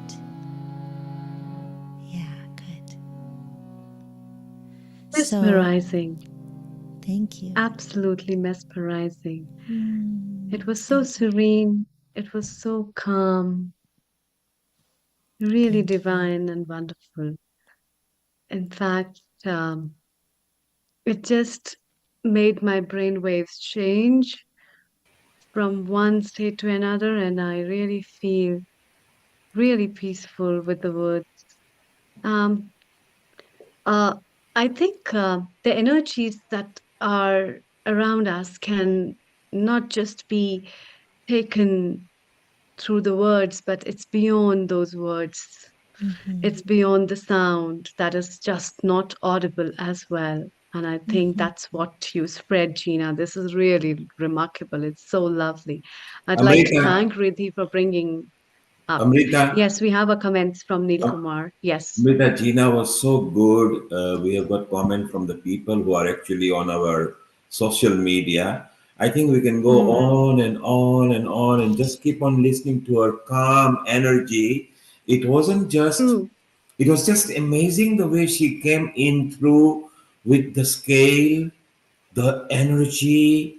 It was so beautiful. And when really suggested that, look, Gina could be available and she's in USA and she's part of this stuff, and we said, yes, let's just bring her in. So really, what a good choice that so many people on social media love it. And in fact, Prashant has been here as well and he raised his hand. He enjoyed himself as well. Prashant, we haven't skipped you. We are still in our mind. We were just drowned with Gina's energy. So we want to talk to you as well. Prashant, if you can just unmute yourself and even tell us how you felt. So Riddhi, it's a wonderful choice. And Gina, we are very proud of you. Never stop it. I think you should create an app where people can just slip to it and go to sleep at night. Thank you so much. And of course, sometimes we do much more rigorous, excited chanting, but it just felt nice to be restful in these times. If people want to chant with me, they're welcome to join me Mondays or on retreat. They can find me on my website. And I'm so grateful to be with you all. Thank you. Gina, you can do something. Gina, while you are here, you can do something, maybe just a minute or two chanting. We've got a very special guest here who are a part of Healing Our Earth. It's their 50th wedding anniversary today. So it would be nice to maybe wish them and maybe have a little chant from you. I'm just going to add them on the screen here. And we would like to wish them as well. And I'm just going to share the screen. So maybe you can wish them as well. Oh, well, happy 50th wedding anniversary. Vinod and Manju, beautiful. I'll just sing a couple of lines because we can all join in this so simply that we can send blessings and love and gratitude for their love in the world. Your love blesses the word. Radhe Krishna, Radhe Krishna, Krishna Krishna, Radhe Radhe, Radhe Shama, Radhe Shama, Shama Shama, Radhe again. Radhe Krishna, Radhe Krishna, Krishna Krishna, Radhe Radhe, Radhe Shama, Radhe Shama, Shama Shama, Radhe Radhe. I don't want to take too much time, but let's let that ring in our hearts with just love and gratitude. Thank you for sharing love and for sharing this way of being that any love blesses the world. Any love blesses the world. And So Gina, congratulations. your love spreads the world across. We still don't want you to go. If you are available, stay there for a moment. We want to chat to Prashant for a few minutes. We bring you back in because there is also one of our contributor at Healing Our Earth whose birthday it is today, Tala Mashru. She might be listening and she will be coming in as well. And this special couple with the 50th wedding anniversary, well, what a long milestone, golden wedding anniversary. We'll take a comment from them a bit later. Really, let's introduce Prashant because Prashant is also a very special soul. Again, I think he's in USA. Tell us more about that. And Gina, don't run away. Yes, sip some water, take some more energy because we loved what you did. Over to you, Riddhi. Thank you so much. What a blessing. And before we go on, I just want to say a thank you to Gina as well. Please do stick around. We will be coming back to you. But just the energy that you create through these mantras, this powerful vibration, even though it's on a Zoom screen, even though we're going digitally, there's still the vibrations that each and every one of us can feel deep within. And for that, we are truly grateful for your Ma Saraswati that resides in your throat and that you share so beautifully and so elegantly from the bottom of my heart. Thank you. Stick around, Jayama. we will be back. Jayama. Thank you. And Thank you, Gina. Thank you so much. and a happy anniversary as well to Vinuji and Manjuji as well. Yes. Happy celebrations. Thank you for all that you do for our community and inspiring and spreading that dharma deep within to each and every single one of us. Your appreciations and your contributions are very much appreciated. The way that you've actually helped us all to rise as well, and the dharma that you continue to provide on a daily basis. A global namaste. How are you? Global namaste to you, Manjubin. Global namaste to you, Vinod ji. बहुत बहुत शुभकामनाएं और बहुत बहुत बधाई हो हम सबकी तरफ से kindly unmute yourself. We would love to hear you and meet you. We are lucky enough to have you on the screen today, which is a blessed thing. We have been hearing about all your stories from Neil Kumar, but then it's really a pleasure all the to good get stories. blessings from both of you. I'm sure it's the good stories, not. Well, I May think good both God of you, bless there are you. always divine stories that we can learn so many lessons from that guide us in our own path as well. So just the power of you being you has shown us so much and provided so much wisdom to all of us. Thank you for your time. Thank you. Thank you. Thank you for the blessing. बहुत बहुत शुभकामनाएं. Thank you आपको भी. Happy Diwali and thank you. Happy New Year. Happy New Year. Thank Happy you. New Year Thank you. and happy days. May you continue to do the seva that you have been doing, and may you continue to help us to and inspire us in dharma and all the seva that you do as well. Thank you. And that brings us nicely on to our next leg. Amrita, I've got to ask you that. How are you feeling? Amrita, how are you feeling? Yeah, I'm feeling great. In fact, Riddhi, look at that. What a kind of all varieties we are having. In fact, spending 50 years of life together is another kind of yoga. It's not an easy task. It's one of those kind of yoga that is a blessed form of a human evolution, in fact, and that's a perfect form of being, and that's what is a true story about Radha Krishna. It's true story about Ram Sita. It's true story about Lakshmi and Vishnu, and in all divine forms, that thought of staying together and being together of two individual souls is what is being reflected. So that is also a beautiful gift of yoga that comes as an essence from all that stuffs. And today we have a lovely bouquet of a lot of people and a lot of experts in different forms sharing their views, ideas, giving their blessings, and a lot more to come as well. Over to you, Riddhi. Thank you. Beautiful. Thank you, Amrita. And so a global namaste to dearest Prashantaji. Thank you for actually sticking around as well today. We've had so many wonderful guests and we haven't wanted to let any of them go. So thank you for sticking around and bearing with us today. Prashantji has introduced yogic leadership principles in the academic and the corporate world at all levels of management. He has brought yoga to the tennis courts, he's brought yoga to the executive boardrooms, he's brought yoga to the mental health facilities and institutions of all sizes. So really an all-rounder, wherever we've needed yoga, whichever principle of yoga we've needed, he's been able to provide something very special to us. And through doing this, he has been invited as a motivational speaker, a published author, and a community servant leader globally. Prashant is also a dad. He's a husband and a world traveler, a sports buff with a dry sense of humor. I'm not quite sure I believe that. He lives with his wife Manju and his daughters Veda and Ila in Austin, Texas. A global namaste, Prashantji. Thank you so much for joining us here today. Thank you, Riddhi. And again, this is an honor to be here on this beautiful Sunday. So happy Sunday, you all. As a Texan, so we say, how are you all, as we say. But yeah, so I'm in Austin, Texas. The native land here is of Comanches and Jumanos, so we acknowledge that as well.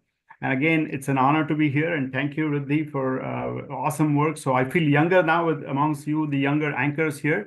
So I'll just take a few minutes to share. It's interesting. Jeffrey G talked about friendship. And one of the themes of our life's work with myself and Manju, my better half of 33 years, is Maitri. So we have been conducting Yoga Mitra programs, and I want to share, kind of dovetail on that. And Jeffrey G and I met actually in Trinidad in 2010. He may not remember, but he's the one who told me, hey, Joshi comes from joy. So I hope for the next 10 minutes or so, I give you joy, not misery. So that's the idea, that's the plan. And again, I give credit to Jeffrey G for giving me the root of my last name. Joshi comes from joy. So that's something I came to know in 2010. But so the word mitra is such a beautiful word. Again, I'm a student of Sanskrit. My better half is a Sanskrit scholar. And the word mitra comes from mitra. That word's close to your heart. It's a neuter gender word in Sanskrit. So the cell phone is a mitra. These glasses are a mitra. This Zoom session is a mitra. So everything is a mitra. So how beautiful this is, that yoga is all about creating friendship with yourself. You become a yoga mitra. So I have this little, sharing first of an action, which is you can call it an innovation, that you can just spread your arms like this. It's just beautiful arms, Sunday afternoon, morning, wherever you are, and give yourself a big hug. And in the days of selfies, this I called a self-hug, self-huggy.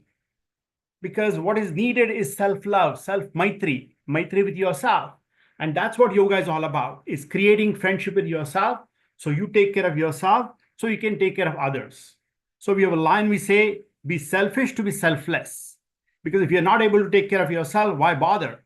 You are your own CEO.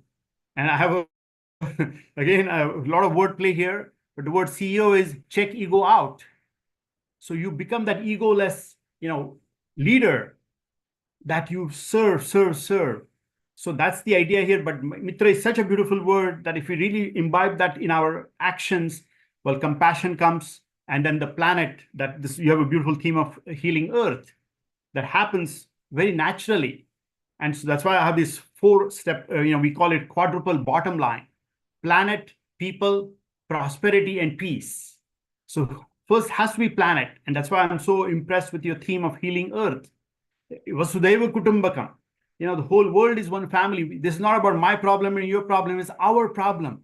And that's why, again, just want to bring that out here. And, again, the theme of yoga is so powerful. It's a science and a practice. Words are cheap, practice is hard. And that's why we say practice, practice, practice. And these words are really so poignant. Word sadhana, it's all about doing something. And then siddha, we become a siddha after you do sadhana. So talk about 50th anniversary, that's a tapas of 50 years. So that's a lot of sadhana being together, with all the different times. So again, kudos to everyone here for this, beautiful, what I call a gathering or a mela. And one thing I want to say about Gina, who sang so beautifully, the chanting, the word Jina in Hindi is to live. And how can you live without music? Life is music, life is a dance. So it's really so beautiful that we had those chants. And then again, following Jeffrey G and Gina G, I really feel we have come alive. So again, I just want to take these few minutes to share some of the tips that we have learned, in this whole context of life. Patanjali, of course, we all know Patanjali. great contribution. I call him the father of classical yoga. And the 3 sutras of Patanjali, 3 is a good number in this whole leadership context. It's easy to remember. 3 sutras that come to my mind that really define the whole thing and how do we live our lives is first the definition. Without definition, why bother? So the definition of yoga, yoga chitta vritti nirodha. And our simplified definition is yoga is calming the vibrations of the mind stuff. So it's all about calming the vibrations. We get agitated. Yeah, we go off center. We come back to the center. You feel angry. Take a deep breath. You come back to the center. So it's all about that following the definition. Then there's never a doubt.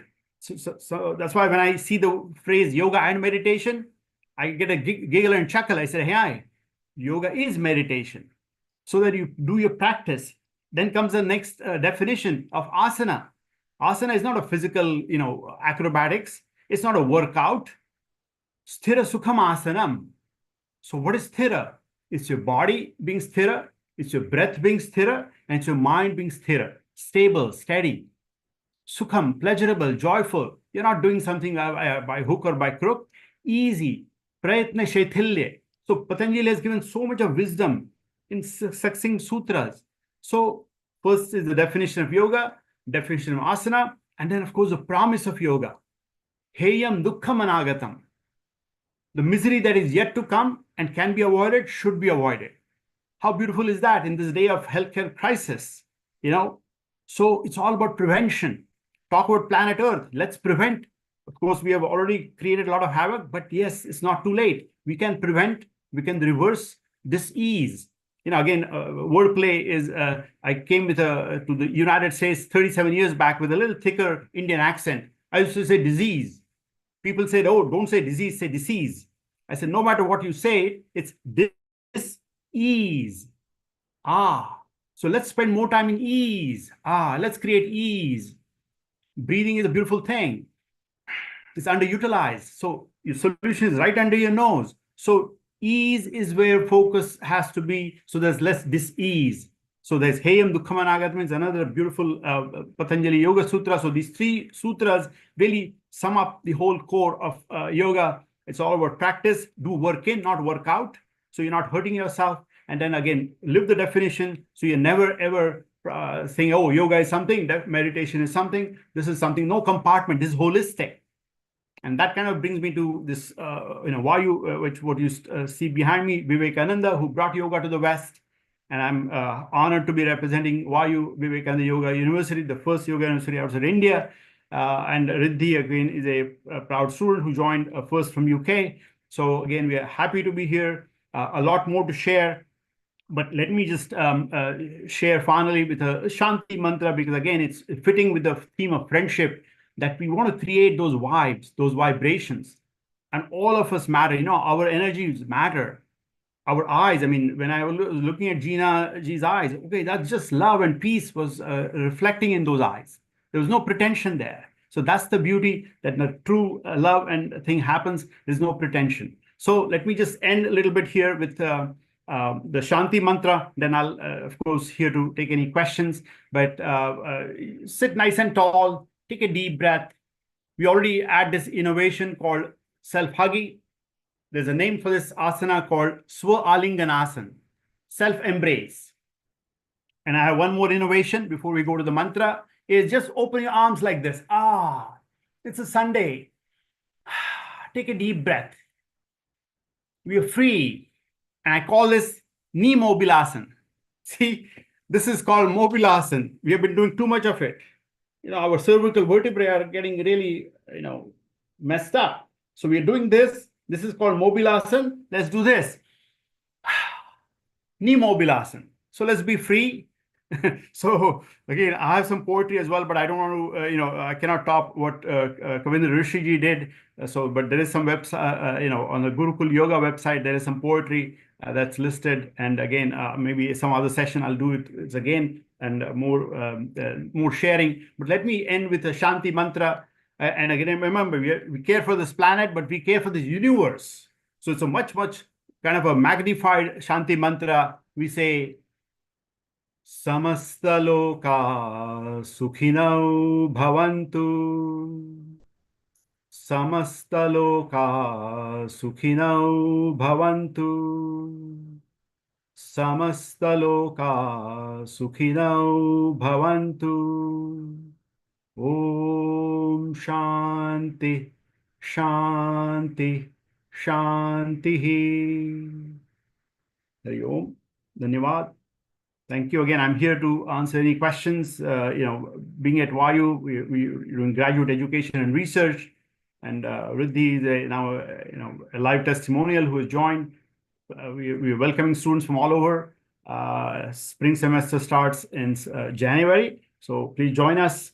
Again, if you have any questions, feel free to write to me at my personal email, coachpjoshi@gmail.com, or YU email cmo@yuusa.org. So, Riddhi, I'm all yours. Feel free to ask any questions, anything I can serve you with. Thank you. Just want to say thank you so much for sharing those wonderful parts of Ashtanga Yoga. Everyone is actually very familiar when it comes to Ashtanga Yoga and the basics of it, the whole sequence of it, but not very many people know how to really start to look a little bit deeper into that.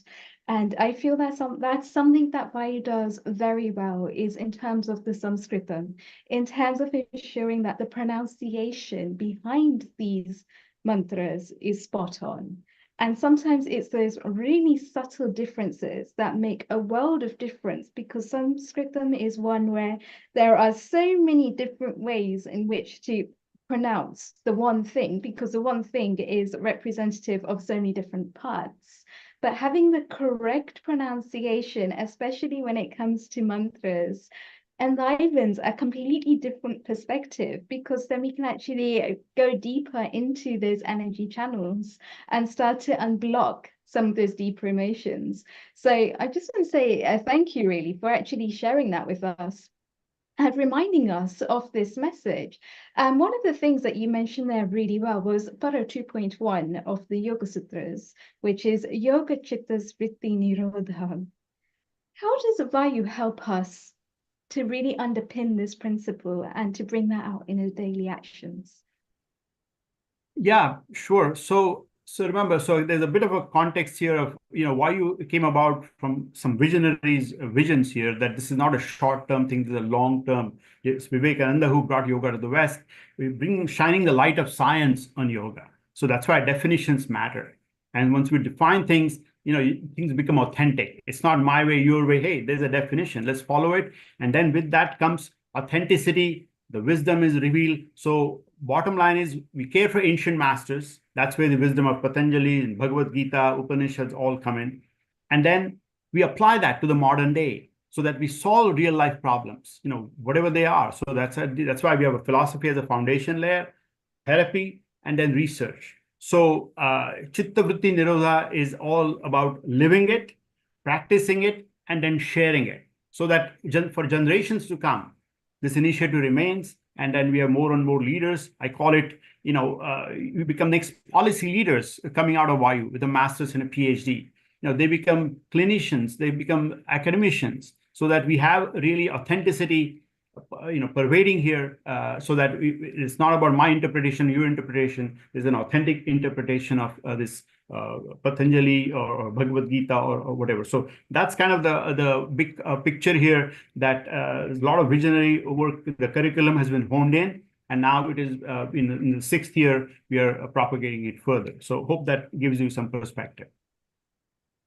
Fantastic. And as yoga mitras of Vayu that you actually mentioned, which are just friends of yoga, I think yoga is just one of those things that can really start to underpin our lives as well, because when we're actually coming from the perspective of yoga, the way that I see it, and you may well have a different perspective, but the way that I see yoga is that it basically underpins our actions, not just on the mats, but also in our daily lives, in our day-to-day actions. So by starting to be a lot more meditative of what we're doing, we raise that awareness. By raising that awareness, we start to see life from different perspectives.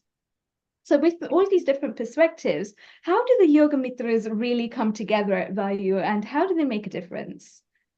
Yeah, so again, the Yoga Mitra theme, we have been carrying it way before Vayu came along, but now here I call it Vayu Mitras. Let's create Vayu Mitras.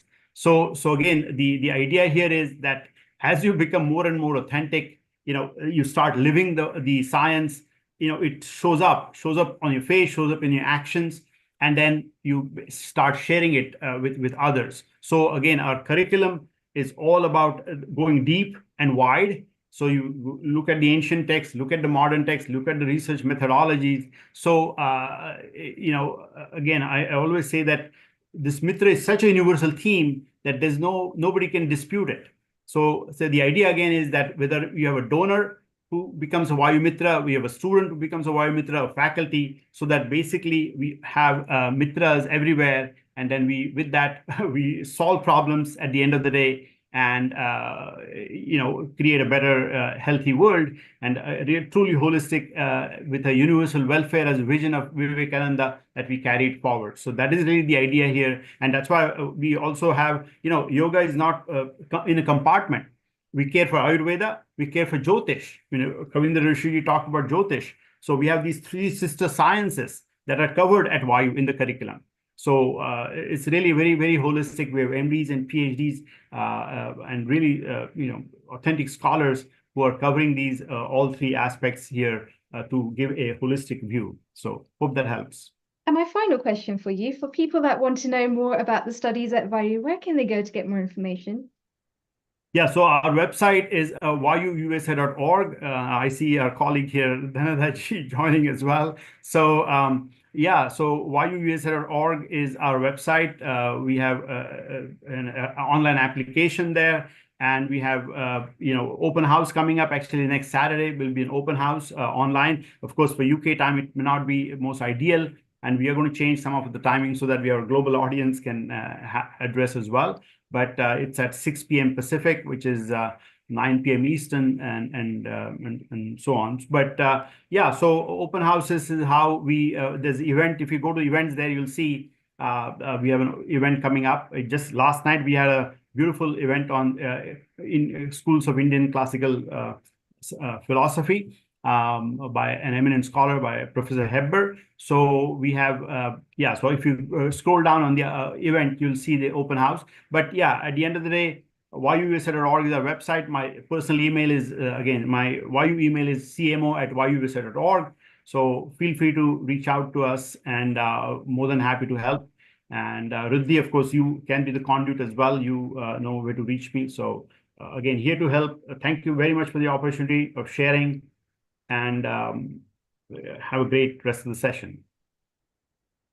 Thank you so much, Prashantji, once again for sharing and for enlivening us with some golden nuggets, profound wisdom.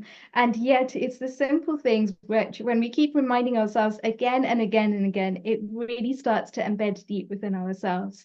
So thank you once again for sharing with us. And Amrita, back over to you. Namaste. Thank you, Riddhi. It is wonderful talking to you, Mr. Prashant. In fact, a wonderful effort. I think me and Dr. Dhanada are quite good friends on that, but we never collated on this idea about knowing this university. It's a good initiative that you have taken back at US to start up with a university that can offer these kind of courses. And I might pretty much be more interested as well, coming from the background of Ayurveda, yoga, and holistic healing from the experience of over 15, 20 years. So it's a wonderful thing that you have been doing. This kind of an approach, I think, will broaden up the perspective of people, especially all those who have to travel India a long way to learn certain things. And then that experience, though undoubtedly is also very important, but still there are many more who cannot travel and afford that much. So giving them the hands-on of that flavor of taste at the grounds of their own country will definitely harness a good roots of Indian culture, philosophy, as well as the knowledge that will help people to understand and realize the real importance of the legacy that India has given in terms of yoga and traditional knowledge systems, which is really good. Which I think is a good initiative, and I would definitely like to talk further on that with you, how to progress this Indian knowledge system far beyond the oceans. Thank you so much. Thank you for Yeah, sure. joining us for today. There's a big roadmap for Vayu. So again, more than welcome. I think the whole idea is dignified careers. Yoga has suffered in the so-called certifications and 200 hours, 500 hours.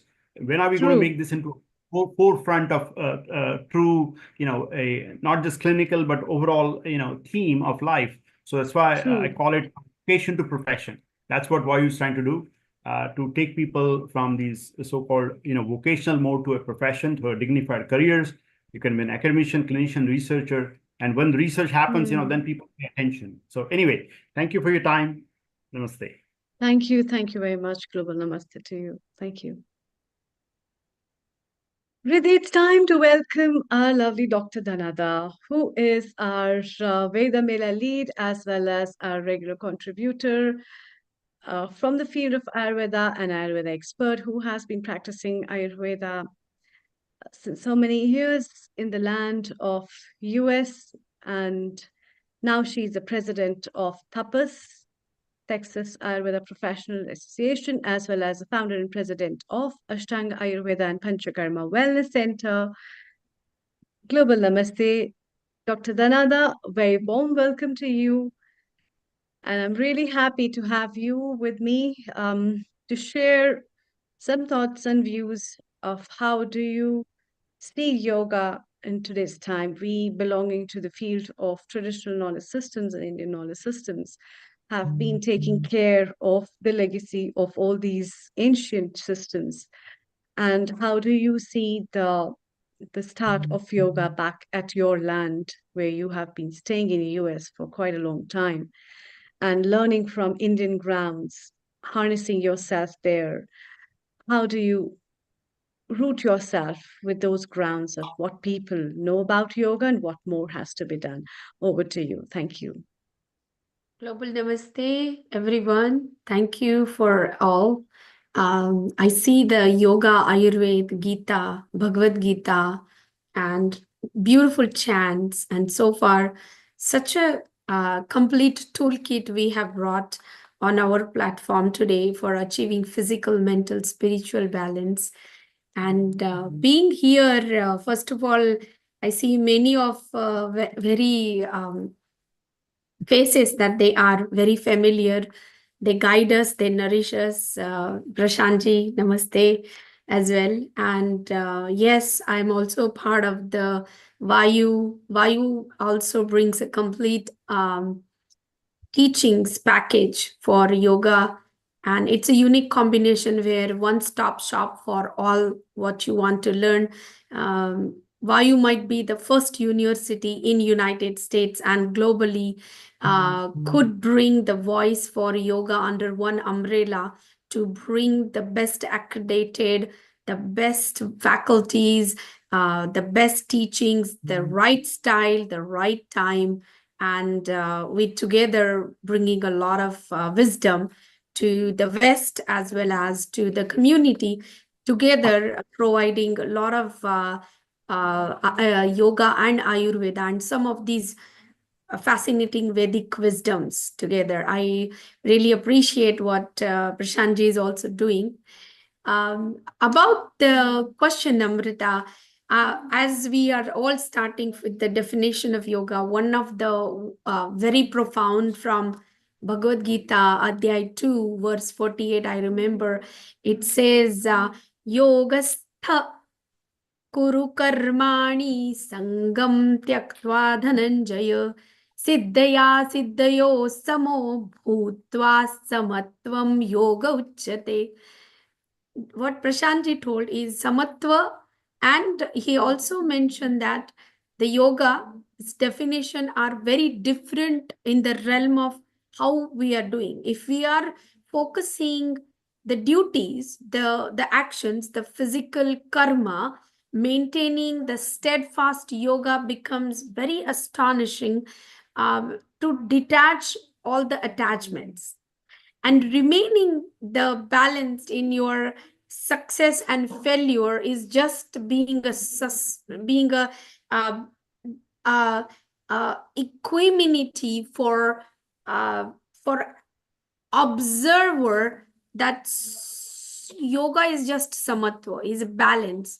In Ayurveda, we say together the science harmonize and provide focusing on maintaining balance in unique constitution as a prakriti, as you also know. So there also, in the definition of health, we also say that samatvam in different doshas, malas, agni, is the lifestyle that we are bringing. So yoga, Ayurveda, and the Vedic sciences talk same languages, which shows if you are to bring your mind and body to nourish, to balance, you have to have a right diet, right lifestyle, and of course self-care rituals. That hugging yourself is one of the foundation.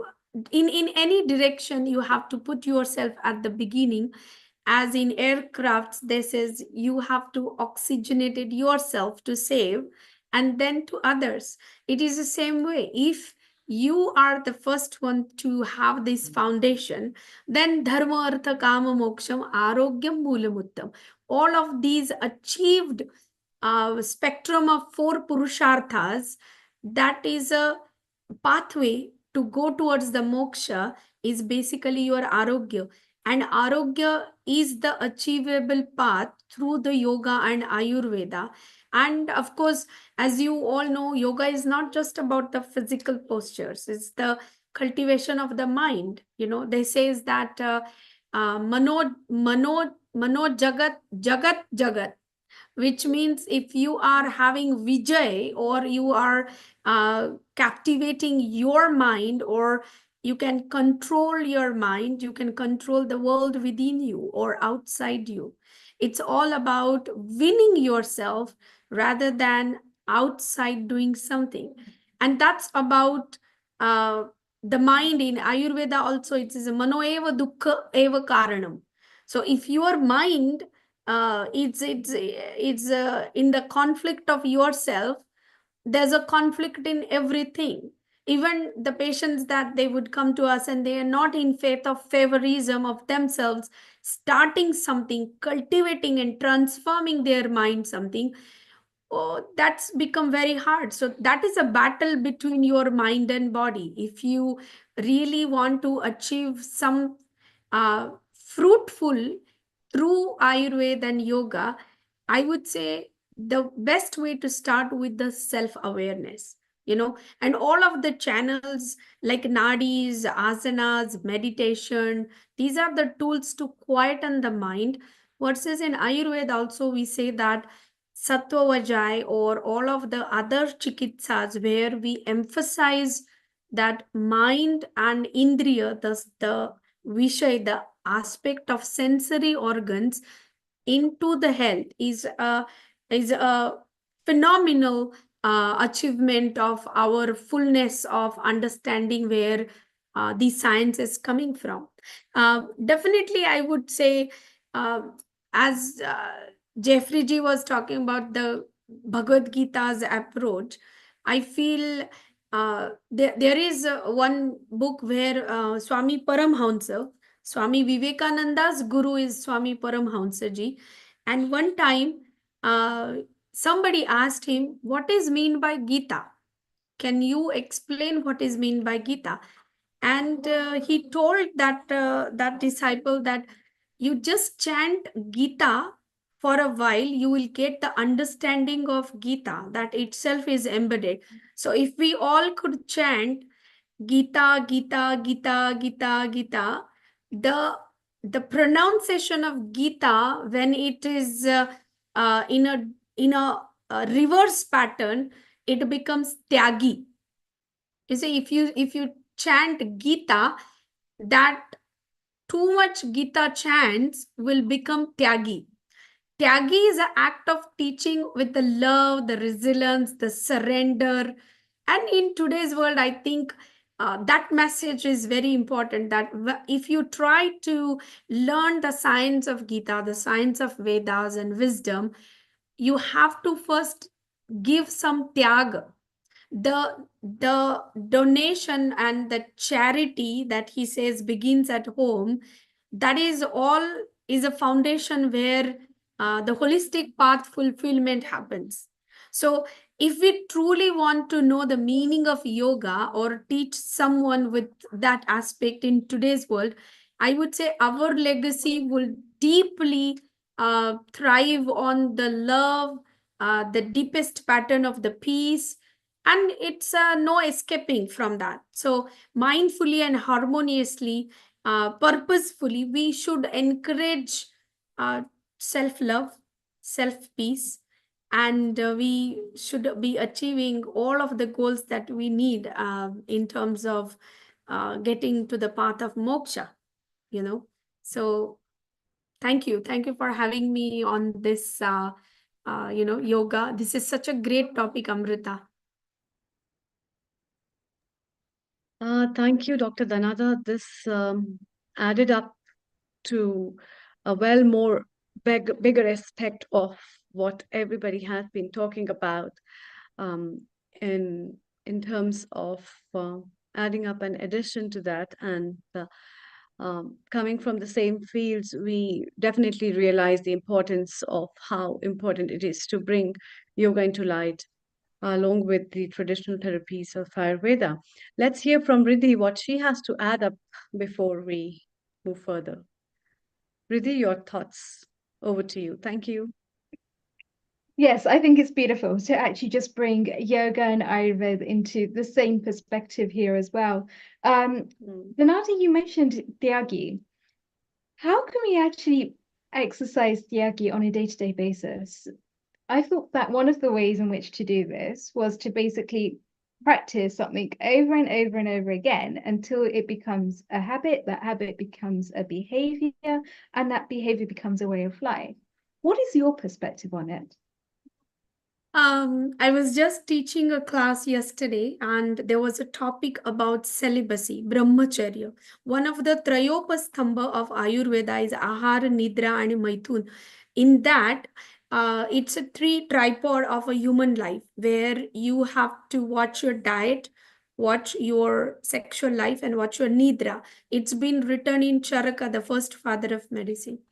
When we are talking about being tyagi, is as good as practicing celibacy. You know, you cannot be wearing saffron clothes in fast-paced life today. We cannot be possibly asking everybody doing that and go to Himalayas, sit and do the samadhi and all that. But what is mean by true tyagi?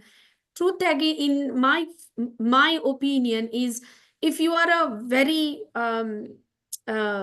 sugar, like too much sugar you like to eat, you have a sweet tooth, you find a day where you can detox, where you can tyag that 1 day or 2 day of something that is your senses are so attached. There is a beautiful topic that I just spoke is about the Ayurveda can help you how to digital detox. Ayurveda can help you about too much sensory of your eyes, your ears, your tongue, your skin touch. What are those that you need to find in yourself that you could tyag for a day or a 2 and feel resilient about it? We are all tirelessly working towards our own healthcare, and we have so many messages and from bombarding so many else. I feel tyagi is the essence of your life. If you have to become mom, you have to give so much as a tyag. You have to become somebody give you a promotion in your work. You have to tyag some hours with your family. So there is a tyag involved in our day-to-day perspective. And that is a Gita, because the Mahatma Gandhi was an avid reader of Gita. He would use to, very first in the morning, he would just get up and he would first chant the whole Bhagavad Gita, then he start his day. And he told once that whoever chants Gita or reads Gita every day, they find all the answers in their life. So to me, the Gita and the way the Paramhamsaji told in that topic is just chant the Gita and the Tyagi Bhav should come into you to first start some of these things. And exactly for that matter of fact, we want people to come on the righteous diet. We want people to come on the righteous lifestyle, right? And for that, if they just practice a small bit of that detox. What is a detox? Basically doing a tyag, right? It's a modern day of detox version is basically doing some kind of a tyag. So I feel it's embedded in us, embedded in our DNA to explore that more. We just need to find out how people can incorporate that into their daily lifestyle. So by actually practicing the tyag, we start to embody those qualities deep within. It brings me back to a perspective of meditation, actually, and where we're looking at things from a perspective of nirguna meditation and sadguna meditation. So meditation without form and meditation with form. And by embedding those qualities in which we try to embed into our daily lives, by looking at, for example, Bhagwan, and seeing the different forms that Bhagwan embeds, or the different qualities, or the different instruments of action, which enable Bhagwan to do that bigger role in Brahma Rupa, as so to speak, which enables us then to actually think, well, what are the qualities that I want to embed in my life? And how is that going to help me? How is that going to serve me, to serve the wider good, to serve the society? And so by actually being, I would actually call it the buddhi shuddha, which is having that viveka buddhi to be able to discern between what's going to work and what's not going to work in any particular given time, enables us to then have a sense of choosing the direction of our life, because then we have that choice that we can make, which either is going to move us forward or is going to move us back. And at the end of the day, we all have the free will to exercise, which in turn provides us with the karma that we create in any given moment. So when it comes to tyagi, the way that I see tyagi is, if it's karma that's past karma, sanchita karma, then it's karma that we are actually have, which is on a UPS system. So it's got a delivery system, and that's going to be karma that is going to unfold at some point in our life. But if it's future karma, then we've got a free will over that, to not let those seeds of karma be not to let those seeds of karma be deciphered into our daily actions. So we can actually choose an alternative way of being. So in that sense, I can see tyagi, and I can see something that we can actually avoid, which is actually the detox, which I think is what you're trying to come across as well when it comes to Ayurveda. We're looking at detoxing in different ways in order to be able to provide the actions that we want. Yes, definitely. Because one of the Bhagavad Gita's Lord Krishna said that Uddharet Atmanaha Atmanam, Na Atmanam eva sadayet. Elevate yourself through your own efforts and do not degrade yourself. And that is most important for, like he said, the self alone is the friend of the self, and the self alone is the enemy of the self. And that's exactly what our topic and our idea of giving healing to others, giving healing and telling them the righteous path of what is true meaning of the yoga. It's not just the physical ability to do the asanas, you know. And if you could just see that the way the science is to fight yourself, and exactly what he says about CEO, you know, check ego out. That's the essence, I would say. Yeah. To keep that ahankara in balance, which is responsible for most of the actions that we create on a daily basis. We're also joined by our director, Neil Kumar. Neil Kumar, what are your thoughts? What are your comments? Thank you, Riddhi, and a wonderful session. We've had a lot of comments on the social media. We have got Gina Sala back here. Danada, thank you very much. Shortly, you'll be visiting India, where you will be in touch with Dr. Amrita Sharma as well and plan some itineraries. Then I'll stay around and let's enjoy about 15 minutes kirtan or bhajan or chanting from Gina, and then we can conclude today's episode. So Gina, welcome back again. It's all yours. And just before you start, let's remind the viewers of the future sessions that we have got. So next week we have got the integrated health, which is an important one where we actually merge different health facets and yoga and Ayurveda and chiropractic and all sorts of health where we do a chit chat on it and see how we can move forward on that. And then the following week will be post COP29 climate, which is very useful. So from COP28 last year to COP29, these are the next two episodes. So we'll see you next Sunday and Sunday after. Meanwhile, for over the next 15 minutes, let's zoom into the Bhakti Yoga from Gina Sala in United States of America. Over to you, Riddhi and Amrita. Thank you so much, Dhanada, for yet another epic episode where you basically just bring the seeds of wisdom in such a palatable way that anyone can digest. And it's just such an incredible skill that you actually have, is to be able to break down these concepts into little bite-sized palatable chunks. And at the end of the day, that's where the true magic is. So a global namaste to you. Thank you so much. And Gina, welcome back. It's lovely to have you back. The next 15 minutes are yours. Please share with us what you will be singing or chanting. Thank you. What an inspiring session. I'm so moved to very unexpectedly be part of this and then welcomed back again. And every one of you has touched my heart and helped illuminate my mind. And may it be so for all beings. I've been thinking, what I love about singing and chanting mantra, of course you can do it Vedic style or Vaikarivach or various ways, Umbhadan Shuvak. But I like that it somehow integrates the wisdom that we are taking in for me.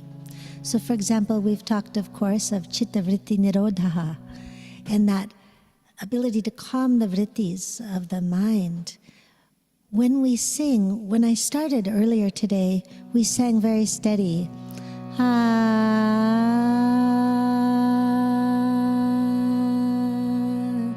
To let the voice and breath become steady steadies the mind.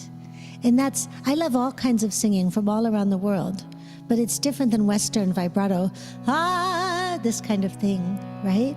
So I just thought I'll continue with this Sattvic style of singing, and then we can move into some Sankirtan. And of course, with just great pranams to everyone who's shared today. In these times, I'm aware that even in nature, biological nature, in the environment, in times of stress, evolution occurs. Evolution occurs through stressors, through challenges. So any challenges that our beautiful Mother Earth, that our Earth is experiencing or that we do, can open us to greater grace, love, and awakening to who we really are as Jivatmas and to divine love. So I'll start with this shloka, giving thanks for the miraculous power of the divine. Mukham karoti vachalam Pangum langhayate girim Yat kripatamaham vande Paramanandamadavam. And we're saying, oh, sweet Lord, divine, you make the mute to speak. And also, because my passion is helping people feel the power and pleasure of their voices, this reminds us that however you feel your voice, the divine, the even Ma Shakti, Vak Shakti is that power. So thank you. You make the mute to extol. You make the lame to be able to cross over even the mountains, the crippled. And by your grace, you bring this bliss. The best thing we can do is take all that we've been given of our divine gifts and use them in service for one another. And then it's the divine grace itself, of course. I'll sing one more time. Join if you know this one, or just sing Om or Ah and feel your voice if you like. Starting with the Omkar. Om.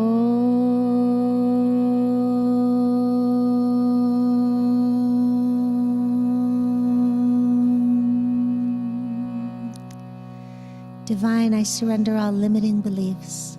I know you are the one who creates miracles. Mukham karoti vachalam pangum langayate girim yat kripatamaham vande Paramananda Madhavam Madhavam.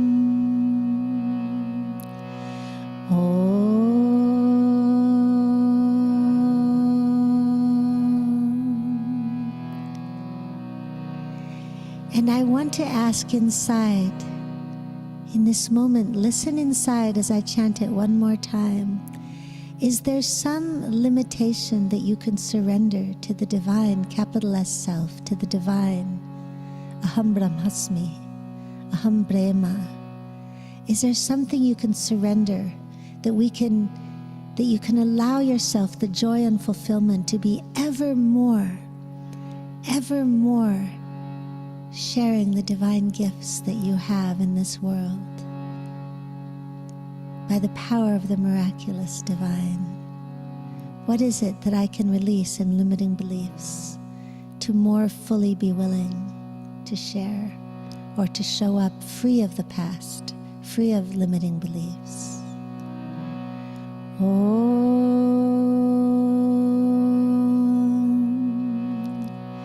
Mukham karoti vachalam. You make the mute to speak and share. Pangum langayate girim. Even the crippled to cross mountains. Yat kripatamaham vande Paramananda Madhavam Madhavam Madhavam. By your grace, therefore, we sing your praises. We open into this, O great giver of bliss. And before our final Sankirtanam, I just want to share a chant in English that comes to me in this time as we've been focusing on Karma Yoga and Tyagi, to allow ourselves to release what doesn't serve and to have the actions that do serve. On this day, divine gave you life. May you use it to serve her. May you use it to serve her. Let's sing that together, reminding ourselves. On this day, divine gave you life. May you use it to serve her. Our loving prayers, we must surround you now and remind you. May you always remember, leaning into all those who've prayed and gone before. Our loving prayers surround you now. May you always remember. And then you can sing any name of the divine that opens your heart. I'm going to say Radhe Sham. Radhe Shyam. Bolo, sing. Radhe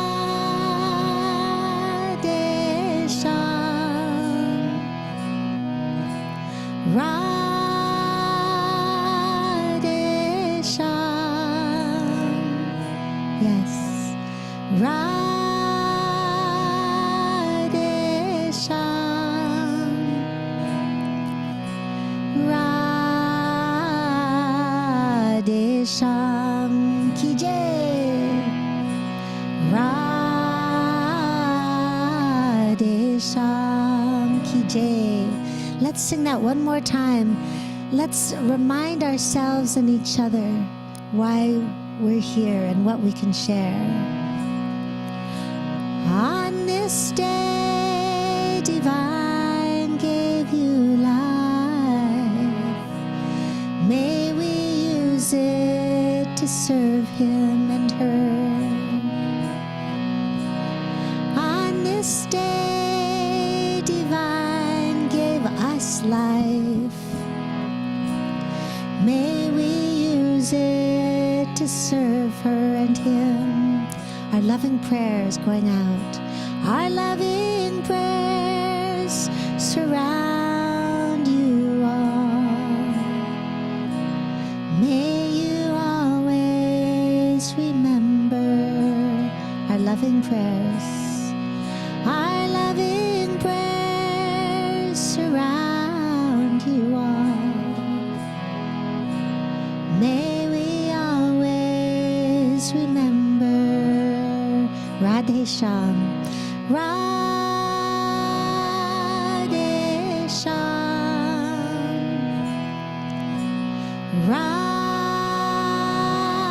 Radhe Shyam.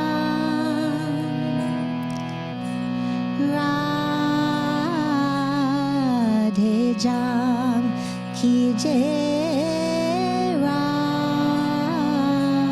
Radhe Shyam. And Jesus Allah Buddha. Radhe Shyam. Divine Ma, all the divine names. Radhe Shyam. And in your heart, if it feels right and you're willing to surrender limiting beliefs and to allow divine to bring its grace to do the things you thought you couldn't do in service of this world, say Jai, Jai.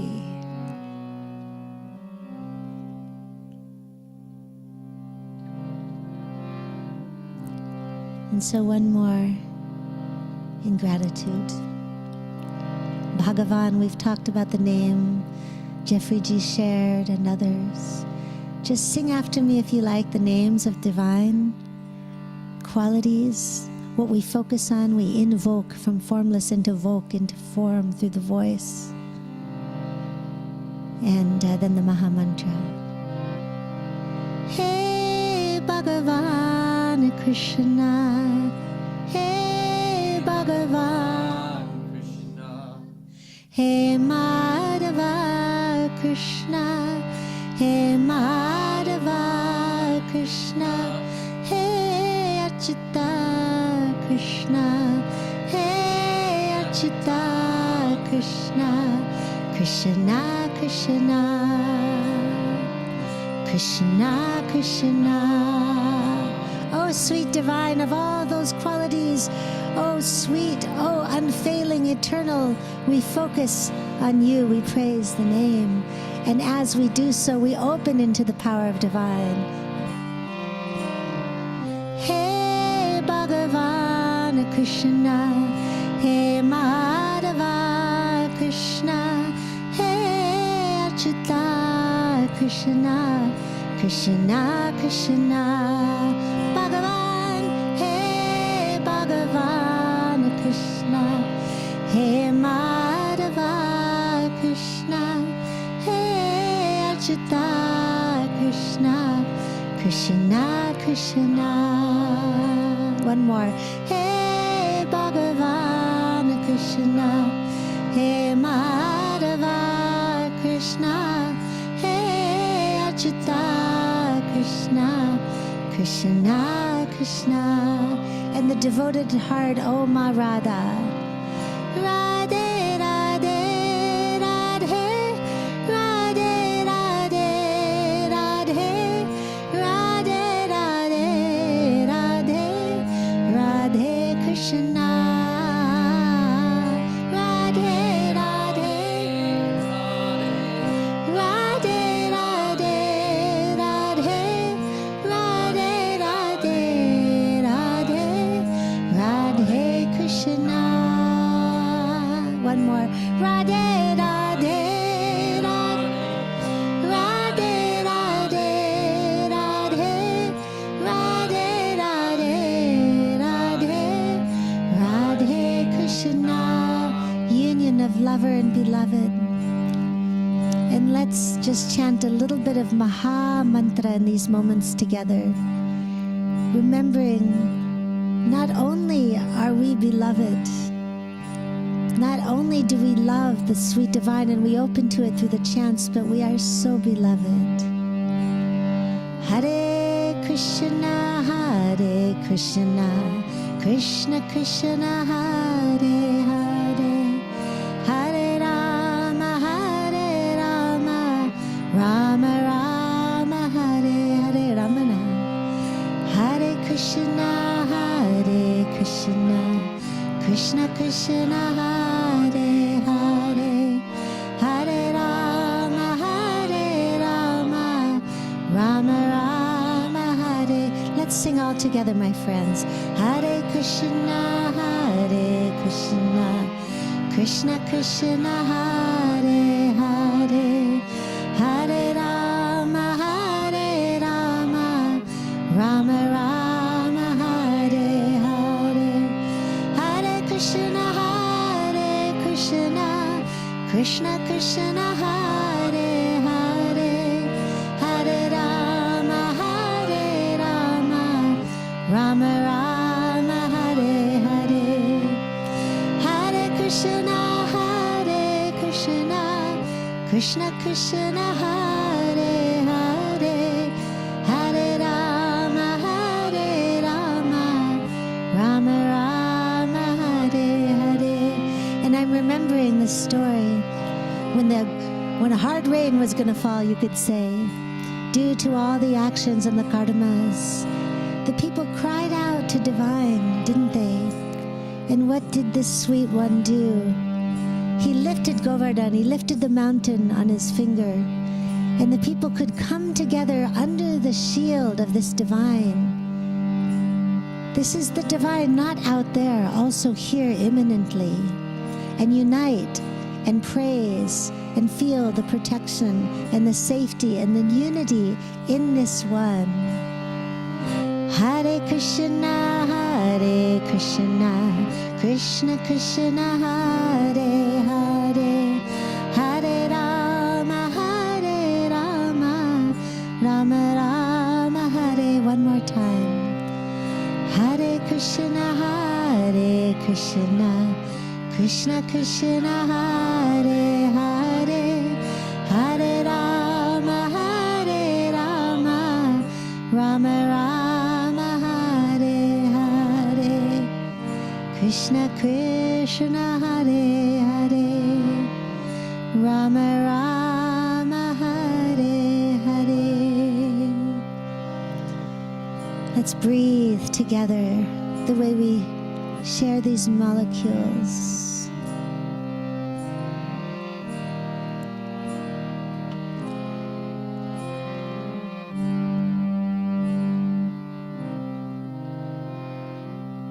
And let ring through and integrate any wisdom, any inspiration we've gained from our time together. May it illuminate every cell of our body, every level of consciousness. And then illuminate our thoughts, our actions, and our hearts.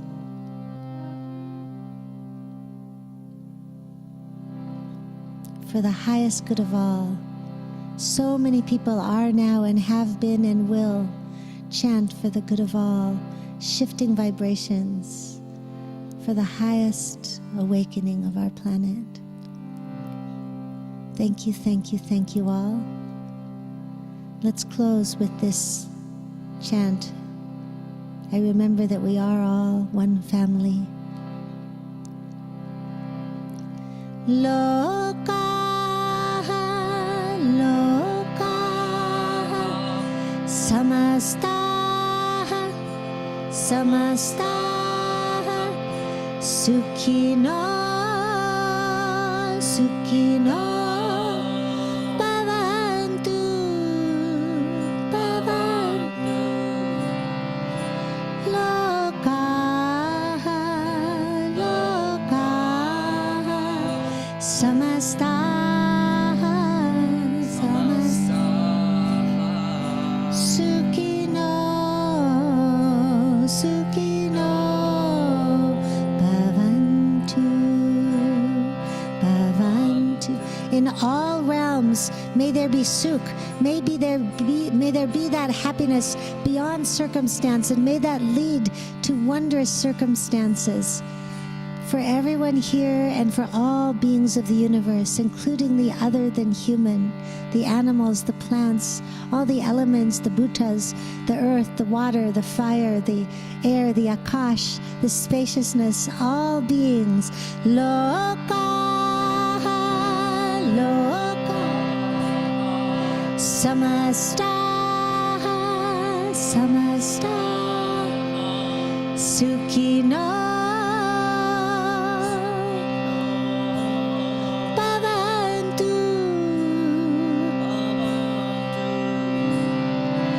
lokaha, lokaha, samastaha,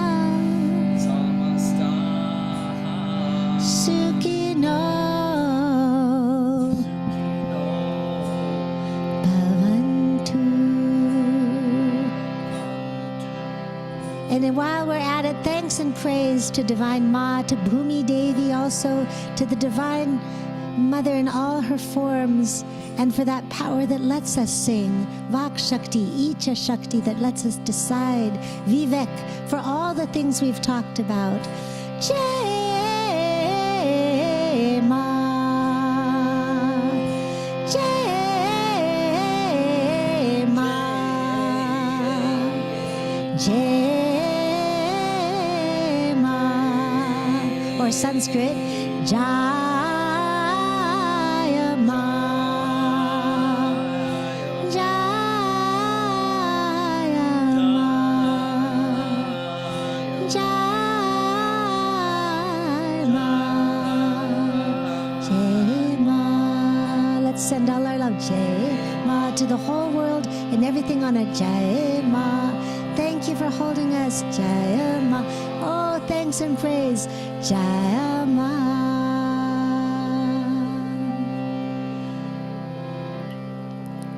And a little trick, if you ever want to get happy, send blessings, sing your blessings to the world. If you want to make a change, let yourself be an instrument of love. We are all instruments. Thank you, thank you.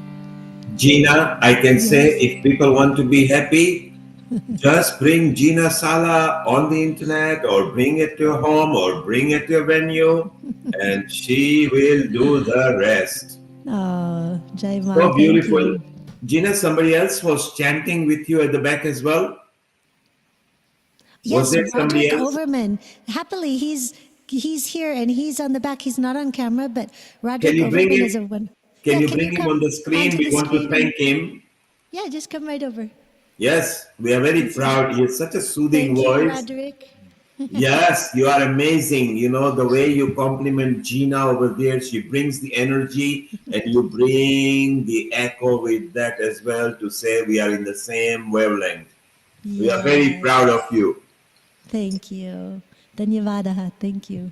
And both of you have got such an energy, the way you take the flow. So you can see a nice calm sea coming with a waft of waves, and then come with that breeze, and you just take us all in. And it's so wonderful to ride with you. Gina, while you are here, earlier I told you that we have got one of our our healing contributor. She's already a presenter. Tarla Mashru. It's her birthday as well. Maybe if she can listen to us, let's see if we can wish her a happy birthday. Tarla, yes, she's here. We'll try to unmute her. I'll just share the screen just to say this is the happiest birthday woman here. There we are. It's the birthday over here. Global namaste, everyone. Namaste. Namaste. Yes, we can hear you. Thank We you are, so we are much. sharing your birthday. We are sharing your birthday card, and I think you are either at a gurudwara or at a function where you are taking some blessing. Is it right? We're at the City Pavilion, Neil, in Colliers Road, which is a beautiful venue. It's very Yes, nice. it's a very nice venue. We got It's a very the nice blessing venue in for East London. everyone. We got the blessing for all of us in the Healing Our Earth family. Yes. So And we're so Guru over the moon. Talochan Das was here. And since 2 o'clock, this function was going on until now. They finished. So everybody's at the langar. So Nil Kumar and all our Healing Our Earth family, thank you so much. You remember me and my birthday. It was a special. Thanks to you all, and because of Nil Kumar and all my family at Healing Our Earth, I'm so glad that you enjoy the whole function today. But the best part was my birthday, was it? Yes, your birthday. And Gina actually chanted the mantra just for you just earlier. Wow. So She sends that blessing as well. And Riddhi actually just came at the midweek and said Gina might be available. So we have Gina, and Gina, what a wonderful find you are. You are a permanent part of Healing Our Earth now. Come and spread the Bhakti Yoga whenever you feel like. Tarla Mashru, we wish you all the best. Tarla is actually a radio presenter herself, and she sings as well. So maybe next time we will have some more Bhakti Yoga. So it's time to wind down. And maybe Riddhi, we can wind down with a mantra as well. So a very happy birthday, Balaji. Happy birthday. On behalf of all of us here at Healing Our Earth, for just being such a divine person.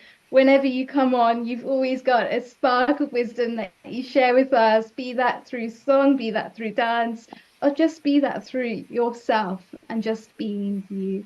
And it's beautiful today to be able to partake in these celebrations with you as well, feeling that Shakti. And we hope that the bhajans and the kirtans that Gina Ji has been sharing with all of us has also touched your heart in a very special way. Thank you. Thank you for all your blessings. And you all made my day today. Looks like a big celebration for me. And I'm so glad. And we got all the blessings from our Guruji to all our Healing Our Earth. See? And look who is with me. So I drag her. I say, And a very global namaste to you too, Lataji. Yeah, global namaste to all our global family. And really, really so blessed to be here today. I can't, describe it. I'm just over the moon to be blessed, and he blessed our thank you so much. One of our Healing Our Earth friends joined me today, but we got the blessing from Guruji. So Guru Brahma, Guru Vishnu, Guru Devo Maheshwara, Guru Sakshat Param Brahma, Tasmai Shri Gurudev Namah, Tasmai Shri Gurudev Namah, Tasmai Shri Gurudev Namah. Thank you. Thank you. Beautiful. Well, how wonderful it is that we started with yoga, then we bring Veda yoga and Vedic knowledge, and then we went from Mauritius to India to Canada to USA, Africa. I think we covered every continent except one. There was no Eurasia today. Maybe Australia and New Zealand was missing. But hey, we covered the whole world, and maybe Riddhi, while we've got Gina here, maybe she can finish with Gayatri Mantra. What do you say? Gina, you love Gayatri Mantra? I Can think you that just... is a fantastic idea. Gina G, you know I can listen to you all night, but would you do us the honors of finishing this program beautifully with the Gayatri Mantra? Sure. So Thank Gina, you so just before you do that, last 1 minute message from Danada from USA in Texas. Namaste, global namaste. This is such a wonderful and very auspicious day. I would like to sing Sanskrit happy birthday for Talamji and Lataji. Thank you for showing your beautiful face and giving us the blessings here with you all. And of course, Gina ji, I would love to be in connect with you. You are here in USA, and we planning the new conferences here next year. We would love to have you, your kirtan, and host you here in Texas. Pranam to you. Pranam. And here is this song for Thalamji. जन्मदिनमिदं पुण्यं भवतु जन्मदिन इदं मङ्गलं भवतु तव आयुर्वर्धतां सर्वदा तव सुखं वर्धतां सर्वदा धन्यं भवतु तव जीवं धन्यं भवतु तव जीवनं सदानन्दमयमसन्तु सदानन्दमयमसन्तु. This auspicious birthday, this sacred day, may your life, may all of our life grow forever. May your and our happiness grow forever. May all your efforts meet to success. May all your life be blessed, and may it be always filled with the joy. Hari Om, that's it. Hari Om, that's it. How With this, beautiful. Gina, you. Danada, so beautiful for your contribution towards there. You made Talaben very happy. She's happy, and maybe when she goes on the radio, when you are on the interview, you can mention all this stuff. It'll be so beautiful. And these are the vibes we spread at Healing Our Earth. We just spread love. We don't need anything at Healing. We just love giving love, love, love, and spread unity, liberty, peace. Just share love with people. So it's so beautiful. And Danada, you mentioned, because you are both in USA, so in the Veda Mela, I can just imagine Gina completely rocking in Tapas and Texas. So if you could introduce her, Riddhi, if you could introduce directly to Danada and Amrita, and Danada, if you can introduce her to Hitendra. So because the third section is very perfect, so we can cover from North Carolina to California to Texas and go right to Shanti Sivani, who is in Mexico as well. Let's spread our family because it's so beautiful. Just a bhajan, kirtan, bhakti, yoga is so beautiful. And it wasn't just to do with just Sanatan Dharma. It was the way of life. Any nationality would have enjoyed what we did today. You don't have to be a Hindu follower. You just have to follow natural life because it was a way of life that we spread today. So it's so beautiful. So Danada, if you can do that, and I will put together a group because we are calling it as a Kirtan Mandali. Mandali is kind of like a band, but in a Sanskrit, the word for the band is not just the band, but a mandali. Mandali is like a kutumbam, like your family, So the Kirtan family is basically the Kirtan Mandali. And we've been such a blessed at Healing Our Earth. We have so many, very talented, skillful, all singers and lot of people they have known for many instruments, and we were introducing them to the Ayurveda and yoga and other basic segments of these Vedic conferences that we are doing virtually and in person also. So thank you so much for your contribution, Gina ji. It made us live today. Anand, I have my goosebumps. Oh, thank you. And I loved your share too.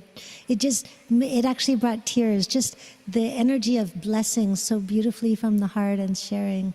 And Gina, you will love when you meet Michael, when you meet Hitendra, They are all like-minded soul. Dhanada through Riddhi will get that organized with Amrita, because we are one big family, and at Healing we are very keen to unite family, because the whole world is one family ultimately, you see. And this is why we like to promote that. And when you go to Texas, you're welcome to go to Dhanada and Rohini, who is Dhanada's friend. Both of them are very hospitable, and maybe Dhanada, you can pick up over the phone of this live episode over here. So we love it. People have made good comments on the social media, because this is broadcast on several partner channels. Riddhi, before Gina finishes with Gayatri Mantra and we stop live streaming, what is your 1 minute comment for planning all this stuff? Of course, you and Amrita produced this episode today. Isn't it wonderful how we started? When we started, we just wanted few yoga people, and now we've got bhakti, yoga, Vedic knowledge. Wasn't it beautiful? How do you feel, Riddhi? That is a very deep question, Neil Bhai. I think it's wonderful that we are actually one of the few channels that see yoga beyond the yoga mat. We don't look at yoga as being asanas, as being physical postures, or just being breathing. We look at yoga as being a holistic way of life.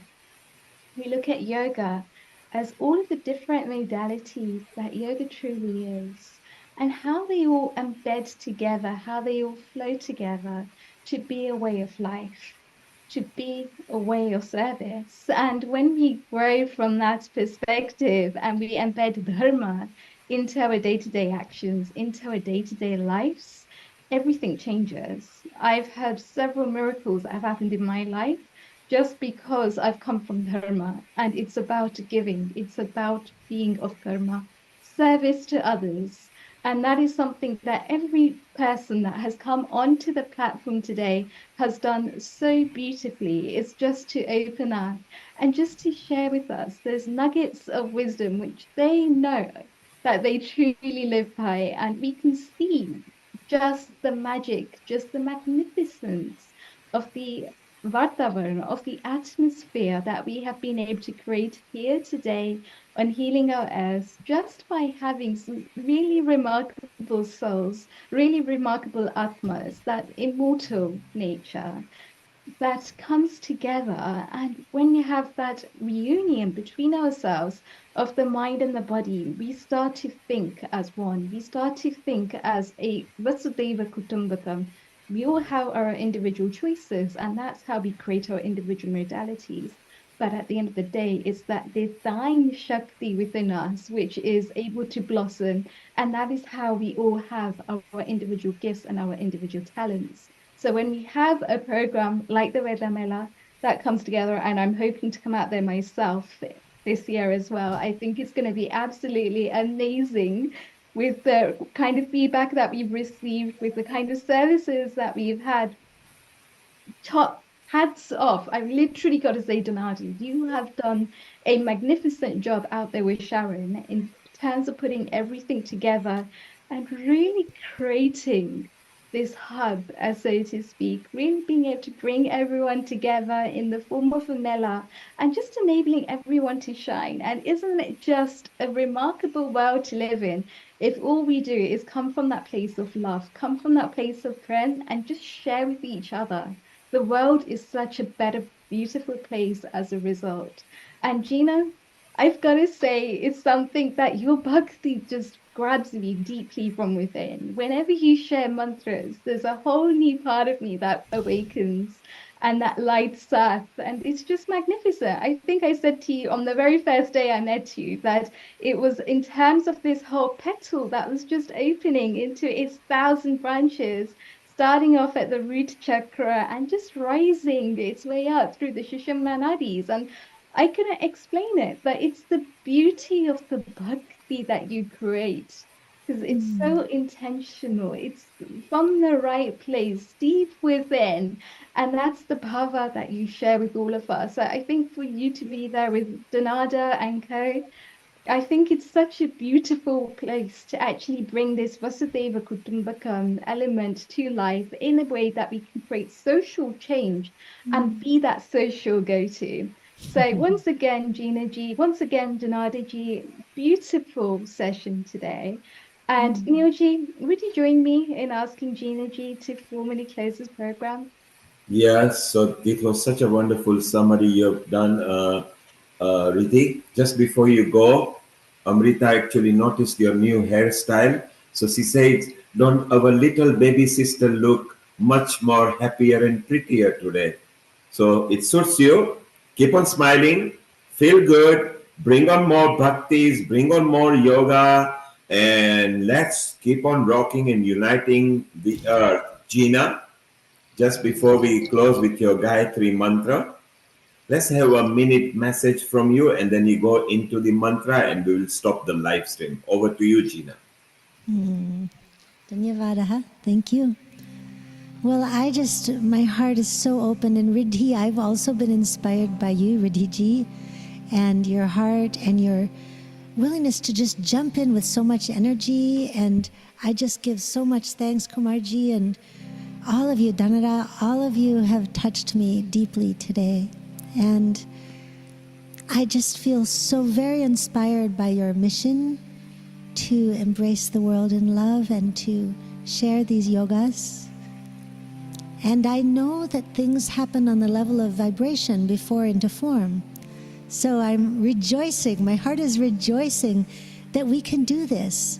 And at one point in history, this would be a miracle. How could I be chanting with our friend in India and our friend in London? And how could we do this? Of course, on the inner we could, but I believe fully that what we consider now impossible will become possible. And there will be miracles in science and in consciousness by the grace of our sweet divine. And what a grace that we get to be part of this. We're all here right now for a reason.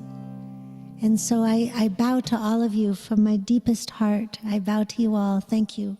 Thank you so much. And I'll just say, if you do enjoy chanting, just contact me, info@ginasalah.com or on my website. I think it's showing ginasalah.com. And there's retreats or there's Monday classes or anything. Each of us have an important voice. And so a thank you to my Gurujis in Drupad and Sanskrit in life. Let's close together, my friends, with a Gayatri mantra, Savitri Gayatri. And if you don't know this mantra, you can picture divine light. It's the universal light, as you know. Bhur Bhuvasvaha. We say in these three realms, earth, sky, and heavens, it's in all. Tat Savitur Varenium, that venerable, generative light. Bhargo Devasya Dhimahi Dhiyo Yo Nah Prachodayat, that light that illuminates consciousness, divine reality, like when we say Triambakam with the third eye to perceive divine reality. Dhimahi, we meditate upon that. Dhiyo Yo Nah, for our, which can prachodayat, for the illumination, enlightenment of all of our minds, all of our consciousness. Maybe I'll chant it one time, call and response, in case anyone wants a reminder, and then 2 times together. Would that be okay? Yeah, sounds good. Om Bhur Bhuvasvaha. Om Bhur Bhuvasvaha. Tat Savitur Varenyam. Tat Savitur Varenyam. Bhargo Devasya Dhimahi. Bhargo Devasya Dhimahi. Dhiyo Yo Nah Prachodayat. Dhiyo Yo Nah Prachodayat. And picturing the grace that let these mantras be passed down for thousands of years through our Gurujis in India and beyond, that this light is shining forth through each of us, through the third eye, like a lighthouse, with so much love and respect for the Matrika Shakti, the energy and the mantras, for all those who've made it possible for us to chant together, and those worldwide who are chanting and sending blessings in their ways, and throughout all history, and now and in the future. Let's chant it together 2 times. Do your best. Om Bhur Svaha Tatsavitur Varenyam Bhargo Devasya Dhimahi Dhiyo Yona Prachodayat. Om Bhur Svaha Tatsavitur Varenyam Bhargo Devasya Dhimahi Dhiyo Yona Prachodayat. And let's close. Let's stay open but complete with Om Shanti, Shanti, Shanti. Let there be peace revealed among all beings of the universe, in every cell of our bodies, every level of consciousness, all koshas, in every way, all together with gratitude for this, all the organizers, all those who've brought us together. Om Shanti, Shanti, Shanti. Om Shri Guru Pyo Namaha Harihi Om.